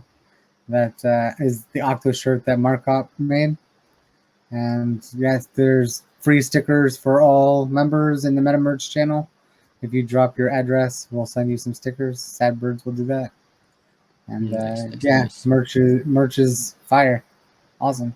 Nice. Yeah, I want to touch onto the memes and the video content. Like, yeah, if you've been following, then you know that our meme game and the video games have improved a lot. Like, Mizan has been pushing a lot of great content in this way. Why isn't Mizan tagged to this one? I'll just fix this real quick.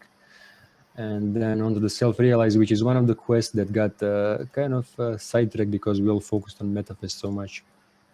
And then there's MetaFest, so you can see how many people were focused specifically on MetaFest. Villagers are all our Discord bots, which I don't really have time to go through. Improving Discord, this is a dead one. This is the Meta Risal network now. This is the real improving Discord. Mm-hmm. And yeah, we have we started with a few channels, but now we have I don't know, 120, 150 channels plus the archive in Discord and a lot of categories. So this needs a lot of care, like pruning and making better categories and naming, and so that is being worked on. If you're seeing this chaos, brace yourself. Community meeting, like more and more meetups and activities for people to meet. This is progressing better than it used to.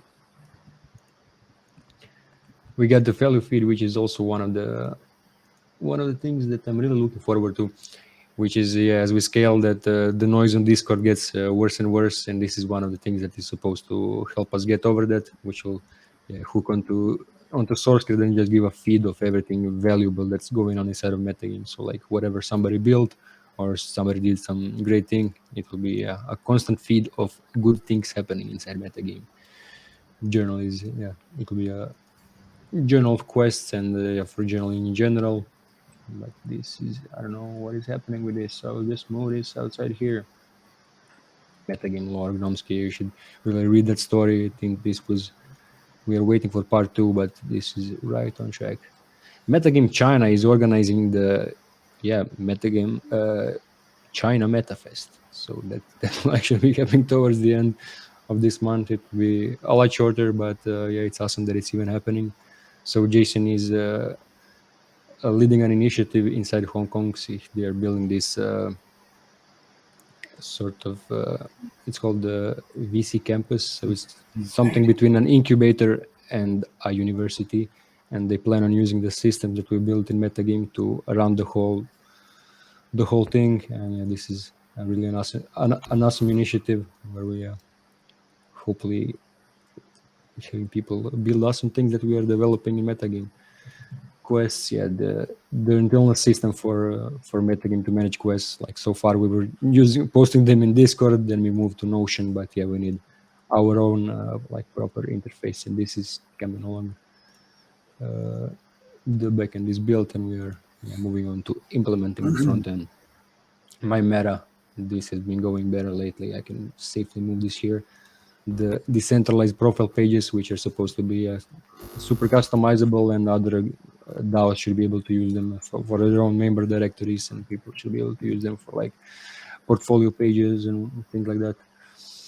And Metaville is out of the picture for now, but you will hear more about that. That's the phase 2 stuff. XP and seeds, I think that the seed market speak has been going pretty great. Like the liquidity, we are at $500,000 worth of liquidity. The total traded in the seed market is $500,000, while the total market cap of seeds is $1 million. So they're fairly liquid, and a lot of them changed. Swapped hands, and we have more and more holders every day. MetaMaps is supposed to replace this Miro board and other things, but it's a Web3 whiteboarding tool. And then yeah, all of that falls into the MetaOS, which is this. Yeah, for now it will be a browser-based operating system, like a virtual operating system for running decentralized societies such as MetaGame. And so most of the things that we are building fall under this, and you see a lot of ideas in here and a lot of these ideas all around that I don't have time to get into, but most of this will be written as the hackathon bounties or quests. So yeah, whoever wants to get onto working on any of this will be announcing more on those this week. And similar for the skill trees, there will be a specific workshop just for skill trees. And yeah, more announcement on how to get involved with this will be coming next week. That's it from this. All right, what do we get next? Dude, this reminded me of the OX universe. If you ever played OX universe, I'm looking at this graphic and I was like, oh man, super nostalgic. Penguin, how are we gonna do this? I'm not sure exactly. Yeah, so you've got an hour after our show. Okay. So and we are eating into it. Yeah, we're eating into the show's time. So let me just kind of quickly show the rank rewards and what people can expect from that. If I could take back the screen, Pete. Yeah, sounds good. Oh, I need to stop sharing? Yes. So if you click the share screen button again, it should take it away. There we go. So the work from these rank rewards are a team effort from Defiant Pixel Society, specifically Manu. We're the person that really upgraded them from the flat 2D ideas that we had to make the 3D awesome final product. So it was a group effort for the entire time to kind of come up with the design, but we really leaned heavily on Manu, and that was one of the reasons that I brought him in here, so we could recognize the amazing value that he created. So thank you so much, Manu. Manu's here with us on the call as well. Thank you, guys. It's been a pleasure.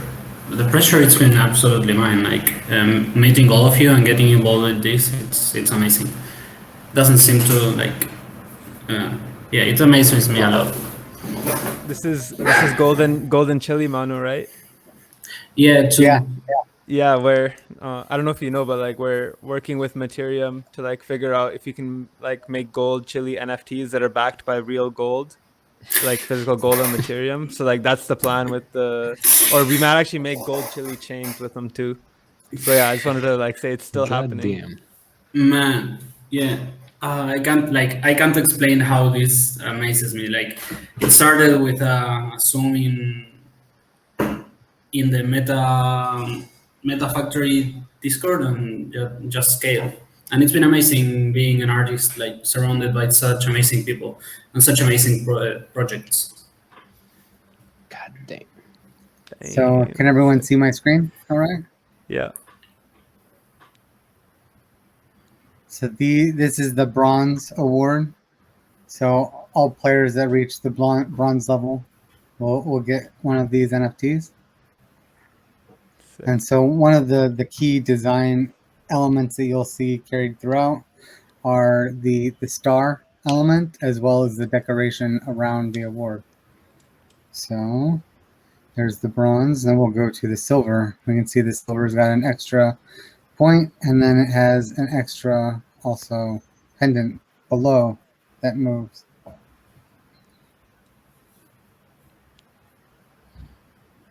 Sick. Yeah, so as far as awards, like these are just top notch, and I haven't seen any other awards that come close. Even the ones that we have for achievement, Manu was the person that did those.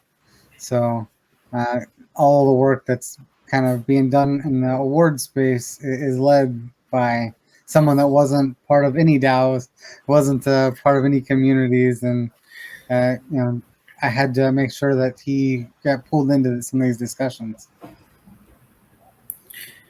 Thank you, Penguin. Like you've been teaching me a lot about DAOs. I've been learning a lot. More artists should onboard these kind of projects, and yeah, like to make everything grow. Some more artists are gonna be great, and like what I've done can be done by many other people, and I'm sure like they're gonna be amazed about what's going on over here. It's okay. And so this is the diamond one. So I've gone through all of them.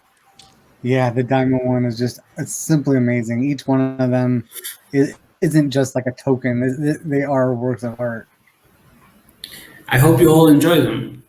It's beautiful. I love it. They remind me of League of Legends stuff, you know, like the leagues in League of Legends, right? I must say the concepts were very, very good. Like I got to work of something very structured, so it made my design process a lot easier. Yeah, I definitely crack a whip when with the design work. I say, no, I want it like this, do that. So thank you for helping see my vision and the group's decisions and vision through. So thank you so much. You know what my only problem with this is that like these are the season 1 rewards, and the leagues will be finalized only at the phase 1 ending. So like that's in a year from now, and these are just the season 1 rewards, and they look so awesome that I feel bad for like giving them away for season 1 rewards. Then we'll have to come up with even better ones for the actual like final leaderboard. In the future, we can do AR ones that you can see in real life. Yeah, absolutely. Like we could scale this a lot. Like we could make this even bigger. People are making amazing things on the blockchain, so I think like we're on the brink of getting to see some amazing things done with NFTs. This is just the beginning. Nice. That's great to hear. So thank you everyone from MetaGame, and I don't want to step too much on show's time, so I want us to all kind of say final wrap-ups and give a big thank you to everyone on this call, on MetaGame servers, players, patrons, past, present, and future, and everyone in the Web3 space for helping create all the amazing stuff. So thank you to all of you for helping make this, a place that we all want to be in. So thank you. Shout out Show for shout out to Show for the addictive energy. Yeah. No, all good, man. Dude, season 1 was so awesome. Season 2 is going to be so much better. Shout out to everybody here. Much love. I just hopped into the MetaFest voice channel because I want to screen share in there too while I'm talking and stuff like that. Is that cool if I do that? I kind of just already did that. Yeah, of course. Yeah, that's the power of decentralization, right? Do it as long as you don't have crazy feedback, No, I don't think so. No. Yeah, man. All right. So Oh shit! Yes! Yeah! This is birthing the next session. Stand up! Change your Nice. sweatpants! Get some coffee, get some tea. Let's do this shit, man. Oh yeah. If you have no idea who I am, hi. Hello. How are you? My name is Sho. I am one of the self-proclaimed biggest personalities in the crypto space. I don't care.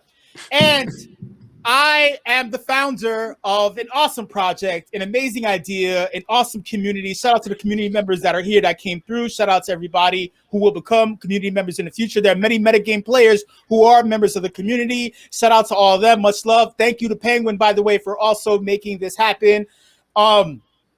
This project I'm talking about is the Initial project, right? One of our main goals is to solve onboarding into the crypto space.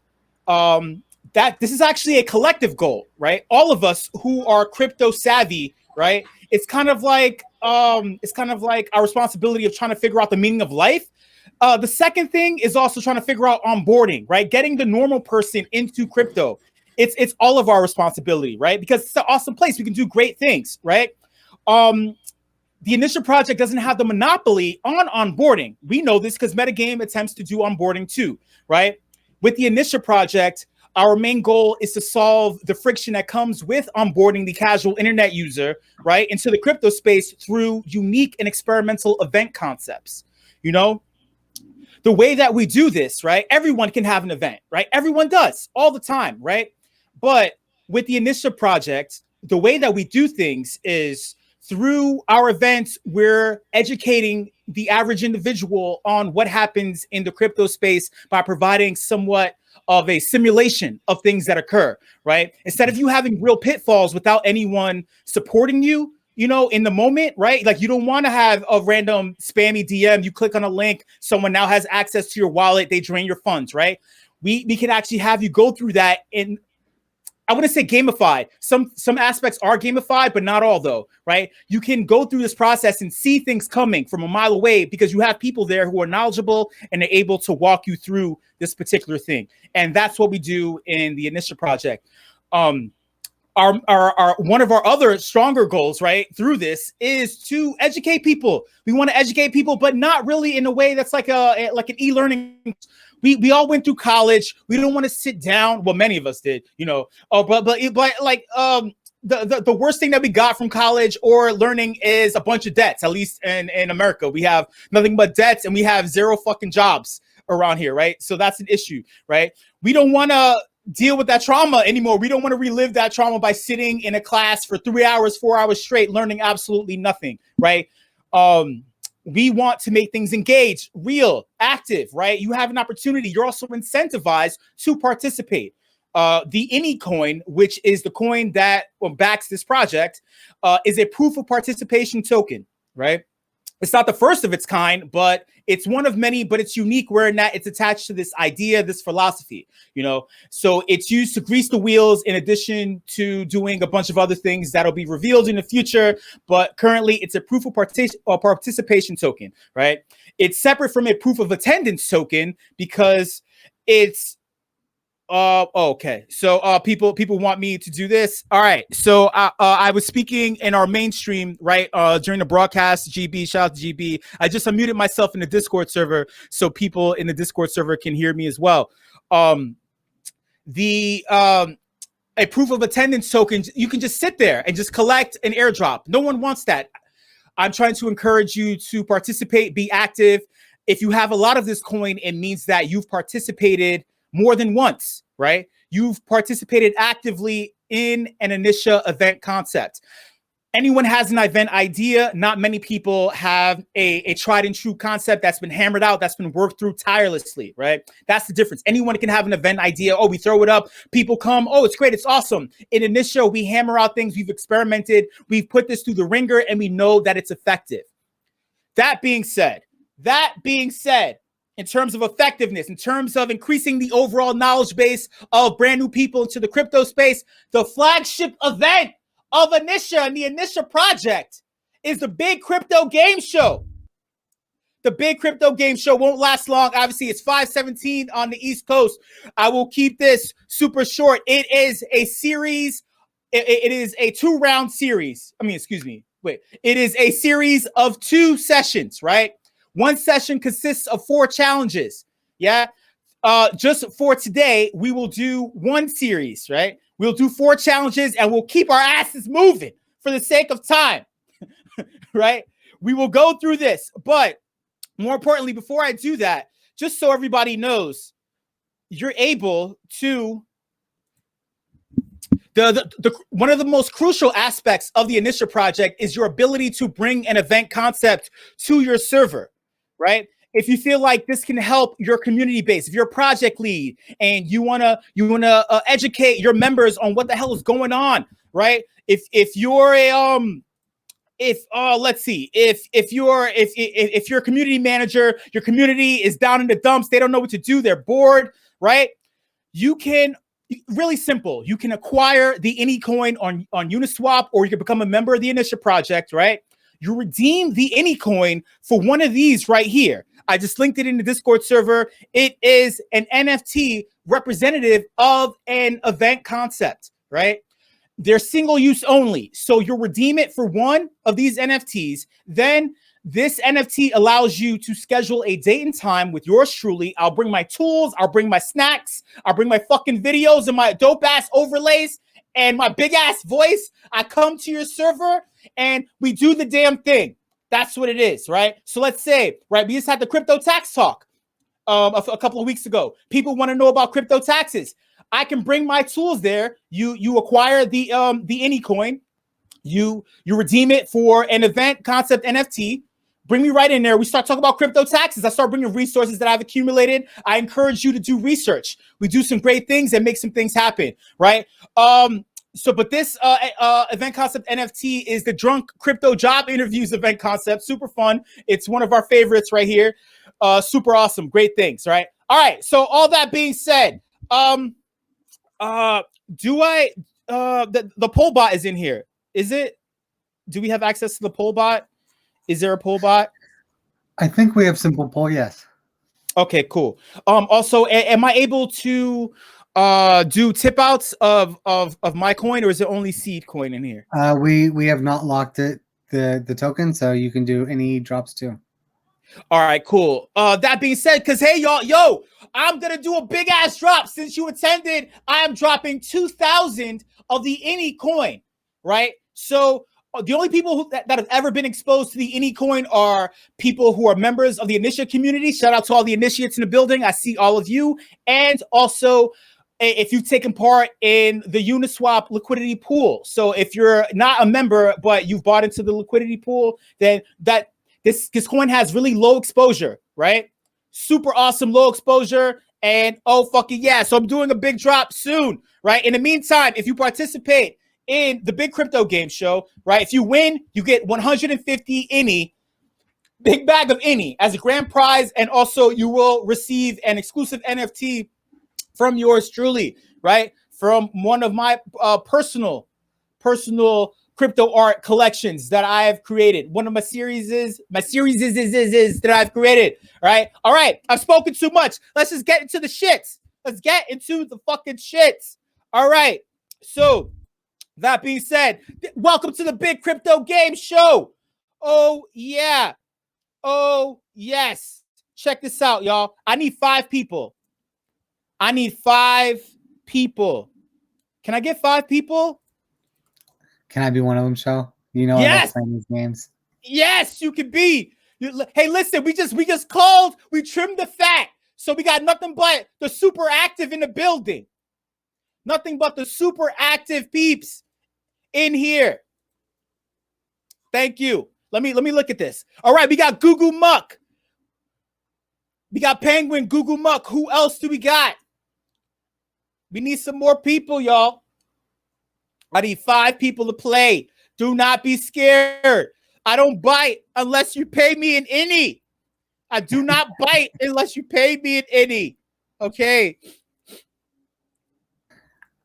I will say that if you were wondering what this is and you're unsure, this is a lot of fun. This is literally a game show, so step into the game. Come on, man. Come on.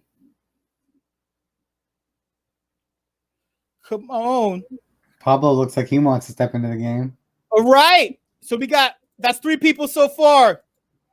I'm going to need, oh yeah, by the way, if you're participating, we will need your microphone.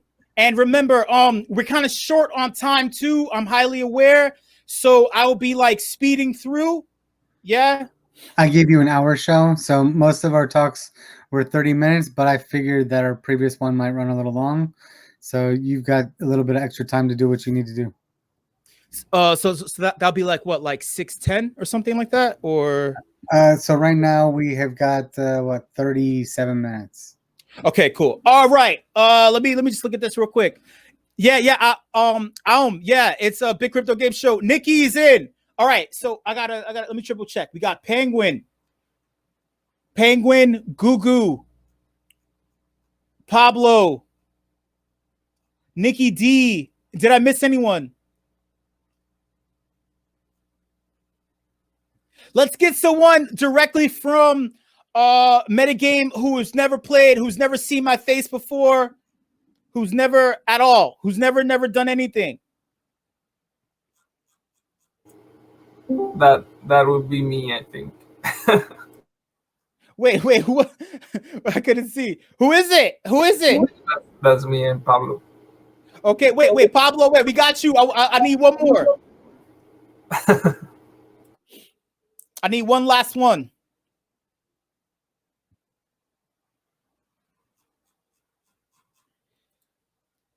Come on, y'all. Come on. Don't be shy. Don't be scared.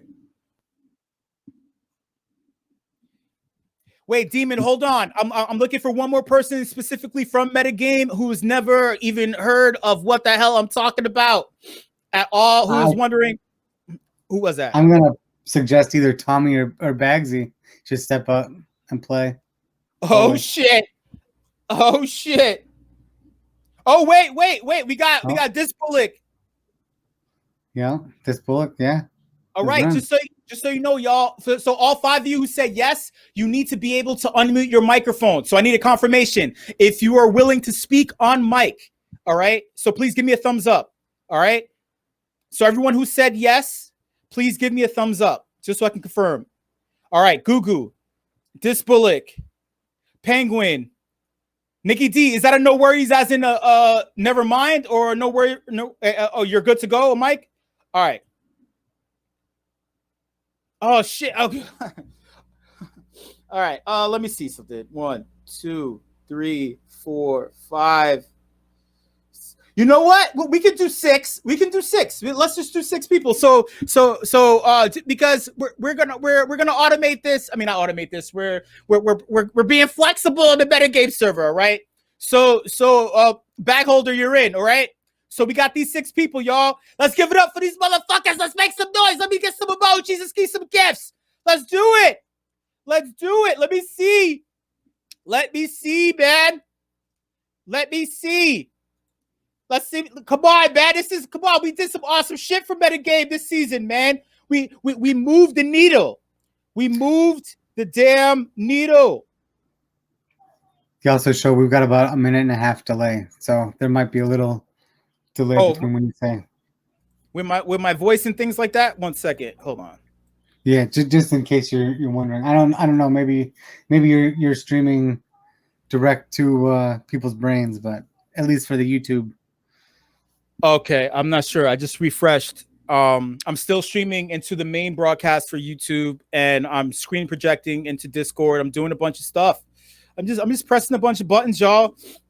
All right. If you're screen sharing, then it should be fine. Sorry to interrupt. No, it's cool, man. It's cool, man. Dude, stop apologizing. Stop apologizing. All right. Oh wait, I did. Okay, y'all. So we got our contestants, and let me go over the rules so everybody is aware, so no one is confused. All right. Here's how this goes. All right. Normally it's 5. We have 6 awesome contestants playing the Big Crypto Game Show. All right. We have a series of 4 challenges. We have the first challenge, right? No one gets eliminated, right? The second challenge, we got 1 person that gets eliminated, right? It's actually going to be 2 people that get eliminated that time. The third challenge, we get another 2 people that get eliminated, and then we have the final challenge. Yeah? Sound good? I believe that makes sense. I believe that makes no, wait, that's 4 people that leaves 1 person left. No, sorry. So wait. So the second challenge, we get 1 person eliminated, and then the third challenge, we get 2 people eliminated. All right. So in the final round will be 2 people left. I can't do math. I'm in crypto. I can't do math. The payout structure is this. First place for each challenge is 20 INI. Second place, 15 INI. INI as the initial coin, right? Third place, 10 INI. Fourth place, 5 INI. Fifth place, 3 INI. How's that sound? Demon Tiger, I'm not drunk yet. But I'm getting there. I'm working on it. I'm working on it right now. Wait, we're gonna figure out that elimination as we get to it. I believe I was saying the right thing, but I'm looking at a bunch of spreadsheets and pie charts, motherfuckers. All right, speaking of spreadsheets and pie charts, hey y'all. So this is what we're gonna do. The first challenge is called CryptoMatch.com. In the crypto space, it's hard to find someone that you fall in love with, right? So now you're going to be putting it out there. You're going to be letting it all hang out and swing. You're looking to connect, but not to another person in the crypto space. You're looking to fall in love with a coin. You're looking to fall in love with a coin. So this is what you're going to do. All right. You're looking to date my crypto coin. I will read 5 descriptions of a project or crypto coin, either from an article or their white paper. And you have to guess what coin I'm talking about. So it's any kind of shit coin, stable coin, security coin, utility coin. Think of it like Love Connection or like my OkCupid profile. Yeah. So you're on Coffee Meets Bagel. You're on Raya. You're on all these dating sites. You're looking for the perfect coin, y'all. Let me get a thumbs up if you understand what I'm talking about. Let me get a thumbs up. Gugu, you better hope I make a mistake and give you any so you win. Don't be dissing the host. Don't be dissing the host. All right. No. So what happens is I'm gonna read out. You're gonna thank you, Bagholder. Great question. So you'll be typing the answer for this portion. You don't need to hop on a microphone just yet. You will soon. All right. But for this portion, you will type. You will type the answer, right? And I will go through it. All right, so I believe we got a thumbs up from everybody. Backholder was the father and grandfather. All right, okay, so that being said, we got the thumbs up. Let's do it. Let's do it. This is CryptoMatch.com. Here is the first dating profile you come across. And this is on Christian Mingle in the crypto space. No, I'm kidding. All right, so this is who I am. I am a highly functional open source project that banks on blockchain technology's permissionless nature to provide decentralized finance solutions. I'm a protocol that's designed to facilitate decentralized app creation. I aim to improve scalability by introducing a proof of history consensus combined with the underlying proof of stake consensus of the blockchain. Who am I? Who am I? We got 2 in. We got 2 in. I mean, I said 5 before 6, right? 6. So I need 4 more people. I need the 4 other contestants. Who am I? Who am I, motherfuckers? We got 3 in. I need 3 more left. Wait, Nikki D, you type it into the channel. Mute your microphone just for a moment. But type your answer to the channel. Stop writing. Like, hey, we need answers that are appropriate for the question. Don't troll me, son. Nikki D, write a real answer. Shout out to Nikki D, Anisha member. Nikki, we need to talk. All right, Google's in. I need, wait, so 1 more. Nikki D, write a real answer so you're in. There we go. All right, so we got it. All right, that's it. So I'll tell you what it's not. It is not XRP. It is not Terra. It is not Doge. It is Solana. I am Solana. All right. So that being said, for this right here,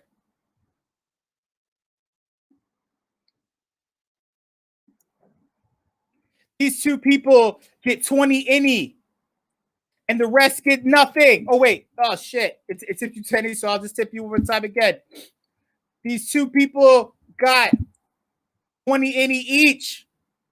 20 any each, y'all, because they basically tied for first. And obviously, I don't know how to type. I just got a computer yesterday. Bagholder, don't judge me. All right, boom. All right, so next up, we're going to go through 3 more of these, and then we're going to keep it pushing. Yeah? Okay. This is interesting. This is interesting. This is salacious. This is sexy. This is on. This is an Instagram bio. You're hopping into my DMs on Instagram. All right. Who am I? I am claiming to be one of the first platforms to build a bridge between blockchain technology and the sports world. By issuing blockchain-based tokens, I'm ensuring that fans will have their investment secure and protected while participating from anywhere in the world. I will allow sports fans to participate in the management of their favorite teams. By buying fan tokens, the people who are in love with me will secure voting rights and participate in votes announced by the teams on a random site. I'm not gonna even say. All right. Who am I? Who am I? Yeah, Pablo, you're still in. No, you're not eliminated yet, Pablo. All right. Yeah. All right. So we got 1 in. We got 2 in. We got 3 in. We got 4 in. With this bullet, give it a shot. Just type a token. Wait, Nikki D, what coin is that?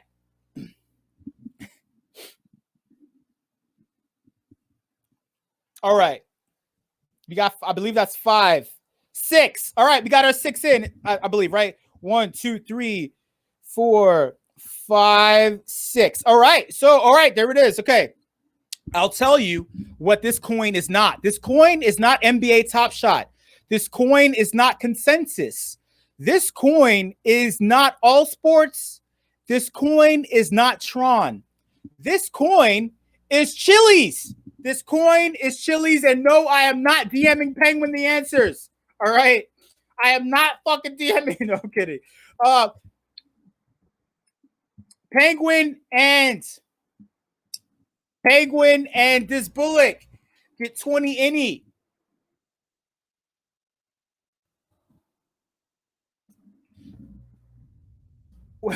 Okay, so obviously the tip bot hates my guts.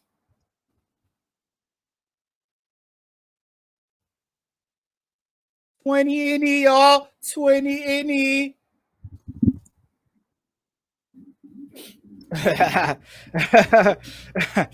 Okay, next up, we got 2 more left. 2 more left. 2 more left. Oh yeah. All right, this is I'll throw you a bone. I'll throw you a bone.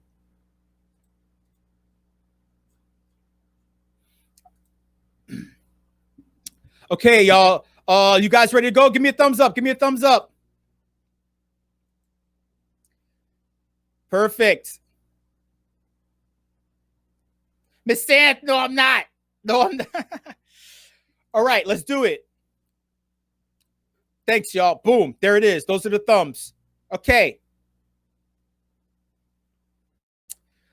So this is a snapshot DM, right? They expire the moment you view it.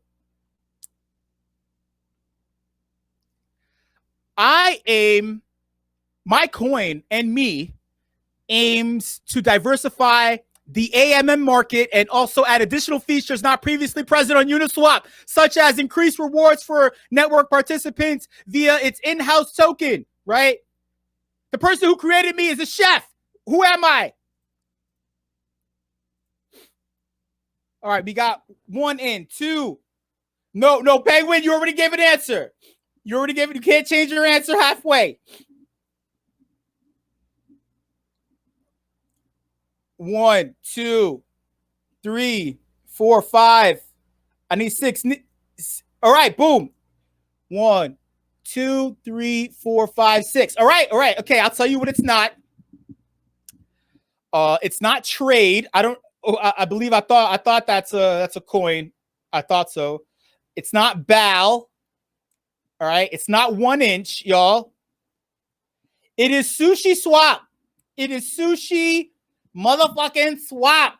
Yeah, shout out to Philadelphia with the perfectly timed gift right there. So bag holder and Nikki D will receive 20 any. Oh yeah. Oh Yeah.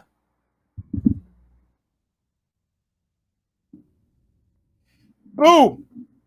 All right. I can't count, so I'm just going to make this the last one and we move on. All right. Here's the final one.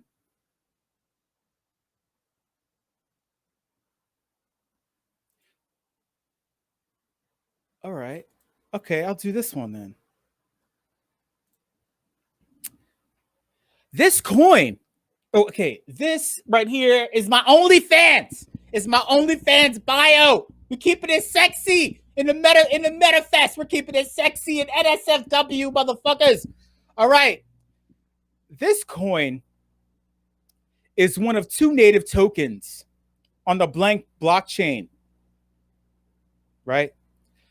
This coin serves as a utility token in decentralized video and data delivery.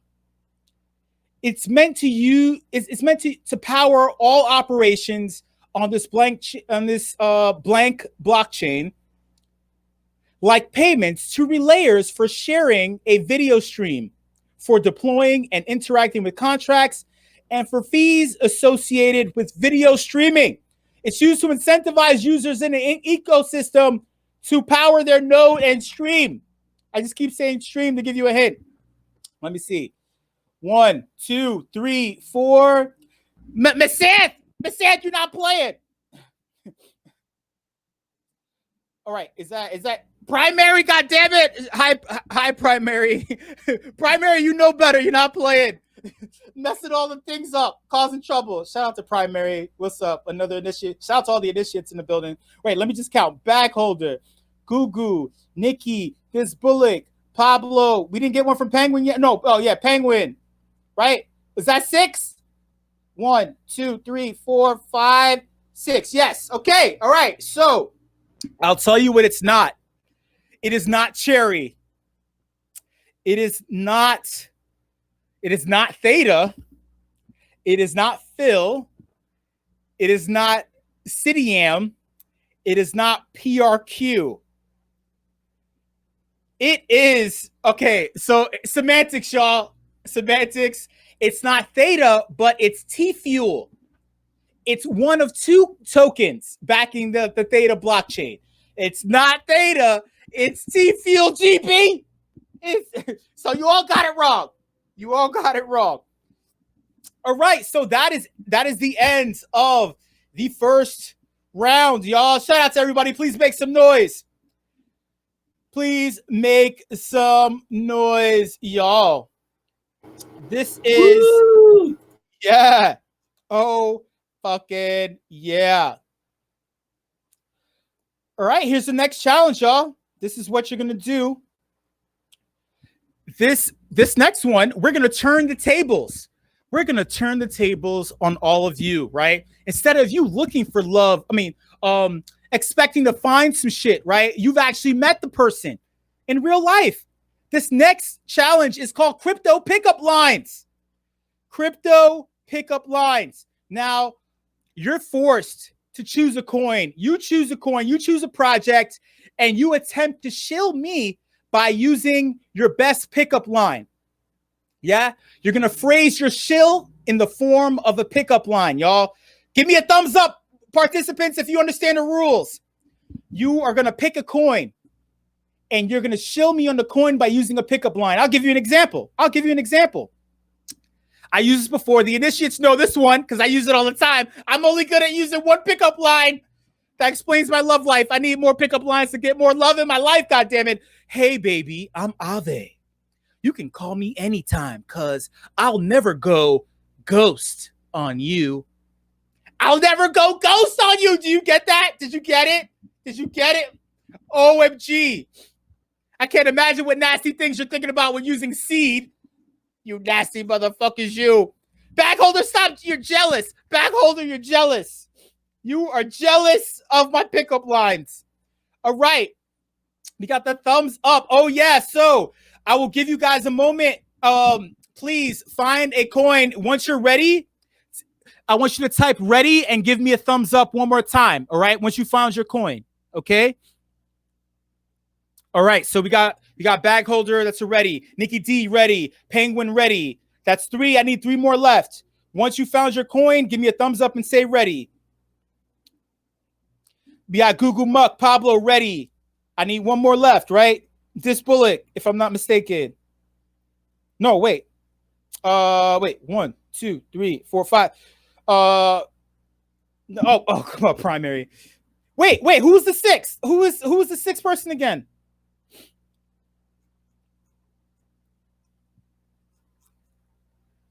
Who was number 6? I forgot. Dude, am I tripping?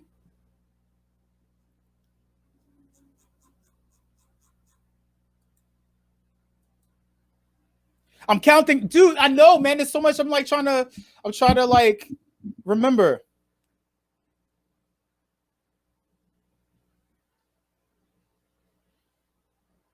Oh yeah, Bag Holder, right. Okay, sorry. It's the 6 is in.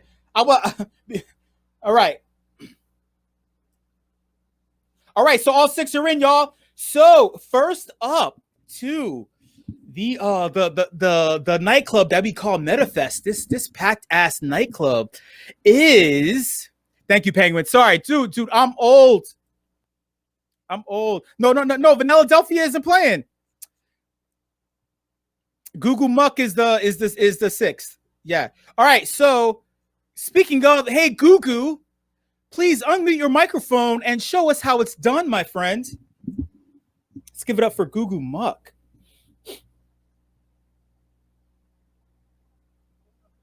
Hey. Oh yeah, please hit us with it, man.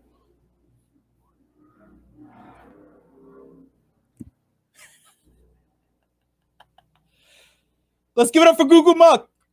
Yeah, we hear you. Yes, we hear you. Please hit us with the pickup line.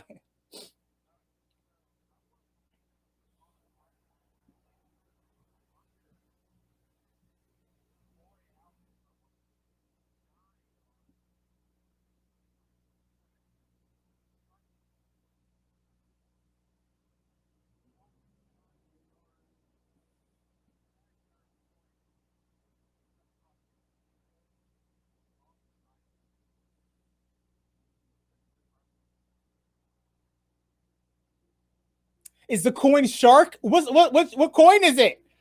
Use the coin in the pickup line. Google, what?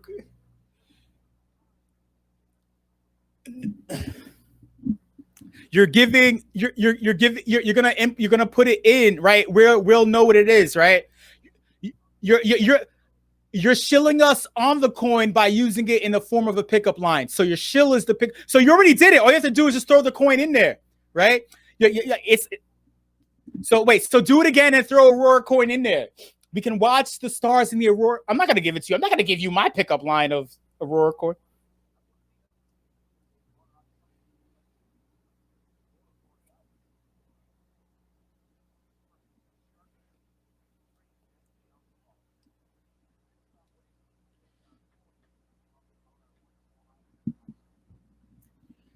Ooh, so we own an entire country and we're going to watch the Aurora Borealis and shill our Aurora coin while doing it. Give it up for Google Muck. Give it up for this Bullock, real coins. And speaking of, next up to this pickup nightclub is Bag Holder McFomo the Third. Fancy.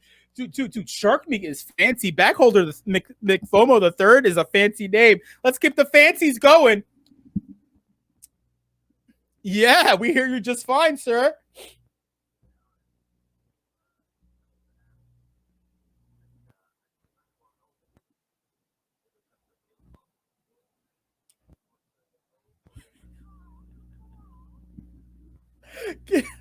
Oh man, oh my god, like, dude, I love animals, right? If you love animals and you love the adder coin, and if you love bird sounds, if that's the type of thing you want to hear in the nightclub, give it up for Bag Holder McFomo the Third. Holy shit. We got some really aggressive, like, fucking people in this shit. Next up, take your pick. We got This Bullock or Nikki D. Who wants to go out of you two?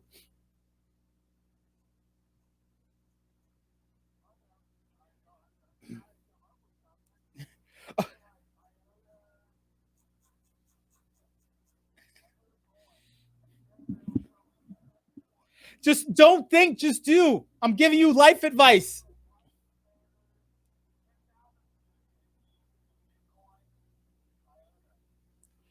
Ooh, just like it's like laying it all on the line. It's like, hey baby, you just unzip your pants, you just lay it out on the fucking nightclub bar top and shit. Give it up for this Bullock, just laying it all on the fucking line right there. Next up, we have Nikki D. Nikki D, hit us with your shill us with your pickup line and your coin, sir. I just found something out. Greetings, everyone from Australia. Here's my pickup line. As lame as come with me to eat a cherry sandwich. Wait, say that one more time.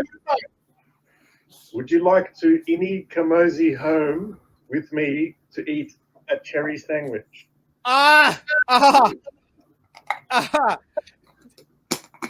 So let people know which coin you use so they know that it's not cherry, but it's what coin? Ini. Boom! There you have it. Thank you, Nikki D, for shilling obviously, you know, I didn't nudge, wink, Nikki D in the DM and tell him to shill the indie coin, but shout out to Nikki D for shilling the coin that I hold the most closest in my heart, aside from the seed coin. Hey, Penguin, you have something to say real quick?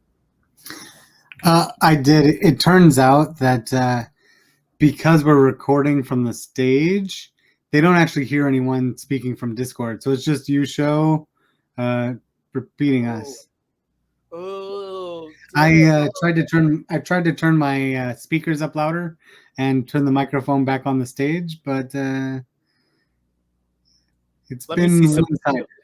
Wait, I have it. It's cool. I have. Can you hear us now? I have an idea. All right. So I just switched out my audio that's pumping from what I'm. Oh no, but you won't be able to hear the audio from my headphones into. I turn on the microphone on the stage, so hopefully that just covers it. We're good. Okay, cool. Oh man, I wish I had more time with Jitski. I would have been able to pump the audio directly in, but I can't do that now. But Zaneta, our next performer, has not showed up yet, so that. Oh, I have a pickup line. If I was one of the 6, but I have one if you want me to just hear another one. Oh no! Wait! Night. Unfortunately, we have our contestant, sir. You can't jump the line. You can't jump the line and steal a spot. But I appreciate it. You'll be able to play in the future. You know. All right. So that's Sticky D. Next up is who? Pablo. Pablo. Hey, Pablo. Should I speak on Discord or? Oh yeah. Just speak on Discord. For everyone who's in YouTube watching the broadcast, if you want to check it out, come into the server. Come directly into the server. Or I can also forgive me or I guess. Wait. Pablo, you have some reverb. I know that in a nightclub that may be attractive to whoever you're hitting on, but we can't understand. And I hear myself too. Yeah, that's because I'm doing the speakers. Oh, Pablo, yeah. There you go. You're clear. There you go.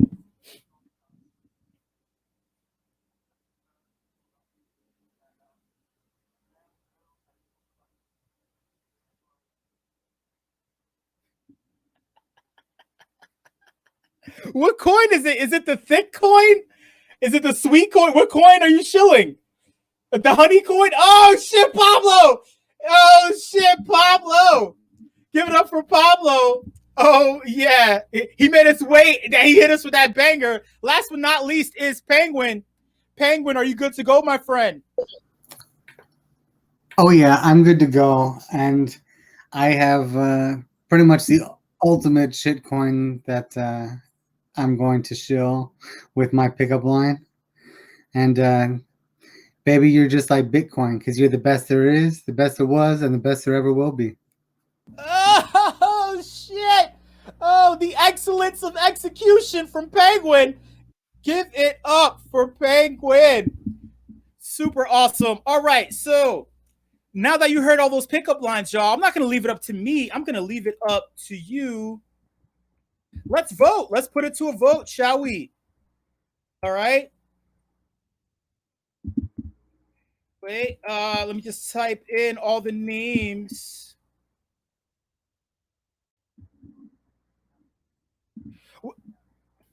Oh, no, wait. Okay. I thought. Okay. Try again. Try it again. One more time.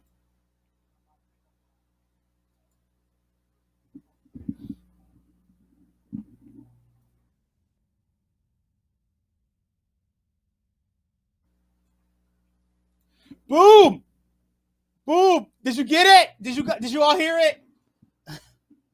Sorry, we haven't, obviously, Discord doesn't know how to multi-stream. It's not our fault. It's Discord's fucking fault. Shout out to Penguin for kicking ass. And all right, so we're putting it to a vote, y'all. Who had the best pickup line out of these 6 hyper-aggressive people? Oh my God. Oh, I never want to meet you motherfuckers in a nightclub ever. Oh my God. So crazy. So crazy. So aggressive. So Pablo did honey. No one did seed. None of you are loyal to MetaGame. You're all getting called. If you didn't, all 6 of you are getting called for MetaGame. You didn't do a pickup. You didn't do any pickup lines in relation to seed. No seeds for you, both figuratively. All right, let's get your votes in. Get your final votes in, y'all. Get your final votes in. All right, that being said, all right, these are the winners. In first place, we got Pablo. Second place, we got Penguin. Third place, we got... Stop changing your votes. Stop changing your damn votes. I'm already counting it. Bag holders in third. I don't know who keeps clicking off and clicking on. Bag holder is in third. And we got a three-way, we got a four-way tie. And we got a four-way tie for fourth. So that's Gugu, Nikki, and this Bullock. All time with 5 any each.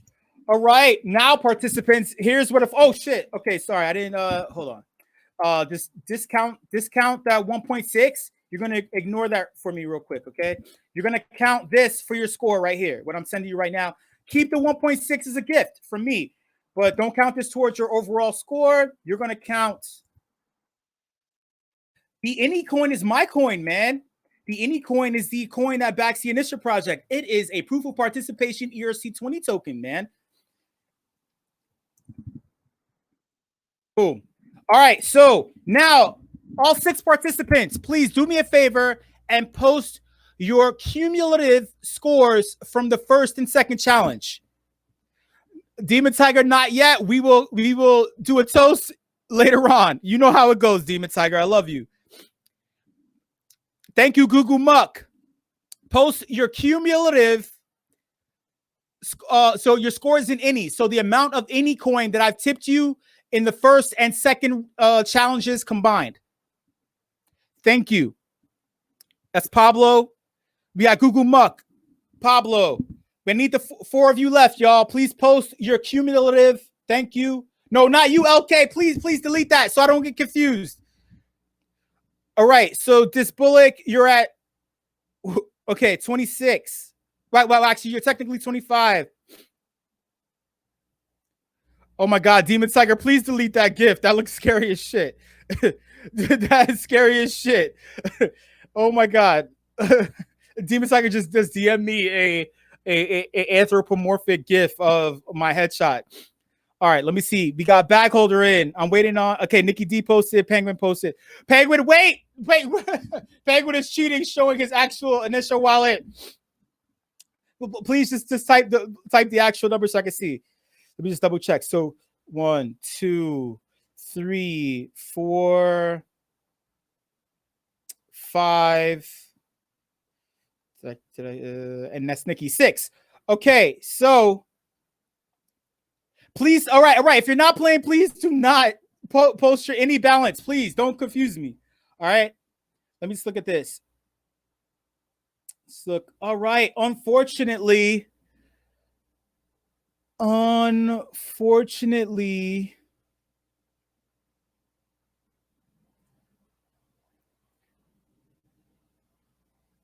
right, so unfortunately,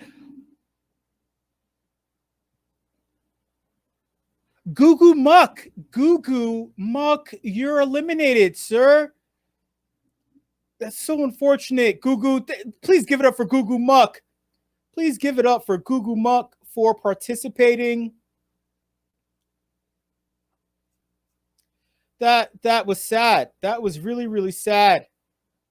All right, y'all. Next up, we have the third challenge. And in this challenge, we're going to eliminate 3 people all at once, right? Holy shit, right? Wait, we got rid of 1 person. We're down to 5, right? Yeah. So we're going to eliminate 3 people at this one challenge right here. So then the final challenge is only 2 people left, right? Participants that are still in the game, please give me a thumbs up. I'm about to read out the rules of the third challenge.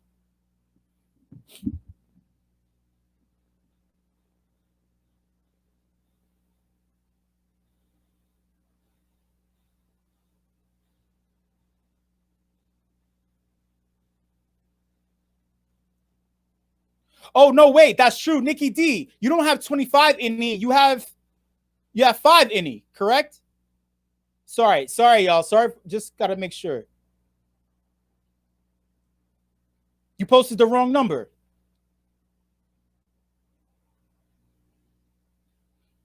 Right. So actually, 2 people are eliminated. Goo and Nikki D are eliminated. Thank you so much. The next round, we're going to eliminate 2 more people. All right, let's keep it going. All right, so we got the contestants in. We got the last 4 contestants in. This next challenge is called All Financial Advice. All Financial Advice. Each participant is a financial advisor in the space. We will pick a random person from the audience to serve as a customer looking for someone to help them get their crypto life in order. Each participant will use all their crypto knowledge to convince the person to hire them to handle all of their financial shit. How's that sound, y'all? How's that sound? Make some fucking noise. How's that sound? Everyone in the audience, if you are interested in being a customer looking for financial advice, please say hey and ping me. Say hey. If you would like, you have to be able to speak on the microphone, okay? So you need that capability. Who would like to be our contestant? Boom. So Knight.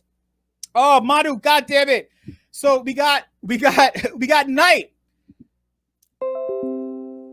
Oh, damn it. Oh, damn it. Oh, shit. Knight was the fastest. So Knight will be our wayward customer who doesn't know a damn thing about crypto, but is in the dopest community MetaGame doing all the things. I'm looking at our time. Oh, shit. We don't have enough time left. Penguin, I know. I got my eye on this. I got my eye on the time. All right, let's do it really fast. Okay, so let's do it. First up, we have This Bullock. This Bullock will unmute his microphone and speak to Knight. Knight has just come into your office looking for financial advice. So actually, Knight, you're going to unmute your microphone and you're going to talk to This Bullock. You're going to say, hey, man, I need some help, and explain. Give a little story, a little background. What's wrong, okay? Can you do that?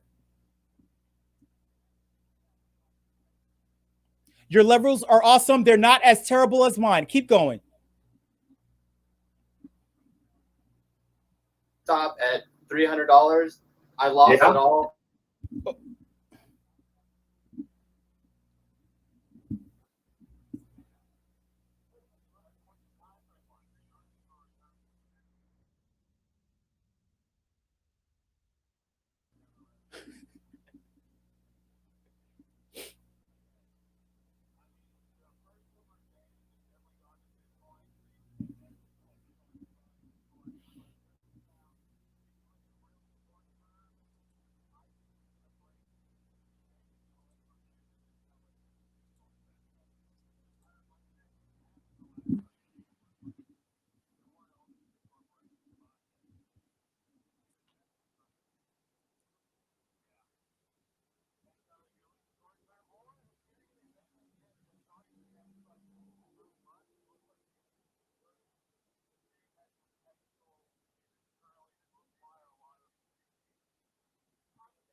Ask him what his rate is. Ask him what his rate is.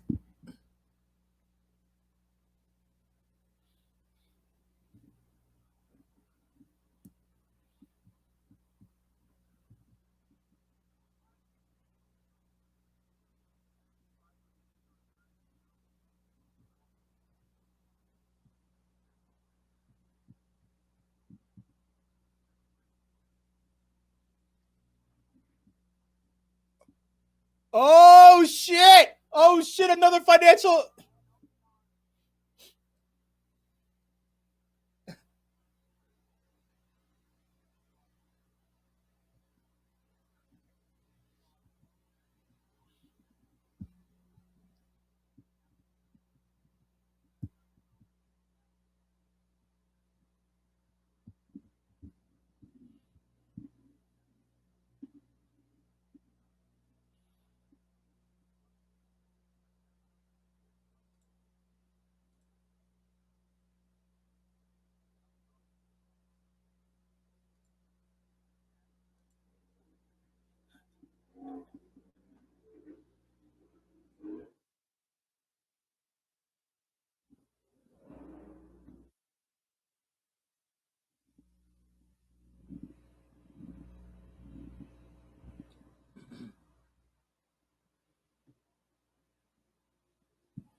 Oh!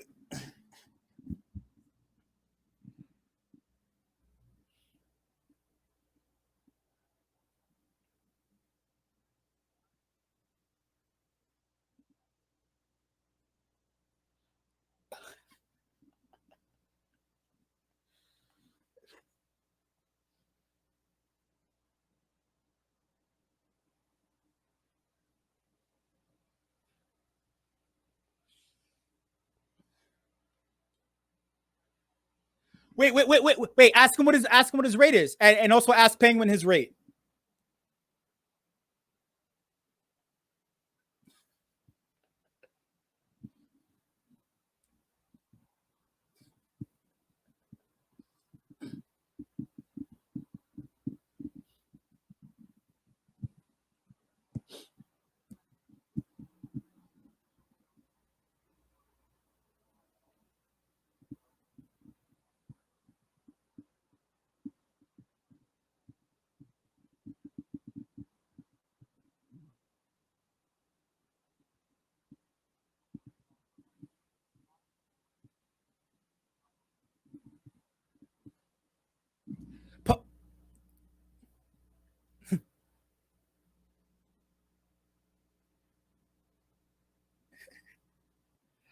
Pablo, Nikki, you just walk in.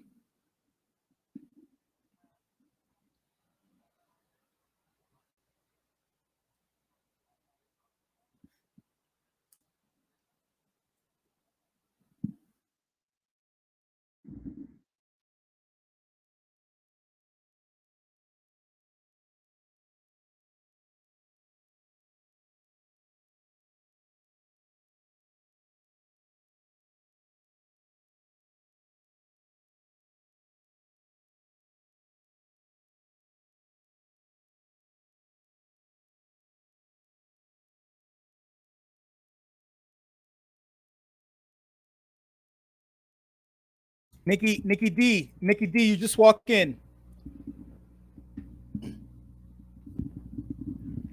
See if Nikki can hear me. No, wait. Nikki is eliminated. Sorry about that. Wait. Who was the fifth? Yeah, we eliminated 2. So that's everyone. That's everyone, y'all. All right. So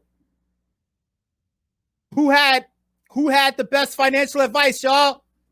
This Bullock, Penguin, Bag Holder, or Pop? Nikki D was like, "Show, what are you talking about? Show, you're drunk. I'm not fucking playing. You just eliminated me, man. You're embarrassing me." Who had the best? Get your votes in, y'all. Get your votes in. Oh, do you... Wait. I can't do it because I don't want to mess it up. But who had your votes in? That made sense. Who had your votes in? Why didn't you vote? And who has your votes in? Yeah, Nikki, click on A. Click on B. Click on C. Click on D. Obviously, people are cheating. Backholder had my votes in. Thank you, Backholder. Oh, yeah, we got some good numbers. We got some healthy numbers here. I'm about to close it in 3, 2, 1. All right, so in first place, the best financial advice shiller is Backholder McFomo. Backholder McFomo gets 20 innie. In second place, we have a tie for second place. We have Penguin and Dis Bullock. Penguin and Dis Bullock tied for second place. They're second place in this challenge and first place in our hearts. Shout out to these two gentlemen. And last but not least, we have Pablo in third. Pablo in third place. All right, y'all. Okay, so this is the big deal. This is the big deal. Check this out. Oh, wait. And hey, Knight, for your trouble, thank you for participating, Knight. You get this. Thank you. Thank you, sir. Boom. 30 innie for your trouble. Thank you so much for being game and being awesome and becoming a participant in the Big Crypto Game Show. All right. Now, participants, you 4 participants, please do me a favor. Show me your cumulative scores from the first, second, and third challenge overall in innie. Please show me your all the innie that you've been tipped so far. Pablo has 30. This Bullock has 40. Penguin has 70. Backholder has 70. So, unfortunately, Pablo and this Bullock are eliminated. Thank you so much, y'all. But the good news is that you can keep the innie that you've won. Congratulations, you two. You can keep the innie that you've won. Super awesome. Thank you. Please give it up for Dis Bullock and Pablo for participating, and Knight. Now, the final 2 contestants. We have Penguin and Backholder McFomo. They're going neck to neck, mano y mano. Please, let me get some fire emojis. Give me some fire emojis, y'all. Give me some fucking fire emojis. Holy shit. Holy shit. This is nuts. This is crazy.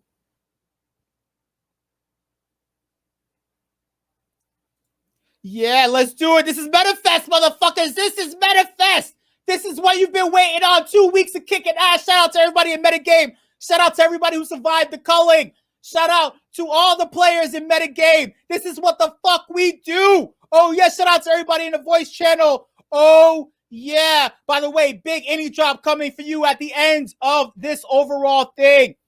Get your asses in the voice channel if you haven't already. All right. If you're listening on YouTube, get your ass in the Discord server. Become a member. Become a player. Let's do it. All right, y'all. Contestants, give me a thumbs up when you're ready and you're good to go. Give me a thumbs up when you're ready and good to fucking go.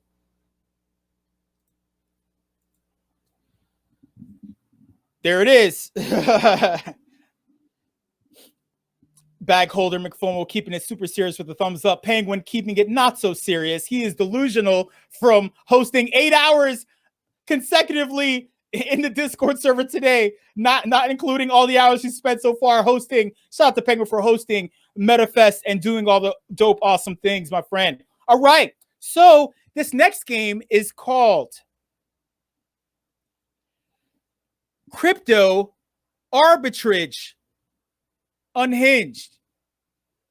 Crypto Arbitrage Unhinged. That's a lot of words, right? Here are the rules of the game. If you had any amount of money in the world, which coin would you buy, right? That's easy, right? Super easy, yeah?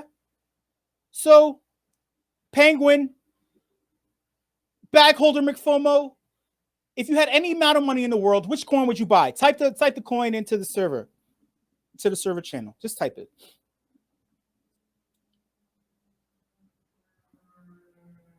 Any money, any amount of money in the world. Elon Musk money. All right. BTC.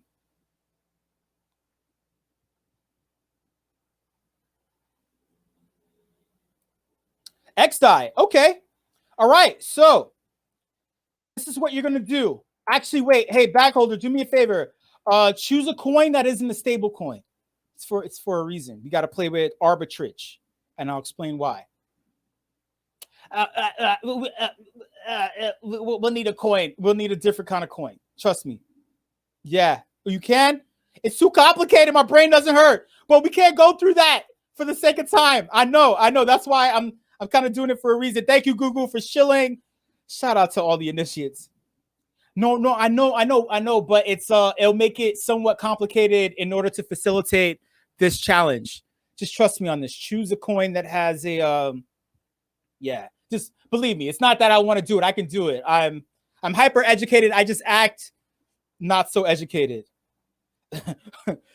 It's a ruse. It's a ruse. All right, you're choosing ETH. So technically ETH. All right, so we got the big battle. BTC versus ETH. BTC versus ETH, y'all. Oh shit. This is what you're going to do. You are going to choose an exchange, all right? Type the name of the exchange into the server, and then I want you to take a screenshot of the current price of the coin. Coinbase. Thank you, Penguin. Now take a screenshot of the current price of the coin. You see how I'm leaning, y'all, and looking to the camera? I'm up to something. I'm up to fucking something right now. Bitmax.io. Perfect, backholder. Do me a favor. Take a screenshot of the current price as it stands right now.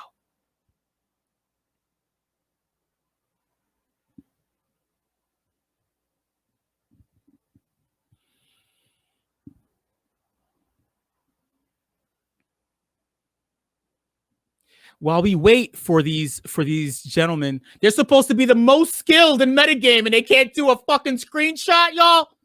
You can't do it. No.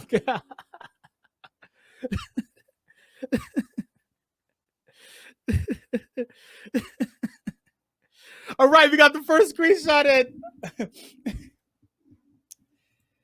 Boom, there it is. All right, we got the second screenshot. All right, so now this is where the fun begins, y'all. This is where the fun begins. I want you, right? This is the second to last question I'm going to ask before we have the final results. So now, bag holder, I want you to take a guess, right? A random guess.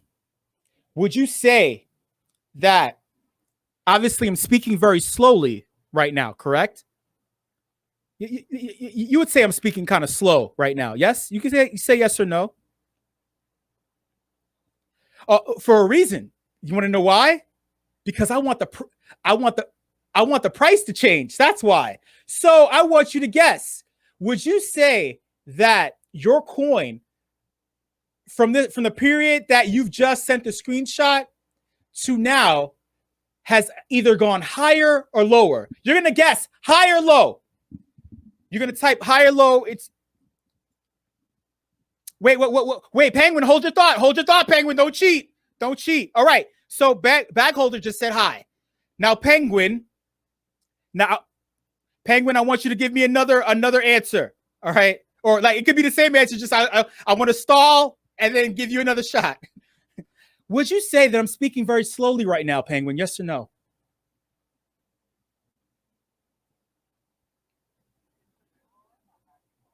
No. I mean me, not you. Me. Yeah. So you say yes. Okay. Now, would you say that your coin is higher or lower after this point? Yes or no? I mean, higher or lower? Just give me a high or low. It's higher, right? So please type that into the server. Now, this is what we're going to do, y'all. Yo, here's where the fun shit happens. So I need 2 people from the audience. 2 people from the fucking audience, y'all. Who wants to help me resolve this issue? This is conflict resolution in the MetaGame server. Just so you know that I'm not cheating. All right, we got Pablo. I need one more person. Okay, we got Aum. All right, so we got Pablo and Aum. Hey, Pab, do me a favor. You're going to represent bag holder McFOMO, right? Actually, you're not representing him. No, I take that back. So no cheating, all right? You don't represent him. It's in your best interest that he wins or whatever, right? Bag holder says, stay out of this shit, audience. Hey, Pab, you are going to link a totally random exchange into the server right now. 3, 2, 1. Pick an exchange and toss it into the server. A safe exchange. I don't know what that one is. That's not safe at all. Pick a safe exchange. Dude, you're trying to give me a fucking no. I'm not clicking on that link. I am not clicking on. We need to be able to see the numbers. All right. So please, random exchange. Dude, I can run it through Virus Total, and my computer is protected as fuck. But for the sake of time, I need to just click on things. Thank you. Boom, boom, perfect. Send me the link right now. 3, 2, 1. I know it's an exchange, man. Just send me a link that's clickable, please. Docsound.fun. Tommy's trolling.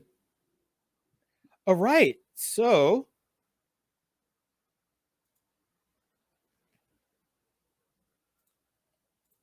let me do something here.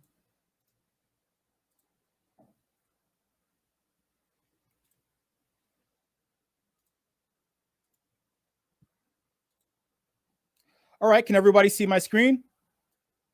Everybody see my screen? Oh, wait. I believe everyone can. All right. Yeah, there's your coin. So now let's take a look real quick. So in Binance, right? Penguin decided to liquidate his funds, right? So he's looking to cash out, right? Or whatever, right? The price of Bitcoin on Binance is 58,000. It just switched. So we're going to use this one. 58,000. No, it's going back and forth. Stay in one place. It's 58559. 58559. Now let's look at Penguin's screenshot. His screenshot was 58655. 58655. Now he guessed that on a totally different exchange, it would be higher, right? on the exchange that he guessed that the price would be higher than the screenshot that he took. All right, let's remember that. That means that technically he lost unless bag holder Big FOMO is wrong too. Then we'll see how that shakes out. All right, so do me a favor, post and exchange into the server, please, so I can take a look real quick.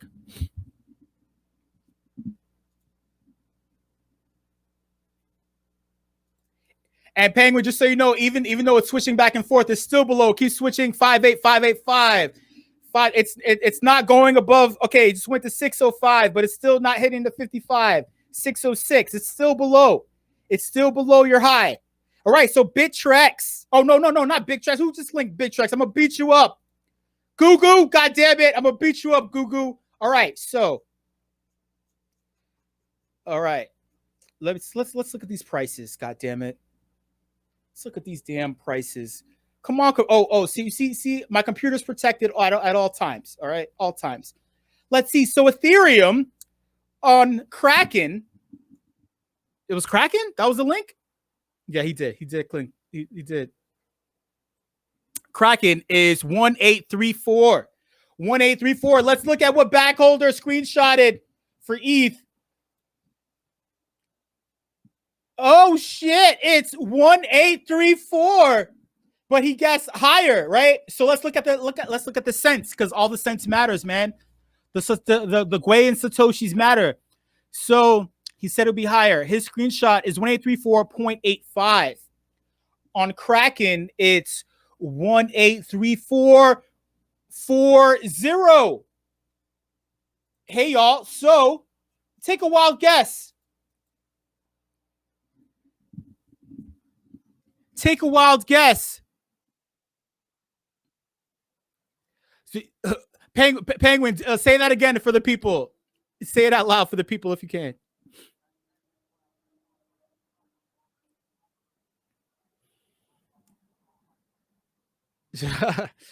So, my friends, I'm going to put a poll so you know I'm not scheming, right? We got all the results, and I'm going to explain the reason why this is important, right?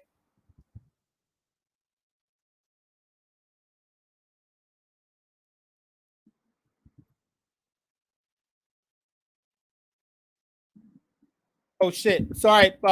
So this update is brought to you by Simple Poll, the poll bot that supplies all the good, wholesome, good fuckingness. Who is the winner, y'all? Who is the winner?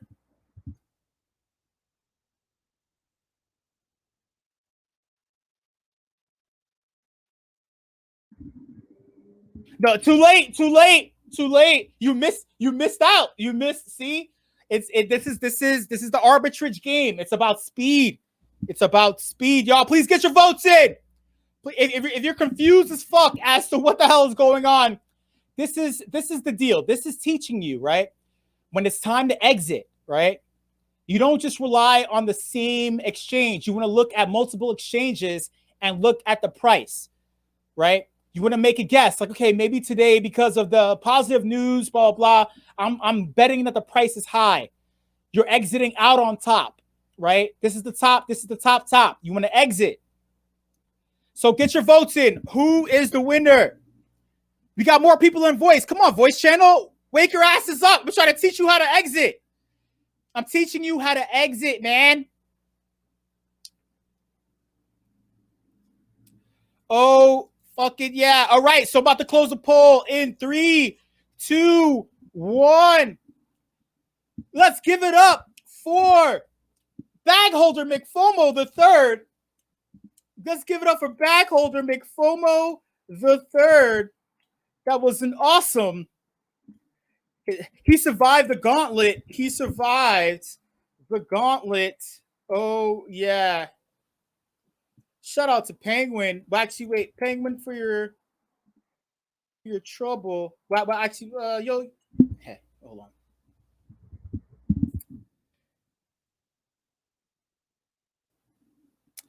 Shout out to Penguin doing awesome things. Don't feel too bad about Penguin. He's won this event, I believe, twice, if I'm not mistaken. So no sympathy there. Hey, Penguin, do me a favor for coming up in second place. Please read this awesome NFT that you'll receive maybe when gas prices are low. So I played the big crypto game show at MetaFest, and all I got was this lousy NFT. Thank you, show. Boom! There you have it. Thank you so much, Penguin. Please keep all the any that you won throughout the game. And also, hey, bag holder McFomo, check this out. You will be receiving 150 in any as a prize. That's the reason why I didn't tip you for this final challenge. And also, I will give you a choice. I'll DM you. I'll give you a choice of an NFT for my previous crypto art series called Virtual Fucking Influencers, based on people in the crypto space 50 years from now, basically our grandkids and shit like that, right? And what they're doing, permanent voxel builders, people in the crypto space shilling and getting paid millions of dollars in the future. Thank you so much. No problem. All right. So that being said, check this out, y'all. Two last things, and then I'll pass the mic off because I know we kind of ran a little bit over time. For everyone who participated, I kind of want to do this. How should I do this? Should I do Penguin? I want to do a big drop, but just people in voice or actives in the server. Do you think I'll miss people in voice if I do actives in server or vice versa? What are your thoughts on this?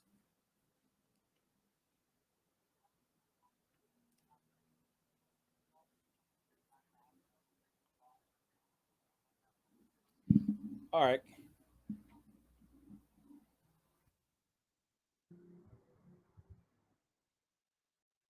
All right.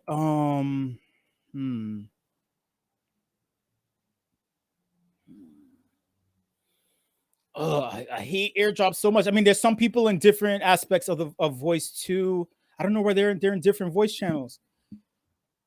Oh. Okay. You know what? This is what I'm gonna do. This is about participation, right? If you're not playing big crypto game show, you're not playing anything. And even though I need to play Valheim sometime. All right, I'm going to do this. I am going to tip the voice channel. This right here. Boom, there you have it. All right. Shout out to everybody who came through. Boom, there it is. Boom. 2,000 any. 2,000 any to everyone who came through and participated. You get 100 any each just for coming through. Shout out to all the MetaGame fam. Congratulations, you've just been officially exposed to the AnyCoin. This also incentivizes you to come hang out. I mean, we also please ask all of the other members, the players of MetaGame who are also members of the Initial Project. If you like this, if you feel like another community may benefit, right? Not that I want you to go chilling. Well, actually, wait. If you feel like somebody will benefit from this, or you can benefit just by hanging out, check this out. Hey, come through. Actually, I'm not sure if this is okay. Is it okay that I share this link, Penguin, to the Initial Project? You can come in, become a visitor. You've actually stayed for an event, so you can send me a DM, and we could talk about you becoming full-fledged members of the Initial Project too.